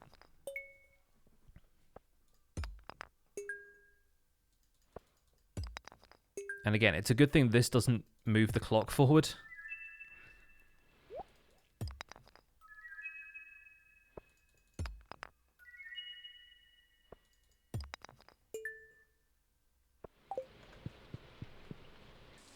Normal Geo doesn't have many unique minerals, just the ones you can get from the gemstones. Yeah, uh-huh. We should be fine then. Alright, Dwarf Gadget can go over here with the rest of the dwarf stuff. And again, we'll try and like reorganize some of this so it makes sense later. We got new rewards though. A burnt offering, lovely. What type of keys are on my keyboard? The ones that came with the keyboard, which is a Logitech G403, I think, or 413, I forget exactly what model it is. It's a Logitech one.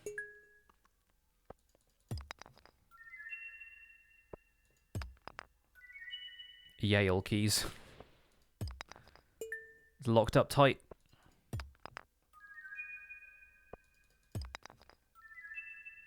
Alright, now we're definitely getting some of the same stuff.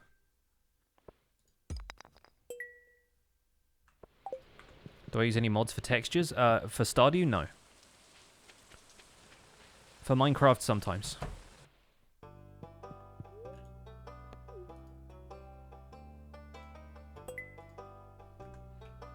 You meant like key switches? Again, I don't know. The ones that came with the keyboard, I recommend looking it up.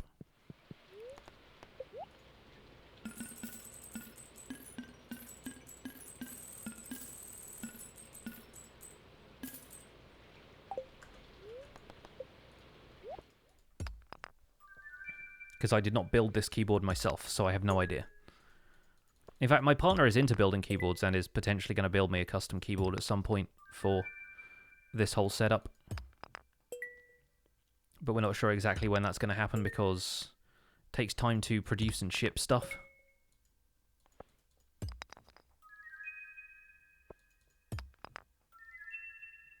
Why are you interested? Like, what does that information get you?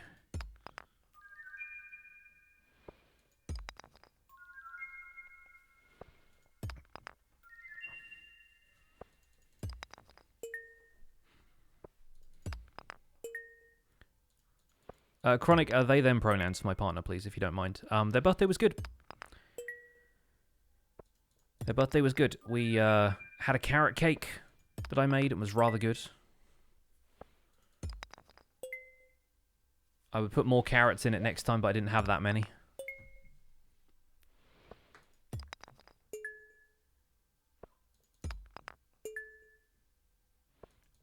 But yeah, obviously we couldn't really go anywhere and do a whole lot, so they spent the day chatting with family.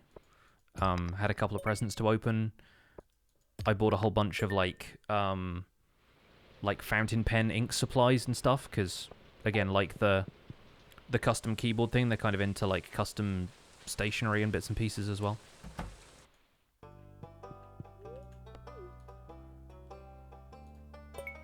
But it was a low-key one. I expect a lot of people who've just spent the last 2 birthdays in some state of lockdown are feeling the same way. Alright, let's go and sell the rest of these to Clint, and let's head to the island real quick. I'll sell you these. Let's keep the earth crystals. Nah, let's just sell those. We can get more. Fancy fountain pens are the best. Yeah, they're just like into a variety of inks and stuff. Like there's some cool stuff going on. Boz! Speaking of birthdays, all the birthday people in the chat. Rob's here, Boz is here. Thank you so much for 15 months, Boz. Hope you're well. Hope you enjoyed your birthday. How was the cake in the end? I wasn't able to stick around for the cake.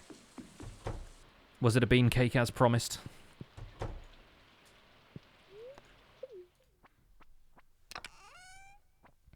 Fancy stationery gives me the illusion I have my life together. I mean, right? You gotta have something like that.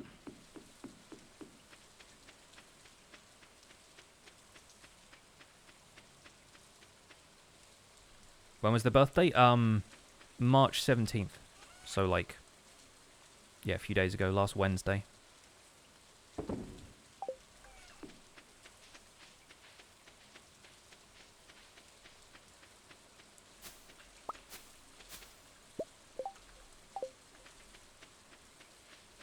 So much cake, there was a mix-up, you ended with 2 whole cakes and 7 cupcakes. Did the second cake turn up then? That's wild.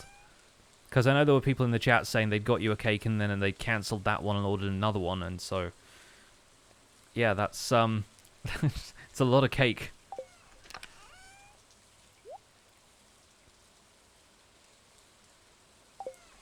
Hopefully it doesn't go to waste. I don't know how much of an appetite you have for cake yourself, but...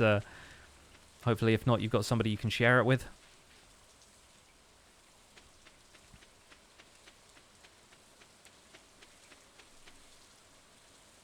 Your kitchen is full. Yeah, right. You need a party bag to give out to everybody, don't you? You have 1 slice of yours left? Nice. We have, I think maybe a third of the carrot cake left. Although I might have a slice of that after we're done here. Get a cup of tea and some cake.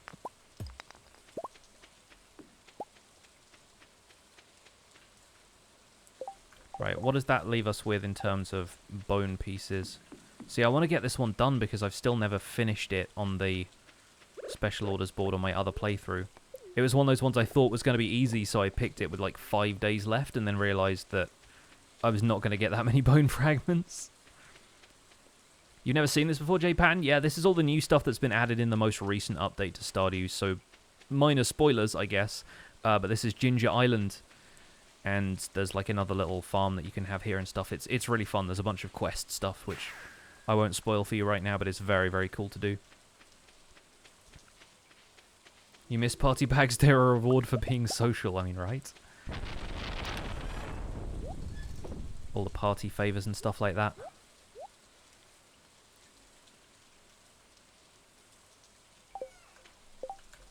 If I sell this, that is going to get me something.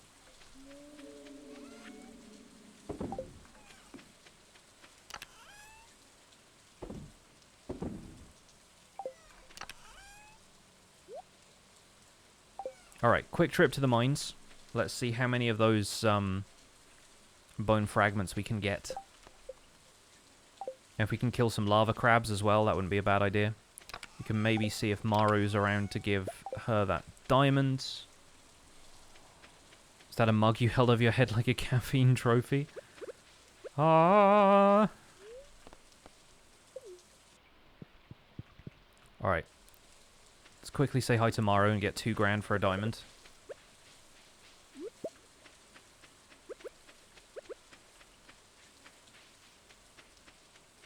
Such an odd economy when you can give Maru a diamond for 2 grand, but then Robin wants 8 grand for a bed.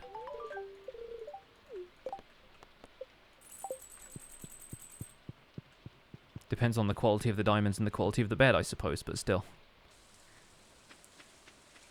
That's me at 3:30 when I get up for work. Ouch.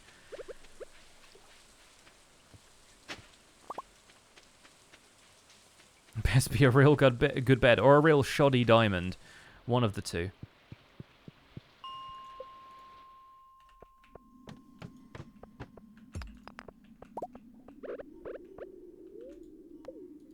Alright, no skeletons here, but we needed more iron, so at least we got some of that going. And we also needed more Omni Geodes because I've just given a bunch of those to the blacksmith, so...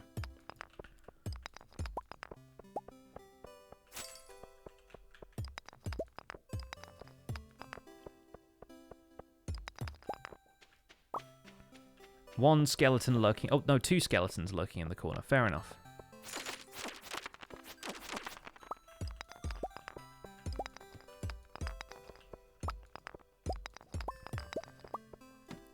So unless we get all of the skeletons today, we're actually going to attempt a bit of a sly Koopa. No, a sly maneuver here tomorrow. Because tomorrow is the final day for this quest. And since I have a bunch of... Oh, another bone sword, wow. Yeah, since I have a bunch of the bone fragments already in storage, I think what we're going to try and do is hand in all the bone fragments at the museum first, and then spend a bunch of time just in the mines attacking skeletons and getting bone fragments that way.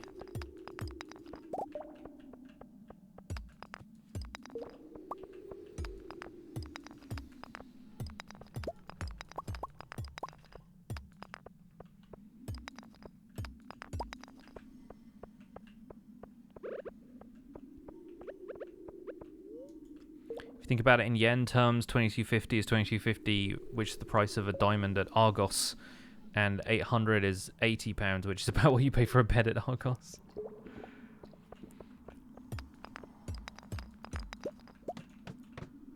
Should rename the item Cubic Zirconia.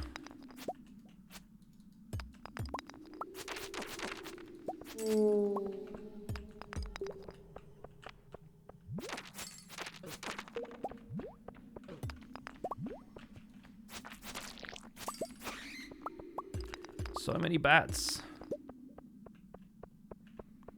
Too many bats spoil the broth. That's how the saying goes.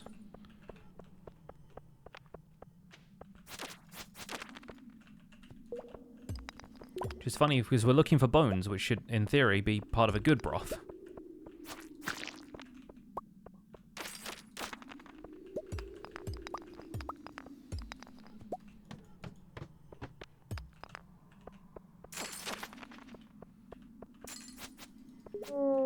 I feel like this is always the good floor. Whenever you hit a floor like this, it's always just full of skeletons or mummies in the case of the Skull Cavern. Ironic that you don't get skeletons in the Skull Cavern, huh?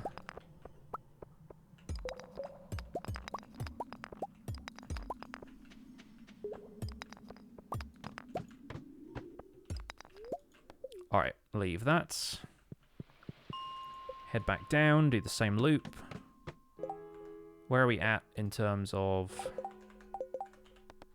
fragments? 84. Okay, we might make it today then.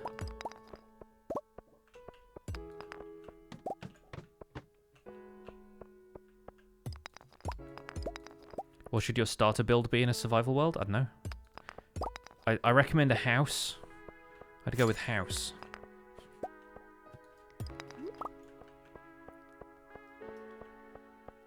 When do you think they're going to add mountain generation for Java? I don't know. They're already starting to add caves to Bedrock, though, so I doubt it'll be too long. Honestly, I think the world gen stuff seems to be what they are focusing on for the next little while.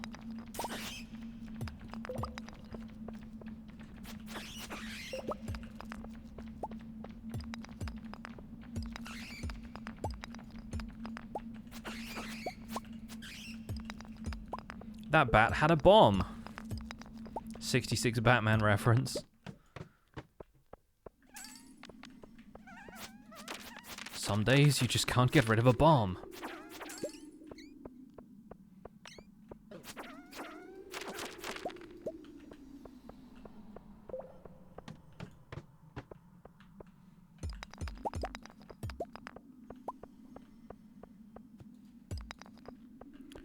One skeleton lurking in the shadows.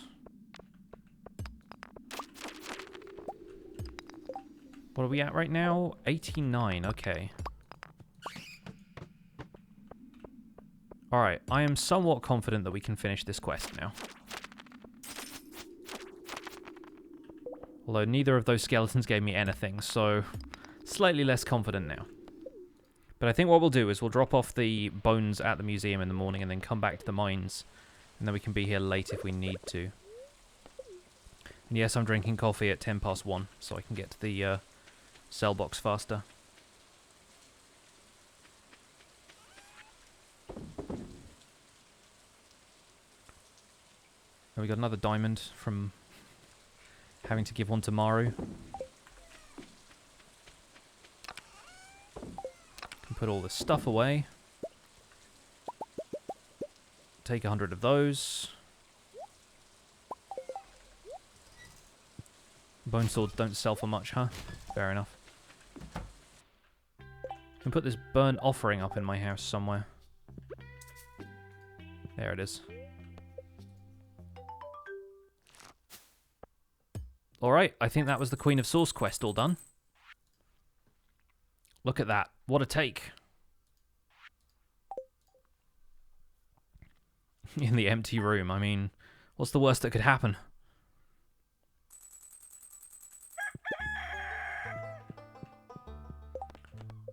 Alright, crop order is all done. Fragments of the past will probably get done. Once the blueberries grow on the island, then prismatic grange will be done too. Queen of Sauce, what have you got? Maple bars, very nice. And the spirits are very displeased today. Does that mean there will be skeletons? I sure hope so. Gus has made me a vegetable medley.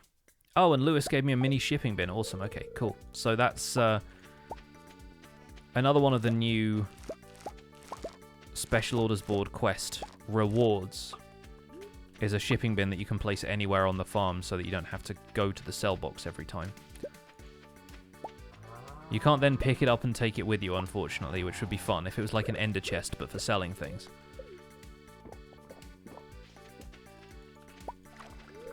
Didn't know I was objectively not going to join Hermitcraft. I have made no secret of it.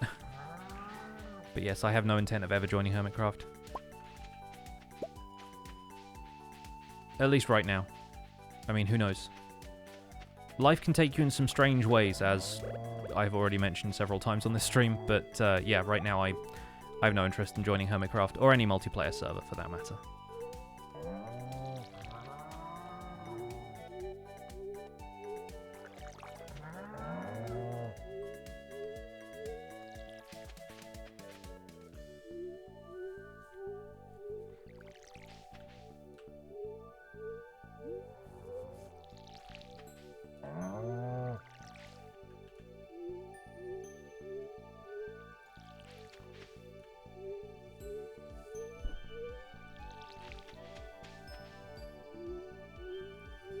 Think I would like a game called Shattered Pixel Dungeon? Interesting. Tell me more.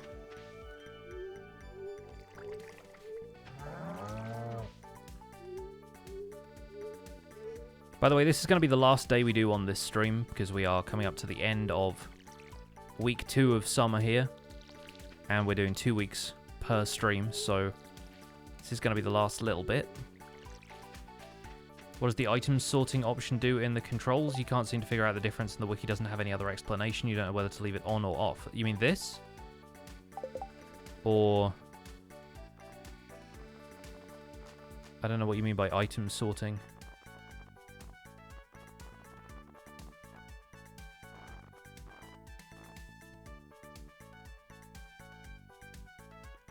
Like, tell me exactly what it's called, because I don't recall any...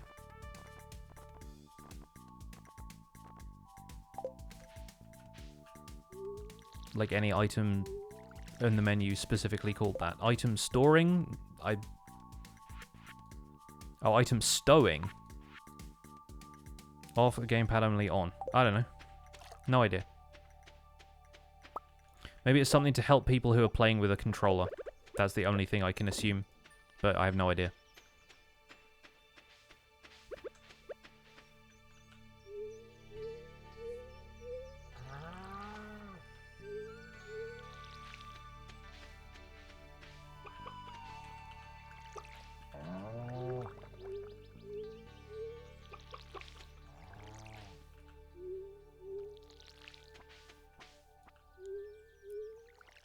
That's why I don't know what it does. I don't play with the controller. I mean, yeah.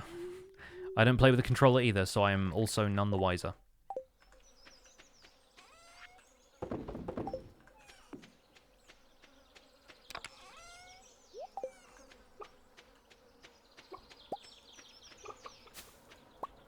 I forgot to give Alex an egg.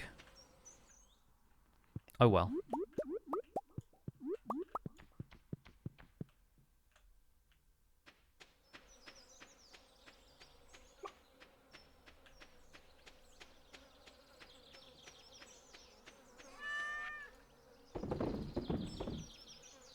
I'm going to sell the sweet peas at this point. We have plenty of sweet peas. You play with a controller, but you don't know what it does? If I had to guess, I would assume that it's something to do with, like, auto-sorting items into a chest, like, as soon as you open it, just to, like, save time and to save people having to, like, manually click stuff like that when it's kind of difficult to control a cursor with analog sticks on a gamepad. But, like, I don't really know.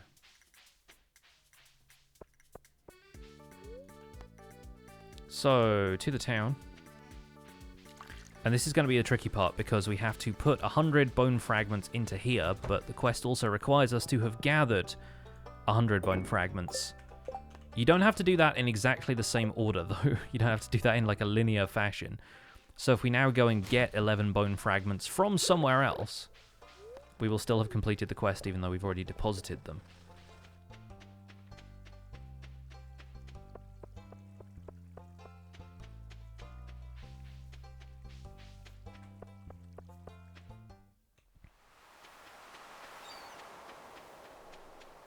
It's so you don't accidentally gift or eat items. You can press a button so you aren't carrying it. Oh, okay. Stowing. I guess that makes sense, yeah. It's kind of useful. I can see that.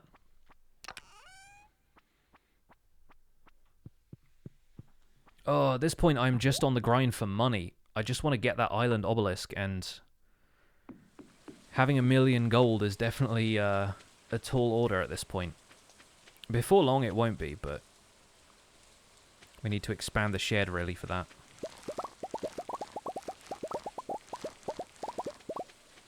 We've got the money to do that right now. I forget if you need more wood or if you just have to pay for the expansion, but it'd be nice if Robin could just build you a big shed from scratch for slightly more expensive.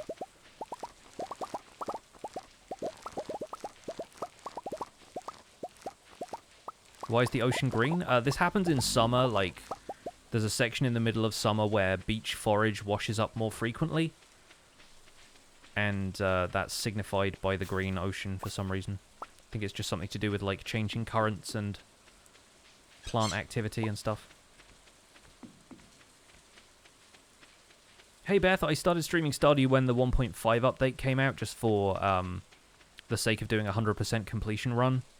Like a perfection run. But the, yeah, we've been playing Stardew on and off on this channel for a while. I just never really ran with doing a full series until now. If you want to check out any of the VODs of previous streams, because we're on summer of year 2 right now, so we've made quite a bit of progress, it's all on my Pixel VODs YouTube channel, which you can find by searching for it, or it's probably linked from my regular channel as well. Alright, we have one more bone fragment left. I don't know if we'll get it just from digging up rocks here. We might have to actually go and fight a skeleton.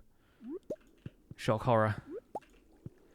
I need to go to the secret woods more, because there's a couple of mushrooms that you can only get from there, it seems like.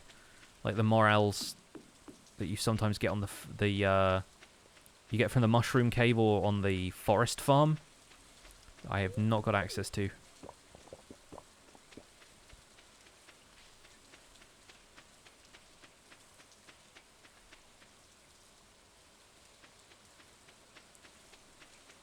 Sea green is a colour. It is. I missed one coffee plant. Nailed it. Are Hades streams on the VOD's channel? I believe there is one. I didn't really stream Hades more than once, I think. And I didn't, like, do a full playthrough of it. I played that game mostly off camera for fun. And oh boy, was it fun. But yeah, I didn't really stream Hades all that much. Highly recommend that game, though. For anyone who hasn't played it, it's a brilliant game.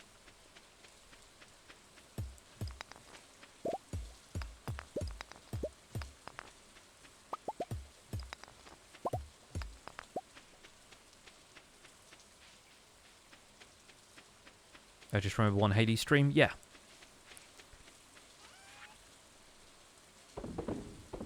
We'll sell all of those. We'll sell these fossilized feet as well. I have one snake head in there. I wish I could put the rest of these bone fragments together to make a snake vertebra, because it's the only way I think I'm going to get it.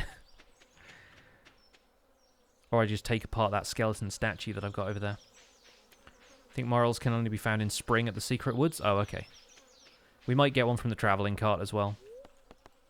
That's always a potential option. Quarry! Oh, this is so much easier now. I've got paths in. Why did I not do this before? Yes. It's also a little bit easier to see now that I've cleared out all of the trees in the foreground.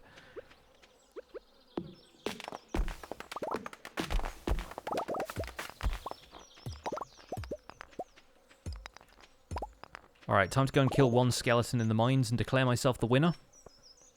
Actually, we could do it from the quarry mine if the skulls will drop bones. Which I think they do. Let's find out.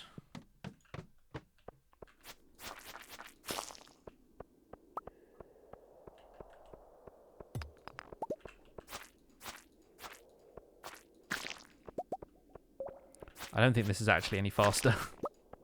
It's probably slower. Skulls? There's one. How about you? I'll get you next time, He-Man. No bone fragments. Let's get out of here.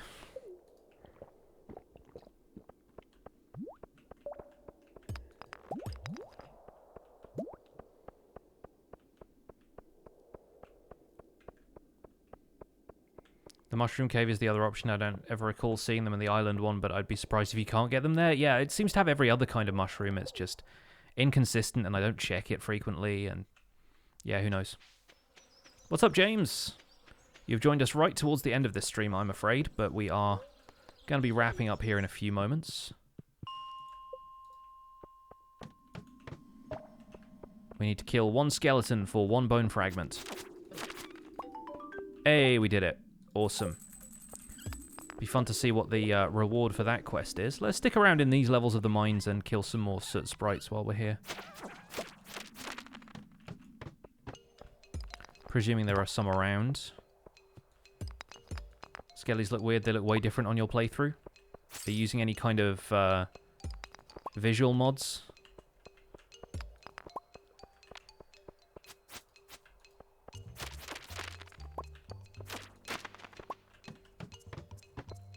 Because this is all just vanilla Stardew, but there are a couple of places I think where you can find different versions of the skeletons. Oh, you mean the floating head ones, right? Yeah, the quarry mine there has a bunch of those floating skull enemies.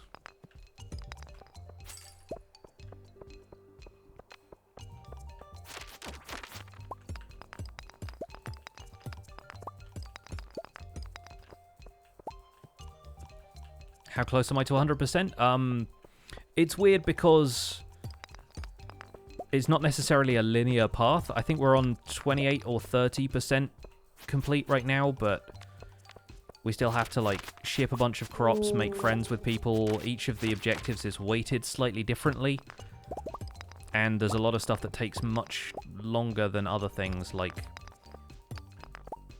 being able to buy all of the magic buildings that require a lot of money, basically. But yeah, 100% in this game is a fun goal because it requires you to basically do a little bit of everything. We are most of the way there with fishing, but we still need to get some of the legendary fish and some of the harder to catch fish. We still got a couple of star drops and stuff to get as well, so there's a variety of things we still need to do. Might do a Junimo Kart stream. Yeah, I think the mini-games we will probably end up doing here and there, but they're not required for the completion. Unless there are, like, crafting recipes that you can only get by beating those games or something, but I don't think that is the case. You get some trophy items. But that's kind of it, really.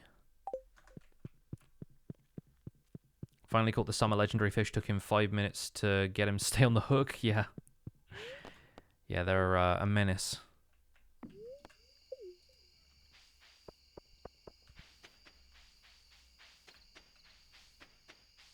Do I host the Hermitcraft recap? I do, yes.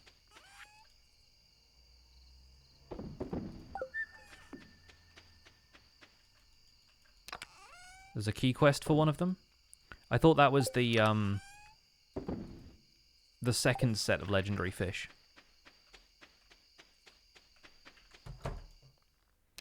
Because I think that's not required for completion. It's just like a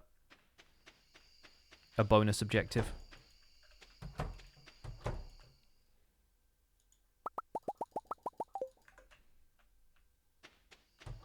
I think you read on the wiki that arcade games are necessary for 100%.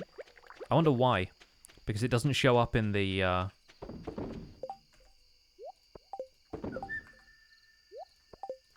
completion tracker at all. Like in the secret room.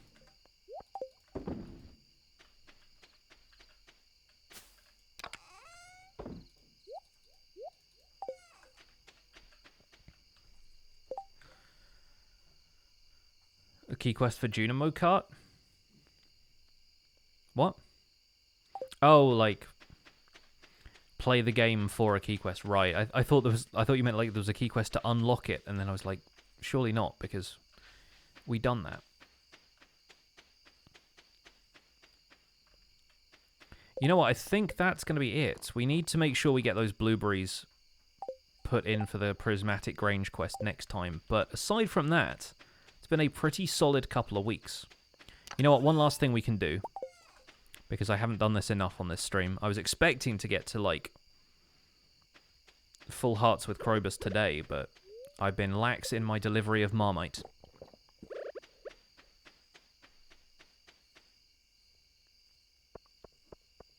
Get a score of over 500,000 or something like that? Ah, fair enough. I feel like that's not a bad one, as long as you enjoy playing Junimo Kart, because time doesn't progress when you're playing the game, so you don't really lose any time for doing it. Compared to something like the Key Fruit quest, which is just, like, constant. There we go. At least Krobus is now our best friend in the whole village. The man who lives in the sewers.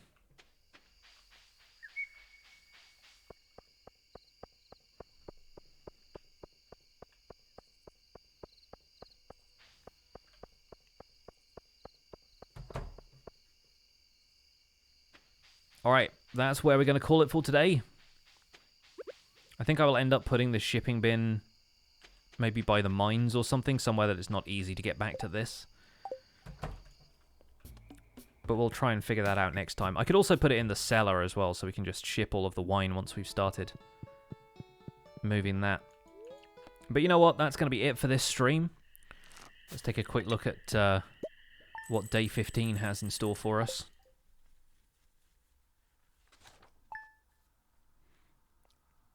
Just accepted the key quest to deliver 4 prismatic shards, and that's not going to happen. I mean, if you've got to acquire them and deliver them, then, yeah, that's a whole lot. But look at this. Look at our completely filled field of starfruit. I reckon we'll get another batch of those in this summer. The corn has grown as well. Good times. We got all that to look forward to on the next Stardew stream, which, if it's not sometime this week, will be next Sunday. For now, thank you so much for stopping by, folks. Thank you to everyone who stuck around from the raids by Marlo and Azuma. Really appreciate you guys coming in. Who's out here streaming today? You know what, we're going to raid Stingin today. Stingin is playing some Valheim. I don't really know all that much about Valheim, but we're going to raid Stingin because I haven't seen him for a while. And, yeah, you guys can use your Pixel Hype emotes and the hashtag PixelRaid to show some love. Show some love to Stingin. He's a good dude. Plays a lot of Minecraft. He's probably getting stuck into Valheim and breaking the game in any number of ways. I'll see you guys on Tuesday for another Choppin' Tuesday in Minecraft. We're going to be doing more work over at the museum there, so please do tune in for that. Until then, take care. My name's been PixelRiffs. Catch you guys soon. Bye for now.